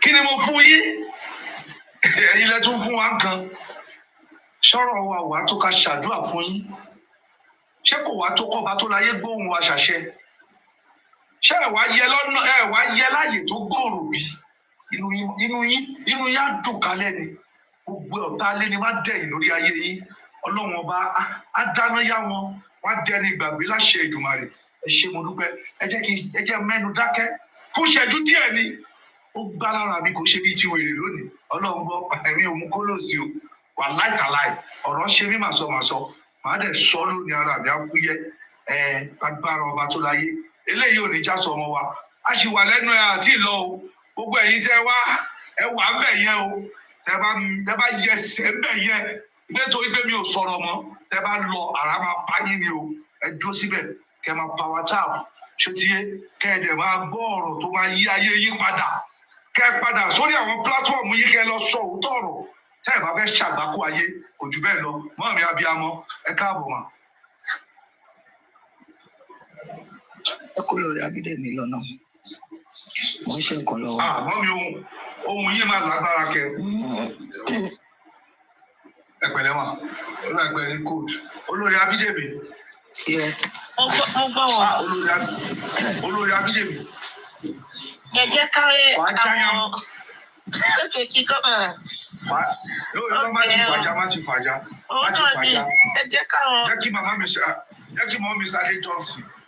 sí ẹ wà bẹ́ẹ̀. jẹ́ kọ́kọ́ wá mi gbọ̀n yẹ́bẹ́yẹ́bẹ́ àwọn abiyamọ mọ́ mi ṣe wà bẹ́ẹ̀ yẹn. ẹ jẹ́ kọ́ lọ. ok ma. lóòkùn ṣẹ́yìn ma mọ́mí Ṣadé Johnson ni mo sọ. mọ́mí Ṣadé Johnson. ó dà pé àwọn náà ti sùn. ok mọ́mí Adama Hasan. ṣé wọ́n ti sùn. mọ́mí Adama. wọ́n ti sùn ṣábàáyì. wọ́n ti sùn. ẹni tó bá ti sùn ọlá ẹ̀jẹ̀ jẹ́ kí n gbóhùn sísá mi. mọ́mí Adama ò ti sùn. ok ma mọ́mí Adama over to you ma. mo gbọ́ pé ẹlẹ́wàá ọ̀fù lónìí náà tẹ bá sùn ọlọ́run sísá mi máa domi lé lórí o mi ò lè pa ọ́ fún yín o. mi ò tẹ nǹkan tẹ wí náà ọtí mi ò sí. ẹ wo mọ́bì ni. ẹ jẹ́ kí ọlá sísá mi ọlá ẹ̀jẹ̀ so that kẹ́ píkì ọ̀rọ̀ kan nínú ọ̀rọ̀ sísá mi orí ọlá máa tó sá mọ́ mi lọ́wọ́ báyìí sísá mi ó máa escape mọ́ mi lọ́wọ́.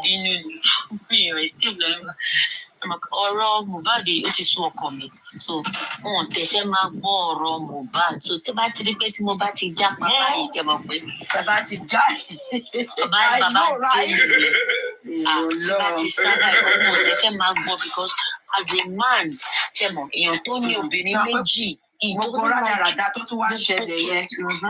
So wọn láìpẹ́ wọn gbà wọn ṣé wọn tí ì sí ọmọdé yìí ni because èmi nìkan mo máa ń fún ọ ní update ní gbogbo family mi tó ta èmi mọ́ ẹbí sẹ́ gbogbo ẹ̀ tó bá fẹ́ gbá ní ti máa wọ ẹnu mi náà ti máa ń gbọ́ ni.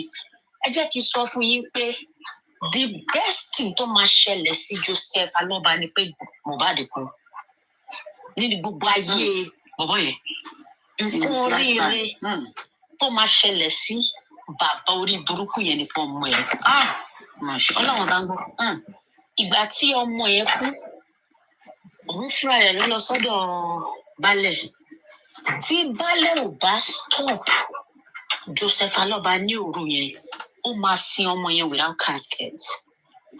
Ó fẹ́ gbé ló fẹ́ sọ́lẹ̀ bíi chicken ṣáàbórí burúkú tí ẹ lọ jáde kí n gba gbogbo nǹkan tí mo fẹ́ gbà.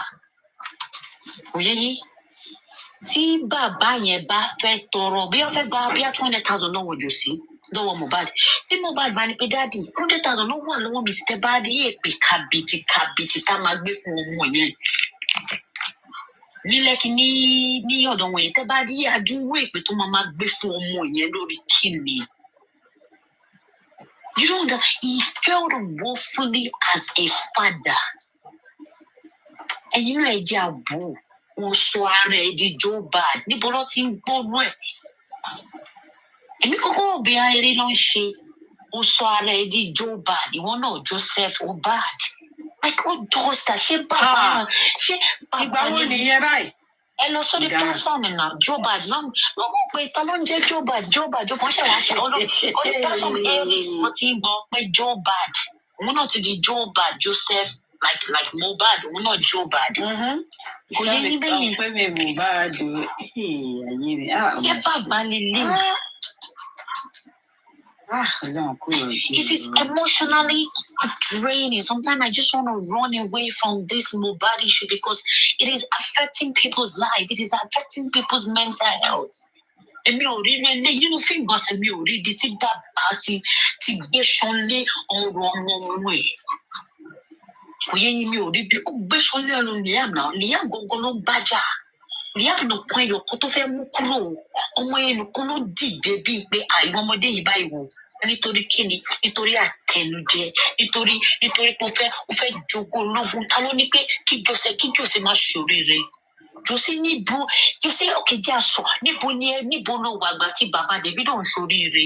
Níbo ló wà àgbà tí Ọ̀tẹ́dọ́lá tó ń ṣiṣẹ́ owó tó fi ọmọ ẹ̀ sílànà gidi níbo ló wà ó ṣorí burúkú lọ. Ìyọ̀ ló ní pé káyé Jose bàjẹ́ ni kó má lè ṣoríire ni. Ó wá gbé gbogbo ìṣó ẹni wá gbé lórí ọmọ. Where were you when your mates were making money, Joseph Aloba? Where were you when your mates were going back to school, when they were investing, when they were farming, when they were doing businesses? Where were you? Ẹ dẹ̀ máa sọ pé ó tọ́jú ọmọ wo ló tọ́jú ẹ wo gbogbo ọmọ ẹ̀? Ẹ jọ ẹ wo nínú ẹ̀ nínú gbogbo ọmọ tí Joseph Aloba lóhùn tó ẹ wo ló ṣetán yunifásitì? Ẹ wo ló ṣetán yunifásitì? My father used to tell me the only thing I can give you in life is education. Back calling for my way, and he gave it to everybody. And it's your degree in ordinary BSc. That is a father. What did you give? What legacy have you laid for your children? And you are saying they are calling you best father of the year, and you rada. And you know I want to support Joseph Aloba. Lati, Olori Burukoni, Buki, Depressoni, Koloko, Confi. Widow ọmọ kan ló gbéṣẹ́ lọ kò lọ́kọ wèrè kí ló kọ ọmọ kó tó wà ní ọ̀nà ọbẹ̀ yẹn tẹ́ni ìyẹn náà depression ẹ wo kátígórì gbogbo wọn fámílì ọ̀bọ lórí burúkú. Kò sílẹ̀ tó yanjú. Kò sílẹ̀ tó yanjú they are all bitter. Tó bá ní pé èèyàn bitter láti generation wọn títí délẹ̀ nǹkan tó ń rí wọn mọ̀ pé kò mi máa dúró tán ni. Mo ibi tí mo ti ń rìnrìn gbèrègbèrè lọ mo lọ sórí platform ìsàtọ́lá ní mo rí olórí burúkú kan bẹ́ẹ̀ ló pé kàrí kẹ́kínní kan ló bá ní ó kọ́kọ́ wá béèyàn gidi mo wà nísàlẹ̀ mo fẹ́ gbọ́rọ̀ tó wéra rẹ̀ sista tọ́lá ní kí Wùnmí kó lọ gbé ọmọ yẹn fún bàbá ọkọ ẹ̀ kó lọ ṣe DNA ìyẹn bá bẹ̀rẹ̀ ọkọ̀ ṣé ọmọ tí wọ́n ṣépè fún ṣáà yìí máa gbérò ẹ̀ fún òun máa gbérò ẹ̀ fún mo bá bọ́ sókè mo ní ẹ máa gbérò ẹ̀ fún tọ́rí ìjọ lórí burúkú nìyí èèyàn tó bá ń ṣépè fún ọmọ yìí ẹ máa gbé fún bàbá ọkọ náà kó lọ ṣe díẹ̀ ni wọn náà ṣe òkè mo ṣẹ̀ṣẹ̀ wá nǹkan tẹ ìjọ òfò nìyí náà tó bá ní ẹ bàbá Davido béèrè DNA lọ́wọ́ Sophie mo ní you are so daft bàbá Davido béèrè DNA why can't you guys get facts and information before you come outside to yarn rubbish bàbá Davido béèrè DNA Davido ló béèrè DNA lọ́wọ́ Sophie Mohbad ò deny paternity ọmọ ẹ̀ Mohbad ò béèrè DNA lọ́wọ́ Cynthia so who are you Mohbad kọ Liam Saleh ó ní pé kò kọ Liam ó kọ this is the light mo ní kò yí pé ọ̀dẹ̀ ni ẹ́ mo ní what is presenting his son as the light.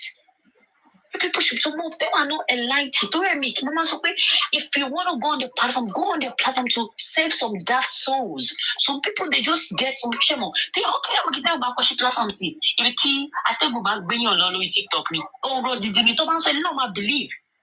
So danigba me kolomaka babala ku baba won mole koloma je ko mama poke o.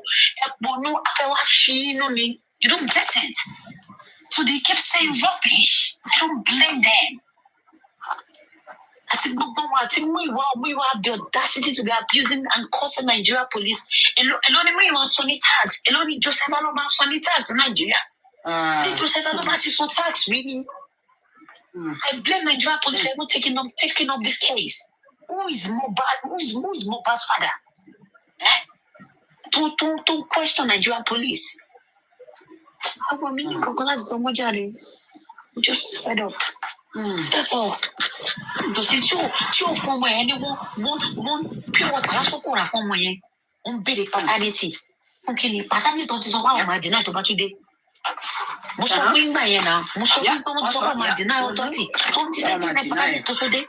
Even though it is done live on CNN on Al Jazeera, everywhere to manage woman should deny because what because you see it mo pe to n ba gbe ọmọ yẹn sí owó tán nìyẹn. Iṣẹ́ àgbẹ̀ ló ṣe ẹ mọ̀ pé bí mo bá ṣe kú yẹn náà ẹ̀ dùn owó tí ṣe mọ̀ pé ẹ mọ̀ pé ìgbà tí mo bá ti gba ìyá ẹ̀ mọ́ra owó tó yẹ kó máa fóun ní kó ti divided by 2 ẹ̀ṣẹ̀ kan tí ọmọ yẹn tún ṣẹ́ nìyẹn. Go and listen to the interview Mohbad did. Osha posted it about a week ago. The boy said, and I quote, something cool radio or something. Yes. I just know I walked upon it I just stumbled upon it on Osha's page. Mohbad said, when I started singing, I didn't let my father know I was singing because he wasn't happy. Because my father didn't do well in his music career. So when I started singing and I was making fame, I saw his attitude because he is envious of the boy. Joseph Aloba ko ba ko ni ade korin. Ko lo sin ade ko lọ sórí Beyonce kò lè ta. Kò lè make it. What kind of a father is he? Orin yẹn bá tà gan, wọ́n gba lójú ni wọ́n gba gbogbo nǹkan tó yẹ kó rí bẹ̀. Bàbá tó envy ọmọ. Bàbá tó envy ògo ọmọ ẹ̀. I couldn't believe my ears when I hear people call him Joe Bad. Everybody said it. Yeah. It's Joe Bad. Even after Kelly said it. Joe Bad? Are you kidding me? And there's a paper by your mom. Can you do rush? Okay, teach you your bad one you come. Can you do for long be on my yes? Ọmọ ìkókó lè mí mọ̀ tó máa sáré gbèsè tọmọ bá kú lọ́wọ́ ìyá ọmọ bíyá ọmọ yẹn tó bá ṣe máa sáré lọ sọ sódà kí ẹ bá lè get over pain èmi ò mọ̀ bí mi ò rí ọmọ tí mo wẹ̀ fún kó tó sí mo wẹ̀ fún ọmọ ẹ̀. The boy was laid down on the truck for good 15 hours and Joseph Aloba could open his mouth and call the boy my best friend or your enemy. He could open his mouth to call the boy your best friend. Ọmọ tó kú tó lọ bá lọ́yà tó lọ sọ pé ẹgbà fóònù ọwọ́ sí tíá o ẹgbà fóònù ọwọ́ sí tíá ẹgbà fóònù bá lọ́wọ́ ìyàwó ẹgbà fóònù sí tíá náà. The next thing you could take up was the property. What kind of a father are you? Gbogbo ẹyin tẹ̀lé support bàbá ẹ̀ sọ pé ẹ ní irú ẹ má rí irú ẹ má jogún ọmọ yìí ìpìlẹ̀ ń ṣẹ́ sórí yìí àti làtí àti gbogbo yìí ọmọ máa kó wọn yín lójú. Ẹrù tí abiyamọ ò kì í ṣí ẹ má ṣí ẹ mú èpè tẹ ẹ ṣẹ sọlẹ tẹ bá ń sọ pé nǹkan tí Josie ṣe pé ó dáa èyí náà ẹ má ṣí The heaviest casket to carry are the little ones. But Joseph made it okay. Oh, yes, will it be? You want parọ́ pé ojú àbẹ̀yẹmọ òkèèrè ibi ojú tiẹ̀ tó dẹ̀ rí ibi tó ń bá bi jí tó ń bá bi sùn tó ń jẹ ibi tó ń mú bi lójoojúmọ́ ó fi ọmọ ẹ ó fi ń ṣagbe Ọlọ́run alẹ́jọ́ dá fún gbogbo yín church tó ń kọyìn òun ló máa wó parẹ́ àwọn wèrè bíi ti yín náà. I'm done. To be honest, I'm done. It is well. Thank you so much, sis. Thank you for your submission. Appreciate it. God bless you. Nija ko su ina ni kankan báyìí náà. Akoma wa náà ni. Àkọ́kọ́ mo kí gbogbo lé o. Mo kí everybody. Ṣé kí mo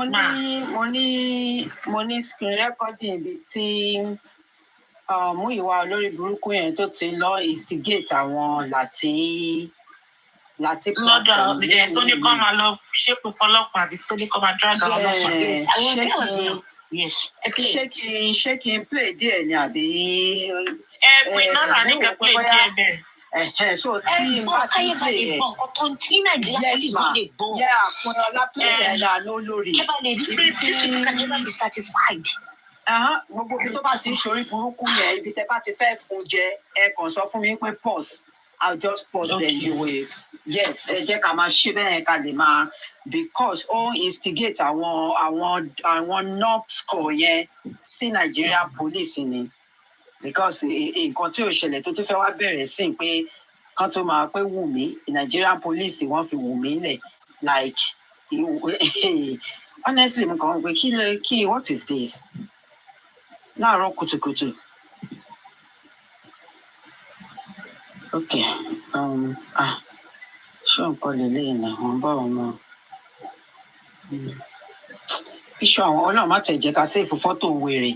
Fọ́tò àwọn wèrè tí mo tẹ̀ tún ti séèfù yìí. Kò tiẹ̀ wá jẹ́ kí n rí báyìí. Okay.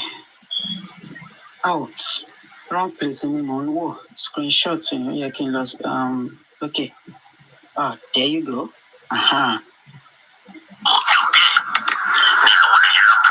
Boy, Jackie, we'll shape first one. Okay. Olori. Let me pause. Olori. Yesterday that Queen tí Damsel sọ ń pa Queen Alájà. Ṣẹ̀ṣẹ̀ wá bí. Ní mo bí tí mo travel lọ gbà yẹn. Gbẹ̀gẹ̀dẹ̀ gbiná ní nígbà tí ọ̀tún bá fi wálẹ̀. Ní orí Erisi, Queen Alájà yẹn àti Erisi. Èpè. Ẹ wo ẹ jẹ́ kí n play eléyìí náà.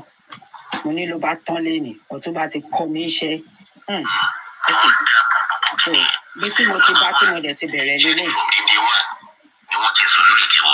So clear enough. Yeah, Francis. Okay.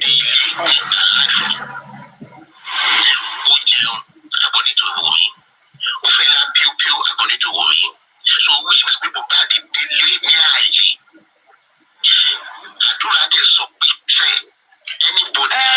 Mommy, Ajeti, one is allowed there. One is allowed there. After 12, one go and so. Àwọn ọlọ́pàá wọ́n sọ sí rí àyè. Ó wà okay. Ó wà bẹ́tà báyìí. So kí ló ṣẹlẹ̀ between time tí mo bá dé délé tí ò jáde alive tó tó di gbogbo nọ́ọ̀sì.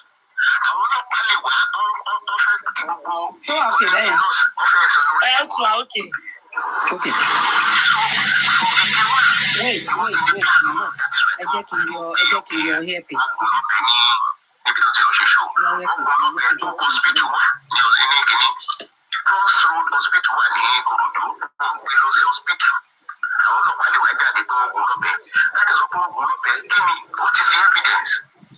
So ibo ló ń Orí burúkú ni mú ìwà. Ọlọ́pàá wo ló sọ pé gùn lọ́bẹ̀? Ẹ jẹ́. Àbí ìbẹ̀lẹ̀ ti gbọ́ pọ́n lọ́gùn lọ́bẹ̀. Thank you o. Ó ní mo ṣe ní pé tí ẹ bá ti gbọ́ bẹ̀rẹ̀ ẹ̀kẹ́ ní ti stop o. ó dà pé mo wà ní àrò ni ojúmọ́júmọ́ kan abẹ́rẹ́ pé mo wá ti dàrú àwọn olórí ti súrí ọlọ́run. gbogbo wọn dẹ̀ jókòó síbẹ̀ yẹn kò dẹ̀ sẹ́ni fẹ́ni kókó òde sọ̀rọ̀ pé kò wọ́n sọ pé wọ́n gún Mohbad lọ́bẹ̀ ní ṣò. gbogbo wọn dẹ̀ jókòó Bùrẹ́tì ò lọ wo Mohbad níbi tó gbé sí tó ní pé kò sí apá ọ̀bẹ lára ẹ̀ ni. Bùrẹ́tì ò lọ ní. kò mọ ọkọ̀ jàpá pé kí àwọn wèrè. wọ́n sà lè balẹ̀ ìjọ ìbú kò wá compose ó kàn gbé lọ gbé bọ̀ mo ní òun lọ́bẹ̀ tó. níbo ta ló tún gun lọ́bẹ̀ ní ṣó. ta ló tún gun lọ́bẹ̀. kò yé mi. ó kè é pàdọ̀ ló gun lọ́bẹ̀ ní ṣó òun gbà yẹn because what are you trying to do you know thing. mo ní wọ́n gun lọ́bẹ̀ kẹ́ olọ́lọ́pàá náà confirm wọ́n jáde wọ́n confirm wọ́n gun lọ́bẹ̀.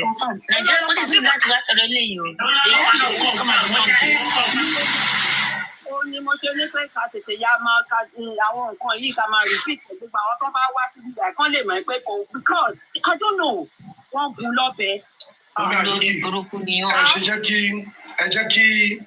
mọ̀ nǹkan tó ṣẹlẹ̀ ẹ jẹ́ kí àwọn ó dà pé mọ́mì ìyá àjọkẹ́ mi yẹn wọn ti give submission wọn jẹ́ mọ́mì dancel so tó bá ti give submission wọn ẹ lè play kìíní yẹn so and everybody will talk. Okay. Right on, sir. Mommy Ajokemi. Okay. Mommy Ajokemi, it's over to you, ma. Ekalema. Present. Talk, present. Ekalema. Okay, ma. They are playing games. And they are using that thing to make money from their gullible followers. And so they themselves knew that there is no proof and there is no evidence. Don't even bother to stress yourself. They're using it to gather money. Trust me. Don't worry. They are waiting for on the 7th. So, they know what they're doing. One free cash up. So, ó yẹ kẹ́ ẹ mọ̀ gbogbo nǹkan tó ń sọ ìṣó ti èwo ló ti yóò lù wọ́tà láti ẹ̀ka tó sọ.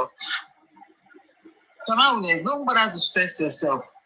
Nǹkan tí Nigerian police bá sọ òun làwa tẹ̀lé. Nǹkan tó fi ìjọba ìlú Nàìjíríà bá sọ òun làwa tẹ̀lé. Gbogbo yẹn they just using it for money to make money. Arrest my case. Mi ní sọ̀rọ̀ púpọ̀ tí bá wà ní. Thank you so much, ma. Ẹ ṣé gan, ma. Thank you for your submission, ma. God bless you. Ṣẹ̀tìrí àkọ́kọ́ ń bẹ̀. Mo kí gbogbo ilé. Ṣẹ̀tìrí ìtẹ̀wà ní wíńdò. Ẹ má bínú o. Ẹnu mi, ẹ mọ̀ pé ẹnu yìí náà lẹ́kọ̀ọ̀kan. Tẹ́ bá rí bọ́n ṣe rọ́dé, Adéníkẹ́, God kinní kan, wọ́n rọ́ wá lójijì ní gbogbo wọn. Èmi gan ò tètè rí wọn. Omega 3 ló kọ́kọ́ rí wọn ló kọ́kọ́ fún wọn lọ́wọ́ pé mo ṣàgbọ́ tí ẹ ń sọ pé ẹ káàbọ̀ o mo wò pé ta ló ṣẹ̀ṣẹ̀ wọlé bí mo kàn ṣe gbójú lọ sísàlẹ̀ ni Adéníkẹ́ ni mo rí gbà àrẹ èmi mọ̀ pé ẹ máa ń wá ṣe mọ̀ pé mo máa ń ṣèké fún yín àwọn ọ̀túnbọ̀ kì í ṣèké fún àwọn tí wọ́n ti fẹ́ ṣèké màá ní mo mọ̀ pé wà á bí olórí burúkú ni ẹ lè ṣe ọmọ ọ̀rọ̀ ní ẹ máa gbọ́rọ̀ ẹ ṣáà máa wá kẹ máa wá gbọ́rọ̀ ayé yín nítorí pé mistake ni mo ṣe mi ìbá ti má sọ̀rọ̀ mi ìbá ti fi ní sọ̀rọ̀ mọ́ lẹ́yìn ni mo kàn máa kí yín káàbọ̀ ní tí bá ti rí tẹ̀ wọlé máa dárúkọ yín sílẹ̀ máa dẹ̀ máa sọ wípé tẹ́ ẹ̀ bá power tap ẹ máa ṣòfò ẹ̀mí ni torí ẹ ní wá gbọ́rọ̀ lásán nǹkan ẹ̀kọ́ tèmi ṣàfẹ́ nìyẹn tẹ́ bá ti ń dé kẹ́ máa power tap ó ti tán kẹ́dẹ̀ jókòó wá fún yín ní pàmì wá fún yín lọ́rí jìnnì wá fún yín lẹ́ja pẹpẹ súùpù gbogbo tẹ́ bá fẹ́ ṣá wá fún yín ẹ ṣáà máa káàbọ̀ bẹ́ẹ̀ mo ti rìn yín ẹ káàbọ̀ ẹ má bínú ṣá pé ẹnu mi lẹ́ẹ̀kan torí bí ṣe sọ̀rọ̀ báyìí gbogbo wọn jápa ni a drop straight ni wọ́n jápa straight ni ẹ má bínú erìsì máa pẹ̀lẹ́ tiẹ̀ o mo jókòó sọ́dọ̀ ẹ lẹ́ni dọ́ba ni èmi àti ẹ àjọṣe ṣó lẹ́ni ni mo rí gbogbo orí burúkú tó dánwò ìwọ àti Suzy àti Aristocrat àti the IT man mo rí gbogbo yín. Ṣé mo pé àwọn pípù yìí wọ́n ti ní rìsọ́ọ̀tì méjì lọ́wọ́, wọn ò mèé tó fẹ́ gbé sílẹ̀. Aries kò ní dáa fún ẹ. Suzy olórí burúkú ọlọ́pọlọ lílọ oníbipolar kò ní dáa fún wọn náà. Aries àti Suzy sọ́lẹ̀ ní wípé rìsọ́ọ̀tì kan wà tó ti jáde tó yàtọ̀ completely séyìí tí àwọn ìjọba fún wa tẹ́lẹ̀. Then another one tún wà again tó tún jọ yẹn. Ó wá ń sọ̀rọ̀ lórí èyí tí ó yàtọ̀ sí èyí tí ìjọba fún wa tó tí wọ́n gbé jáde pé ọ̀rọ̀ yìí máa lágbára o. The way she was talking, Aries ń sọ̀rọ̀ bí ẹni pé kọ́ má gbé ìyẹn jáde o torí pé wọ́n mọ̀ pé irọ́ ni. So òun gángan fúnra rẹ̀ ó ń tákù ìyẹn pé result ti bí yìí tẹ́ ẹ sọ pé yàtọ̀ ni. Ẹ má dá nǹkan lẹ̀ o. Ẹ má dá nǹkan lẹ̀ o. Ẹ má dá nǹkan lẹ̀ o. Wo Aries yẹn gángan lèmi fẹ́ kọ́ gbé jáde. Tó máa pé mo ti Sunday àbí last week. Mo ní wo tẹ bá gbé result tó jọ tìjọba wá gbogbo yín máa gbókùn ọmọ sinmi. Èyí tí òjò tìjọba yẹn gángan là wá fẹ́. Káwá wẹ tó máa ṣẹ̀wọ̀n. Josie Ṣọmọba àti sọ fún ẹ láti bí 8 to 7 months ago kó o máa ṣẹ̀wọ̀n. Wọ́n bí ẹkú kó máa ṣẹ̀wọ̀n yẹn. Ìwọ àti pathologist tẹ́gbẹ́ wá láti Ìbàràpá. Ẹjọ́ máa ṣẹ̀wọ̀n yẹn ni. Aries má ṣìpẹ̀ fábùkẹ́ o.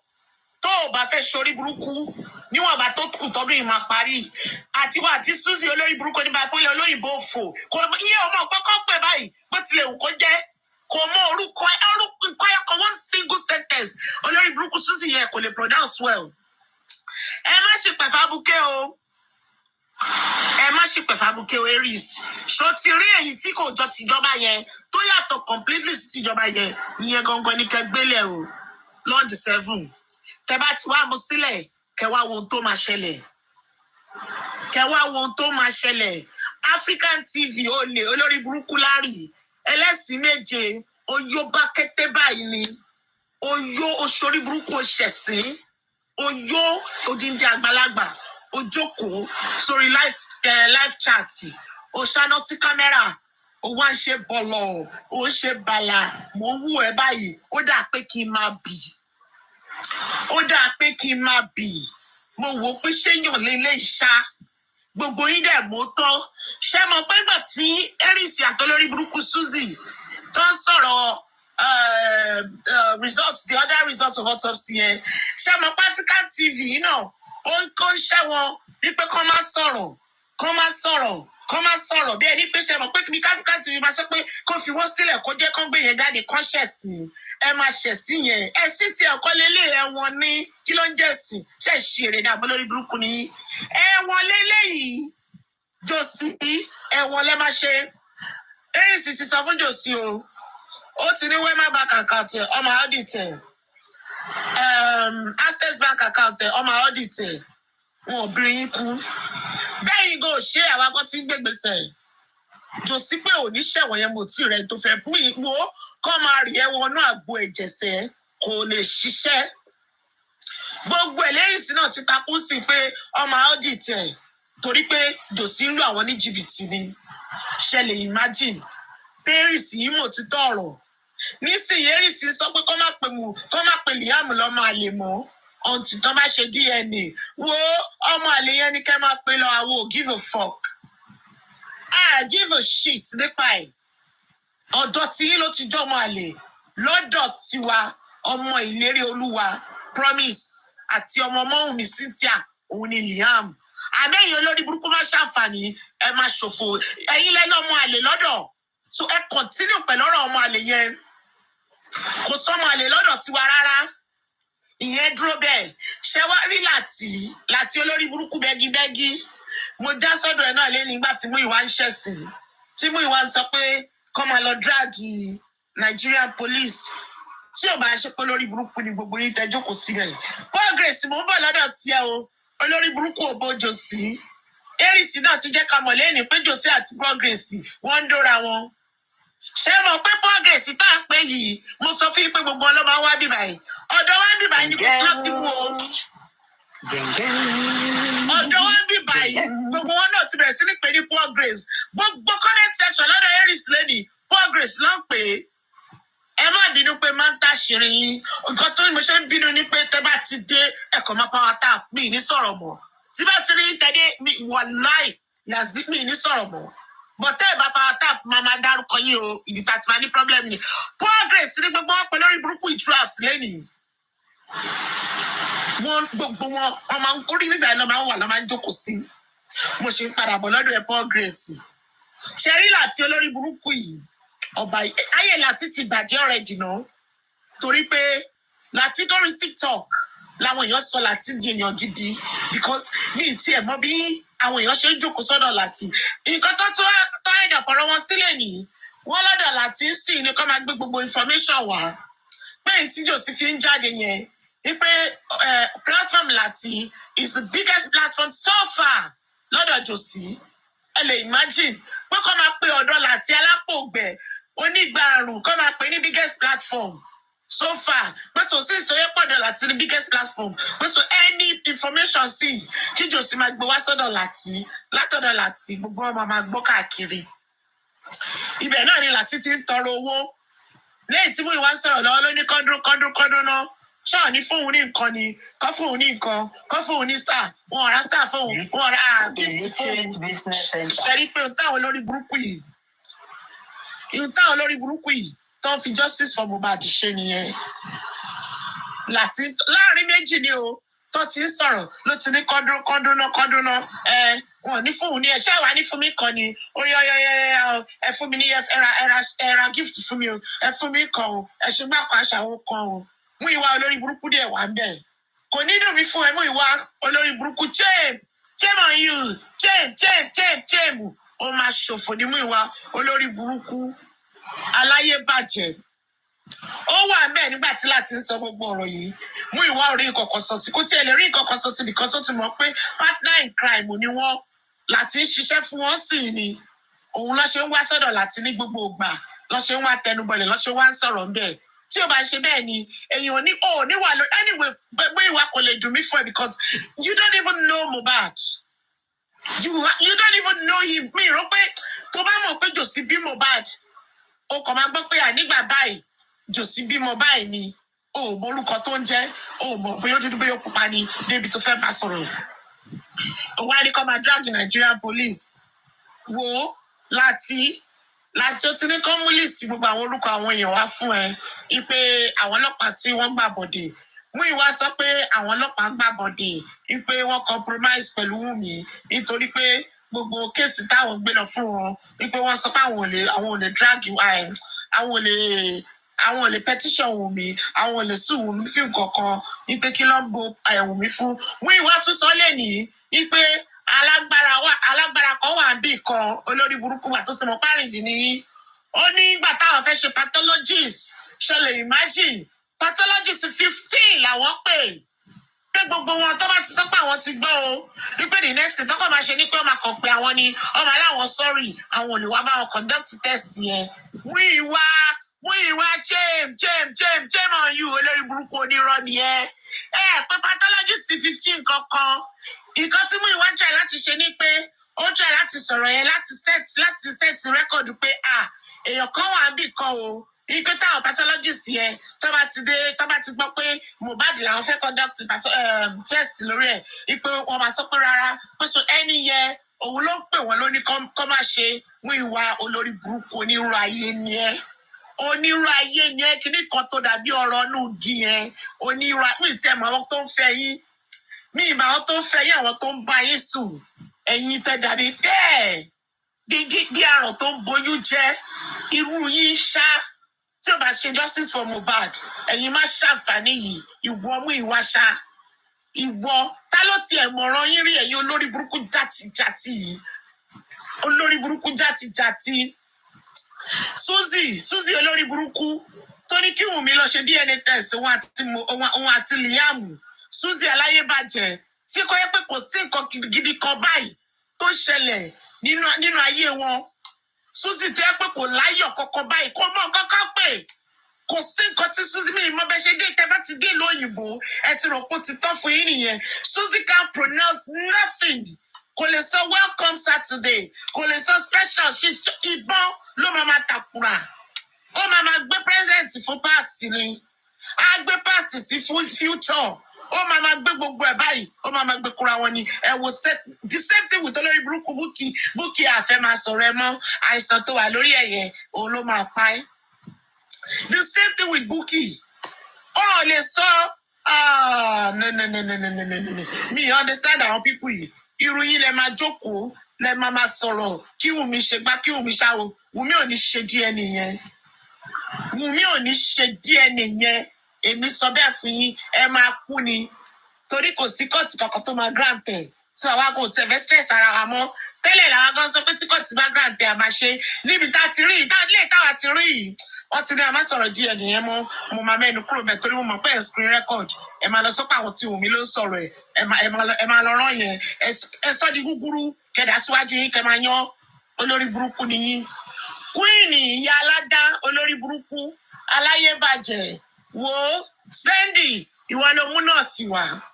Ìwọ ló máa sọ fún wa èèyàn tó ń rán ẹ ipe kò mú nọ́ọ̀sì wá nǹkan tó bá nọ́ọ̀sì sọ pé ò ní ṣẹ̀wọ̀n yẹn ṣòro pé ẹ̀ ń ṣeré ni ṣé torí pé wọ́n sọ pé autopsy yẹn ó wà uncertain ẹ̀ ń ṣeré autopsy ló sọ bẹ́ẹ̀ òfin ṣì wà tó dé yìí ibi tẹ stupid dé nìyẹn òfin wà tó sì dé yìí ipe kí ni ìwọ ló mú nọ́ọ̀sì wá kí ni intention ẹ kí ni aim ẹ kí ni interior motive láti kí ló ti sọ fún nọ́ọ̀sì wo gẹ́gẹ́ bí Ẹsábọ̀dù ṣe sọ tó bá ti gbé áyọ̀nù gbóná sí ojú òbò ẹ máa jẹ́wọ́ ṣé mo pé wọ́n ti bẹ̀rẹ̀ tọ́jọ́ rárá ẹ máa jẹ́wọ́ olórí burúkú jòsí tó sunkún pé wọ́n jẹ kókó ẹ mí lè gbàgbé Poor Grace mo ń bọ̀ ẹ má wọrí user kìíní kan mo rí kọ́mẹ̀ntì mi ń bọ̀ lọ́dọ̀ Poor Grace olórí burúkú òun àti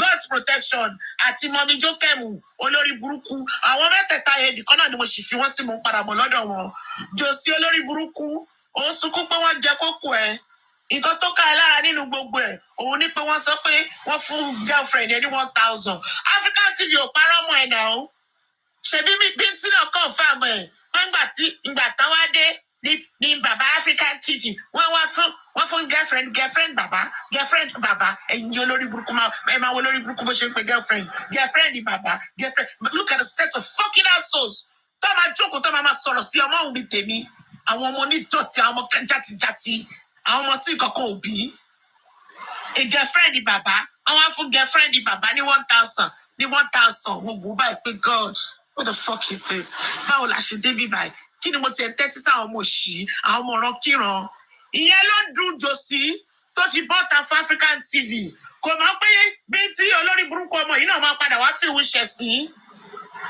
kò mọ̀ pé bí tí náà máa padà wá sọ ó máa padà wá confirm pé tòótọ́ ni olórí burúkú ọmọ ẹ kúta ìkú òun gbé girlfriend káàkiri bí àṣẹ olórí burúkú ọmọ òṣìbìntì jẹ́ kí n change tóònù mi kí n má lọ sọ̀rọ̀ bí àwọn ọmọ òfò torí owó yẹ bí ẹni bàbá mi fúnra mi lọ́lẹ́wẹ̀ kò mọ̀ pé máa sọ̀rọ̀ girlfriend yẹ òun ló ka lára kò ṣe gbogbo ọ̀rọ̀ tí African TV sọ yẹn òun ló dùn ún torí kò bá ẹ wí láti ló ń bá wí bọ̀ torí pé ẹ sọ pé mo fún bàbá Mohbad girlfriend bàbá Mohbad ní 1,000 òun ló fi gbaná jẹ ṣó wá rí bẹ́ẹ̀ àbí ò rí bẹ́ẹ̀ wo bí Damsel ṣe sọ tó bá sí Mohbad ò ní jèrè tó bá sí ò ní jèrè so ṣó ti rí pé option yẹn ó le gan má gbàgbé pé wọ́n fún ẹ lọ́pṣọ̀n méjì o mo dẹ̀ máa kí wọn lẹ́yìn ni tó bá sí ò ní jèrè tó o bá sí náà ò ní jèrè bọ́ èmi máa advice ẹ kó má pò fún ọ̀dọ̀ méjèèjì fi ṣe kílìṣì ó kó sínú freezer ó yán kó máa mú jẹ́lẹ̀ kọ̀ọ̀kan kó máa fi mú gàrí olórí burúkú ṣó ti rí gbogbo owó inú GoFundMe yẹn tẹ bá rò pé ẹ máa rí iná irọ́ lẹ pa wo à ń ṣiṣẹ́ lórí ẹ̀ GoFundMe yẹn ẹ ní rí iná aṣọ́dẹ tí mo jò sí àwọn tiẹ̀ náà ti sọ fún ẹ pé EFCC ìsọyọ kíni ìsọyọ nẹ́ẹ̀kì a máa pírẹ́sì nẹ́ẹ̀kì ẹ báyìí ni EFCC ṣe kí ni wọ́n dúró lórí màtẹ́ ẹ̀. Ẹ̀yin ara yín náà lẹ máa lẹ ti ń fira yín ṣẹ̀sìn. Ẹ̀yin ara yín náà lẹ máa rọ́ra yín lọ sẹ́wọ̀n. Ẹ tí ì rí nǹkan kan. Kí ni mo sọ fún yín? Ẹ tí ì rí nǹkan kan. Ẹ ṣẹ̀ṣẹ̀ bẹ̀rẹ̀ ni. Ṣé ti ní gbogbo ètí Aries ń ṣe fún ẹ yẹn? Preamble ni. Òun náà ti sọ fún yín. Ó ní preamble lòun ń ṣe. Ẹ wo Josi bó ṣe dìde ní last week Sunday tó ń dó. Josi mo ti kọ́ síbẹ̀ o. Mo sọ fún ẹ pé òun láti wá jólè ni o. Josi jíjọ ẹlẹ́yà káwòrán, jíjọ ẹlẹ́sìn káwòrán. Ó máa jólè ní àbólórí burúkú ni ẹ ò ní ṣe kíni. Ó máa jó. Torí mo ti sọ fún wọn bẹ́ẹ̀ lẹ́ni mo ní Lion ti fẹ́ fún ẹ. Ó dẹ̀ láti jó fún mi. You got to dance for me. Aren't you? You gonna dance for me?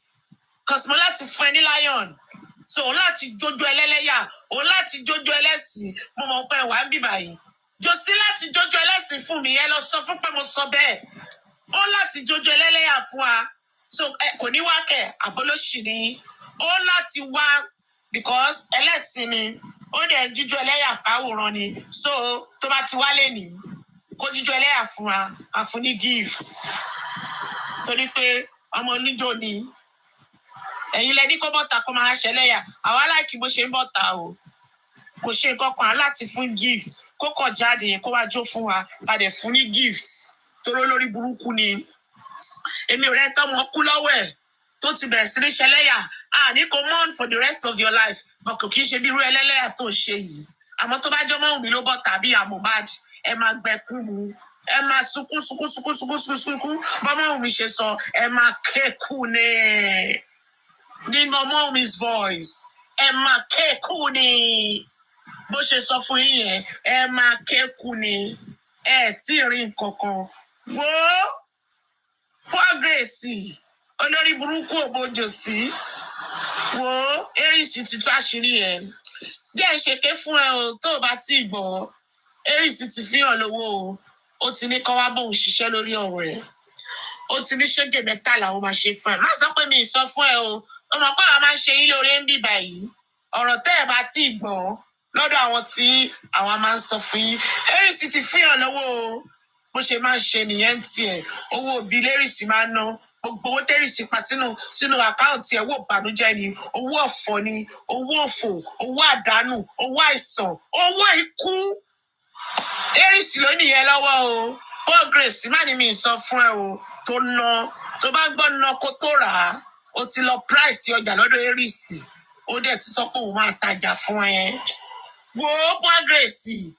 Ó lọ múra jọ Sunday bí Ọ̀ṣun ṣẹ̀gẹ̀lẹ̀. Olórí burúkú. Owó white. Ó nígbà tí wà tí bàbá MOHBAD ṣe tán lọ́tẹ́ẹ̀lì. Náà wá sílé yín. Ó tún sọ ó ní ká wò ẹ́ dáadáa. Ká wo body language wà tí Josi. Ká wo bẹ́ ṣe ń ṣe. Pé òun fojú bá Josi sọ̀rọ̀. Èmi lèmi kọ́kọ́ notice ẹ̀. Mo sọ ní bíbá níjẹta ni mo ti sọ fáwọn family tèmi ń bíbá. Mo ní kán wo Josi àti Progress bó ṣe ń ṣe. Àmọ́ ńgbà táwa sọ yẹn, ẹ ti fi wò pé àwọn enemy bó ṣe máa ń ṣe nìyẹn. Aries náà ti sọ o. Ó dẹ̀ ti ní wò ó máa túṣu désàlẹ̀ kòkò fún ẹ. Wo Progress wàá fẹ́ kú olórí burúkú. Torí pé ọmọ kan ló wà lọ́wọ́ ẹ. O ti gbọ́ pé Josi bímọ 11. O ti rò pé tó bá lọ dó Josi. Bóyá wàá rọ ọmọ yẹn kan lọ́dọ̀ Josi. Wo Progress tó bá bẹ̀rẹ̀ ìtọ́ ni. Mo sọ bẹ́ẹ̀ fún ẹ confirm ní apá tí o ṣe. Tó bá bẹ̀rẹ̀ báyìí, omi ni. O ò lè rọ́mọ ṣe gbáyìn. Àfi tó bá máa gba àbíkú. Tó bá máa bí àbíkú torí gbogbo tó wíṣì lórí Wùmí pátá lórí ọ̀tá Wùmí òun ló máa ṣẹlẹ̀ sí ẹ. Ológun náà kan ṣoṣo ìwọ Progress olórí burúkú at 57 wo bó ṣe rí wá wo àwọn ẹgbẹ́ ẹ̀ ń bì báyìí ọdún mélòó ló gbà lọ́mí wá wo àwọn ẹgbẹ́ ẹ̀ ń bì báyìí wá wò wọ́n tó yẹ pé wàá rò pé ọmọ 30 years ni wọ́n ni olórí burúkú ìbànújẹ́ tí ó ti wọnú ayé ẹ sádìsì ní ẹ̀wọ̀n ló ṣe rí bó ṣe rí yẹn kò sí bó ṣe fẹ́ rí náà Progress báwo ló ṣe fẹ́ rí ṣó ń ṣí èrè ni olórí burúkú ta ló mix ẹ̀ fún yàrá yín náà ṣé tí ẹ ń ṣí èrè ni wo God protection bó ṣe ń bọ̀ o mi tí wo ayé ẹ máa bàjẹ́ sí mi lọ́wọ́ torí wọn lọ́ lo kọ́rẹ́ǹtì wọn ló ń ṣépè jẹ́ ṣetán pẹ̀lú yàrá yàyìn àwọn ìyá àti nígbà tẹ́ fi ṣèyà tó rọ́wọ́ Progress yìí ló ti máa kọ́ṣẹ́ àti lórí burúkú mọ́mi jókèmù yẹn àti ọ̀yẹ́jì wọ́n ní 60+ ni wọ́n ṣé lórí burúkú ni ẹ ní kí ló dé táwọn ọmọ ẹ̀ tán sún ẹ mọ́lẹ̀ tóró ti ya wèrè sórí TikTok ẹ̀ẹ́rẹ́ ni sọ fún yín Èmi ò ní pè yín mọ́ mi Jókèm torí ẹ̀ wá mọ́ mi Jókèm olórí burúkú ni yín máa fi màá sí fún ẹ mo tà yẹn fún ẹ tó bá bí mi inú màá gbá màá mi padà lọ́wọ́ ẹ abó ṣí èrè abó lórí burúkú lélẹ́yìí tani yálà yá yín olórí burúkú wọ́n á máa fò káàkiri báyìí ni wọ́n á máa fò káàkiri ni wọ́n á máa lọ sọ́dọ̀ àwọn ọmọ náà á máa ṣe ṣé ẹ máa jẹ́ kí n sọ̀rọ̀ ẹ jẹ́ kí n sọ̀rọ̀ olórí burúkú Jókèm ọ̀rọ̀ wo ló wà lẹ́nu ẹ lọ tọ́jú àwọn ọmọ ẹ tó bá ra ọmọ fún ẹ lọ́mọ ọmọ kó sì lọ kó lọ kú síbi kan kó lè kú dànù olórí burúkú àwọn hmate yẹ wọ́n máa ń káràmásìkì ọmọ ni wọ́n máa ń káràmásìkì ọmọ ni bọ̀ ìwọ àti ọ̀hẹ́jì ògbé mọ́ mi ṣépè ògbé Liam ṣépè ṣọ́ọ̀ṣì èrè ní Paul Grace Jókèm olórí burúkú àgbàlagbò ṣàgbà àgbà játijàti ní ìmọ̀bí tó ti bí ta ló bí yín náà bí àṣà tí mi kan mo sọ pé àwọn tó bí yín gangan ìbànújẹ́ ló fi bí yín wọ́n ti fomi ìbànújẹ́ wọ́n ti fi dáṣẹ yín omi ìbànújẹ́ ló fi dáṣẹ yín tí ó bá ṣe bí àgbàlagbà at 60+ ẹ máa ṣorí burúkú káàkiri báyìí ẹ máa fò kiri ṣé ẹ jẹ́ kí n sọ̀rọ̀ ṣàgbọ́ tèmi nǹkan tó máa sọ everywhere tó bá lọ nìyẹn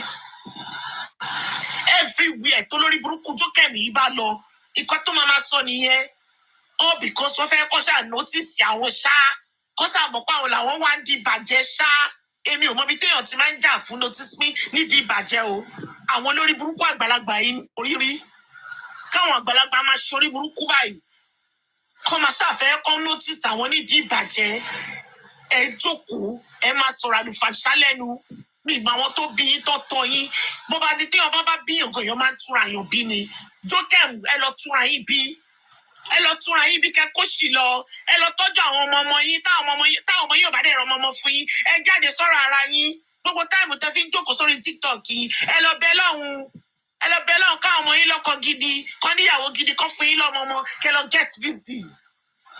get busy torí tó bá lọ́mọ ọmọ ni gẹ́gẹ́ bí nǹkan tó túnba kejì tó sọ fún tẹ́rìsì fẹ́ parẹ́ tó bá lọ́mọ ni ẹ̀ ní máa ṣorí burúkú tẹ̀ ń ṣe yín náà ẹ̀ ní máa wíṣọ ọmọ lọ́mọ bad ẹ̀ ní wà this bitter ẹ̀ tí ò bá lọ́mọ ẹ̀ tí ò ní Yorùbá ti sọ̀rọ̀ tán Yorùbá ní ẹ̀ tí ò ní irú ẹni kò lè mọ iye ẹni nǹkan tó ṣe yín gangan nìyẹn ẹ̀ nírú Wùmí if not ẹ ní máa ṣe bálabàlà báyìí irú Jókèm èmi ò ní pé irú Jókèm abọ́lórí burúkú ni yín mo rí àwọn abiyamọ gidi bí báyìí mo rí bó ṣe ń sọ̀rọ̀ ẹlòmíà sọ̀rọ̀ títara omi ẹkún á gbé wọn kò tẹ ẹ̀ẹ́dì ọ̀rọ̀ ẹni pé mi ìfẹ́ sọ̀rọ̀ mọ́ ẹ̀yin olórí burúkú àgbà òṣì játijàti ẹ máa fò kiri bí ẹyẹ lè tùbá náà ta ló fi ṣe yín náà ẹ̀ẹ́dẹ̀ kó ṣe lọ kẹlẹ wábi kẹlẹ wọ́ sí kẹlẹ kú dànù. Jókèm at your age, 60+. Are you fucking for real? Are you mad? Mo mọ̀ pé wà bíbá àwọn tó máa lọ jíṣẹ́ fún yẹn screen record àbọ̀ ẹ̀ bá ń ṣe èrè. Ẹ kú ti sẹ́pẹ̀ orúkọ gbogbo wa táwa lórí Ọ̀túnba platform. Mo ṣì ń bọ̀ lọ́dọ̀ láti mo gbọ́ngbà tẹ́sán o, tẹ́lẹ̀ ìfẹ́ competition. But sometimes you need to talk sense into all those old women's calls. Ẹ̀yin mo force játijàti yìí. Ẹ máa káàkiri àgbàlagbà ẹ máa ní ẹjẹ kan tó bá ti rí bí kan tó ti pọ̀ síbẹ̀ báyìí bó lórí burúkú mọ̀mí Jókèm olóṣì ìṣe máa ń ṣe nìyẹn o àgbàlagbà ó ṣí platform sílẹ̀ kó máa ṣorí burúkú kó máa kọ́ sọmọ kékeré kẹ́ máa sọ̀rọ̀ tẹ́ẹ̀rí kí ló dé ẹ lọ bẹ́ láwọn lórí àwọn ọmọ yín o àtọkùnrin àtobìnrin wọn ẹ lọ bẹ́ láwọn lórí wọn kọ́ bímọ fún yín kẹ́ láwọn ọmọ kẹ́ get the fuck busy kẹ́ yóò ṣorí burúkú káàkiri ẹ ti wá ní sáàkù èyí olórí burúkú Paul Grace náà ìyẹn náà á jókòó á gbé báìbù olórí burúkú wọ́n máa ṣépè Paul Grace wọ́n tẹ́pẹ̀ ń jà ilé ọkọ kẹrin náà ló ti rọ́gbọ ẹyọkọ tó wà lọ́wọ́ ẹ̀yẹ bí ọkọ kẹrin nìyẹn ibẹ̀ ló ti rẹ́ ẹyọkọ tó gbé dání yẹn bí ìwọ yẹn ló ń ṣépè tó bá yá sí kò sọ pé tó bá dọ̀ láǹsìn wà á tún ní kọ́ máa gbàdúrà fún ẹ wípé lórí platform Ọ̀túnba wọ́n ń gbé ẹ ṣépè wo Paul Grace gbogbo èpè tá a bá gbé ẹṣẹ́ bíbá àrò tìrọ̀ mọ́ mi ìfẹ́ mọ ẹni tó bá wá wẹ̀ fún ọ lè wẹ̀ fún ẹ àdàbí tọmọ òní bá mọ̀ pa ikú Mohbad lè pé yẹn ò ní já gbogbo yín ẹ máa ṣorí burúkú káàkiri ẹ̀yin àgbàlagbà kí ló dé wọ́n fi ṣe yín ni wọ́n bá fi ṣe yín ẹ̀dẹ̀ lọ́wọ́ àbí kan kú sí ẹ má para yín sórí ohun tó sọ̀rùn wa lórí TikTok now wo God's protection ṣó ti rí ìwọ mi ní sọ̀rọ̀ púpọ̀ lórí ọ̀rọ̀ ẹ torí pé ní èpè ní already. Seeing you, I have nothing to say to you. Honestly. Me ní so much. Ju pé èpè ti jà ìgbà tí mo rí picture ẹ ni mo ti rí pé oh really? Èpè ti jà ẹ. Ìwọ sọ pé agẹ kankan 11 of kìnìkan òní MOHBAD wo God protection. Èmi ò ní lọ sọ́dọ̀ tiẹ̀ jàre. Ìwọ ló lè pè yẹn. Àmọ́ tó bá yẹ pé wọ́n wá fi ọjọ́ kan lẹ̀ fún wa láti deal pẹ̀lú wọn mo lè wá sọ́dọ̀ ẹ̀ bọ́ ṣe rí gbogbo tó sọ yẹn ṣe rí ilẹ̀ Álímì lórúkọ tílẹ̀ ń jẹ́ kírẹ́gìràgà ibi wèrè ló dán ó ti ya wèrè wọ́n ti mix ẹ̀ fún ẹ òòrẹ́ ní sọ fún ẹ ní God protection wọ́n ti mix ẹ̀ fún ẹ òòrẹ́ ní sọ fún ẹ ní mo wà lórí platform ẹlẹ́ni láti ògúfe láti goat mo wà ń bẹ̀ lẹ́nìí nígbà tó ń sọ̀rọ̀ pé wọ́n lórí platform Ọ̀túnba yẹn wọ́n ń gbé yín ṣépè ṣó lórí burúkú tiẹ̀ níyìn ni because mi kí understand tẹ́ bá lọ ń gbé yín ṣépè ẹ̀yin èèyàn mi ẹ̀yin ìyá mi ẹ̀yin bàbá mi tẹ́ wà lọ́nà ẹjọ́ nítorí Ọlọ́run ṣé àwọn people yìí ṣe rí pé wọ́n lè gba nǹkan tó máa ń dish out ṣé ti rí pé ẹ̀yin máa dìde.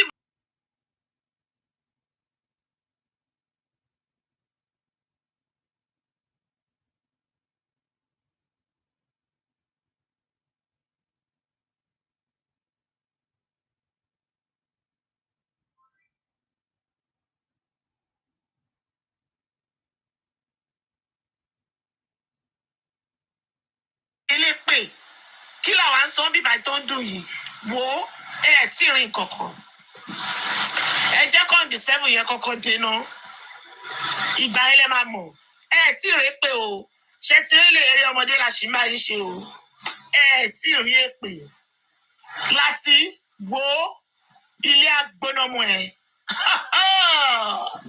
torí wọn ló kó wọn jọ wàá wọnú ilé báyìí ilé agbónámọ ẹ agbónámọ gbogbo àwọn ọmọ ẹ torí bẹ́ẹ̀ ṣe fẹ́ fi ayé ní ọ̀tá ọmọ mi lára bẹ́ẹ̀ ló ṣe máa rí fún ní tọmọtọmọ tí ì rí nǹkan kan ẹ jẹ́ kọ́ńdì 7 yẹn kọ́kọ́ dénà wo fúnra yín lẹ máa fúnra yín ní ìwọ jẹ eré sì ti wọ́n nìyí o ó ti sọ fún yín pé rìsọ́ọ̀tì tẹ́fẹ́ gbé bọ́ta yẹn kẹ má fi ẹ̀wọ̀n ṣeré àmọ́ ní tèmi o ẹ má dé rí sí lóhùn òun ni kẹ gbé bọ́ta ẹ gbójú ṣé tí lọ́mọ olórí burúkú kan wà lọ́dọ̀ láti wọ́n pè ní Chinko ábírùn lọ́mọ yìí o ẹ lọ sórí péjì ẹ̀kẹ́ lọ wò ó kò wá síbi tó ti lè máa ṣe ṣó tẹ bá ti rí ọmọ olórí burúkú ọmọ ábírùn yìí ábírùn gidi ni ò fọ rí o a máa sọ pé Wùmí ìwọ ló pa MOHBAD Wùmí ló pa MOHBAD Wùmí kí ló dé tó pa MOHBAD kò ní dáa fún yín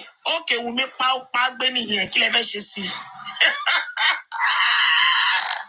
ó yá ẹ jẹ́ ká yí lọ sọ́wọ́ ọbẹ̀ yẹn ó pa gbé nìyẹn kò kí lẹ fẹ́ ṣe síṣẹ́ ẹ lè ṣe nǹkan fọ́mọ́ òbí tèmi Àjọkẹ́ Àdè wàláì mo fọlọ́run búra òkè ó tún pa gbé nìyẹn ẹ̀yin olórí burúkú ẹ̀yin àrìndì 11 months nothing to show nothing I said ẹ̀ẹ́dẹ̀ lè show anything kò ní dá fún yàrá yà yín ẹ screen record díẹ̀ sẹ́ ó dá ó pa nìyẹn kí lẹ fẹ́ ṣe torí mi rí tẹ́ ṣe láti 11 months ẹbí wàá mọ̀ tẹ́ fẹ́ ṣe é sìn ẹ̀yin wèrè àwọn asíndẹ̀mádé ẹ máa kẹ́kù ní bí ọ̀ṣà ọmọ mi ẹ máa kẹ́kù ní wo ohun yẹn ó máa go worldwide ohun tọmọ mi fún yín yẹn ẹ máa kẹ́kù ní ó pa gbé nìyẹn dọ́tí èmi sọ bẹ́ẹ̀ kí lẹ fẹ́ ṣe mú ìwà ó dáa ó pa nìyẹn ẹ lọ mọ́lọ́pàá yín wá ẹ lọ́pàá tí ẹ lọ sálàgbọ̀n ẹ sí ọmọ mi mo máa ń bẹ̀ yín ni jòsí olórí burúkú MOHBAD sú ọmọ mi MOHBAD nǹkan tá a máa kọ́ sí nìyẹn hashtag tá a máa ṣe nìyẹn sùn ọmọ wù mí à ń bẹ́ẹ̀ ni wọn ò ní bí aláyẹ ẹ̀kú abẹ́ ṣeré ta ló mix ẹ̀ fún yín ṣé lórí burúkú nìyí ni. àti bẹ̀yìn láti bí ọ̀sẹ̀ méjì sí pé kẹ́ bá wa sùn ọmọ wù mí a máa gbọ́ nǹkan kan ẹ̀ẹ́dẹ̀ sì ń sunkún ó pa gbé nìyẹn ó pa nìyẹn kí lẹ fẹ́ ṣe ní jack shit tẹ fẹ́ ṣe mọ́ ẹkún yẹn nìkan ló kù tẹ máa sùn in short ẹ̀sìn yín gan ti sú wa fẹ́ wẹ̀ sí yín mọ́ we are fed up we don't want to see you people anymore disgust wa irritate system wa because gbogbo àwọn ọjọ́ olórí burúkú tẹ̀ ń jà àwa gan tẹ̀ fẹ́ kẹ́ bá ara yín jà ẹ fèsì wa èso ti sú yín ni ẹ fèsì wa náà ṣe ń ṣe èrè ni ẹ̀yin olórí burúkú ẹ̀yin aláyé bàjẹ́ ẹ̀yin ẹni bí tí ìpamọ́re balùwẹ̀ ẹ lọ sórí platform eris yẹn kẹ́ gbọ́ àwọn ọ̀rọ̀ olórí burúkú tó máa ń sọ ọ̀rọ̀ abirùn in short mo wà ń bẹ̀ lé ní àbíjọ́ òní gbogbo àwọn tó gòkè tó jẹ́ ti ọmọ mi kàn bẹ̀ wọ́n ní pé ẹ bọ́lẹ̀ lọ́dọ̀ àwọn pípù yìí wọ́n wọ́ ọ̀tẹ̀ like just let's leave this place.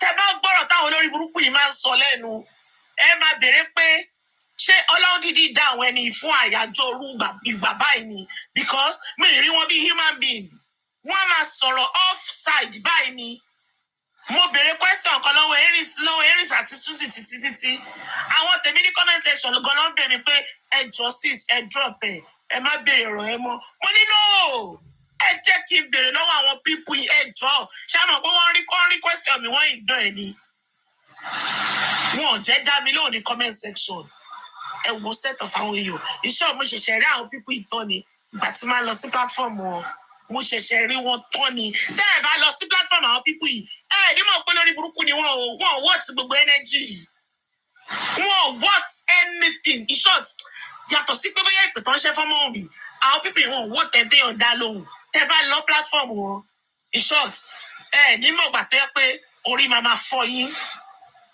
torí wọn ò ní sọ anything reasonable wọn kò máa sọ̀rọ̀ offside ni offside báyìí lọ́rọ̀ wọn off the short mi mà wọn tó àwọn pípọ̀ yìí ó yẹ kó lọ sí ó yẹ kó gbọ́n lọ sí Yaba Pósì kó lọ tọ́jú wọn progress òbójò sí eris sọ pé wọn ló ń dójò sí má lèmi ni mo sọ fún ẹ ṣá o eris ti fún wọn lówó ó ti ní kó lọ bóun wá díẹ̀ ẹ fẹ́ kú lọ́wọ́ wa ẹ tí ì rí nǹkan kan 3 days more wo bí àṣà òtúnba inquest on my mind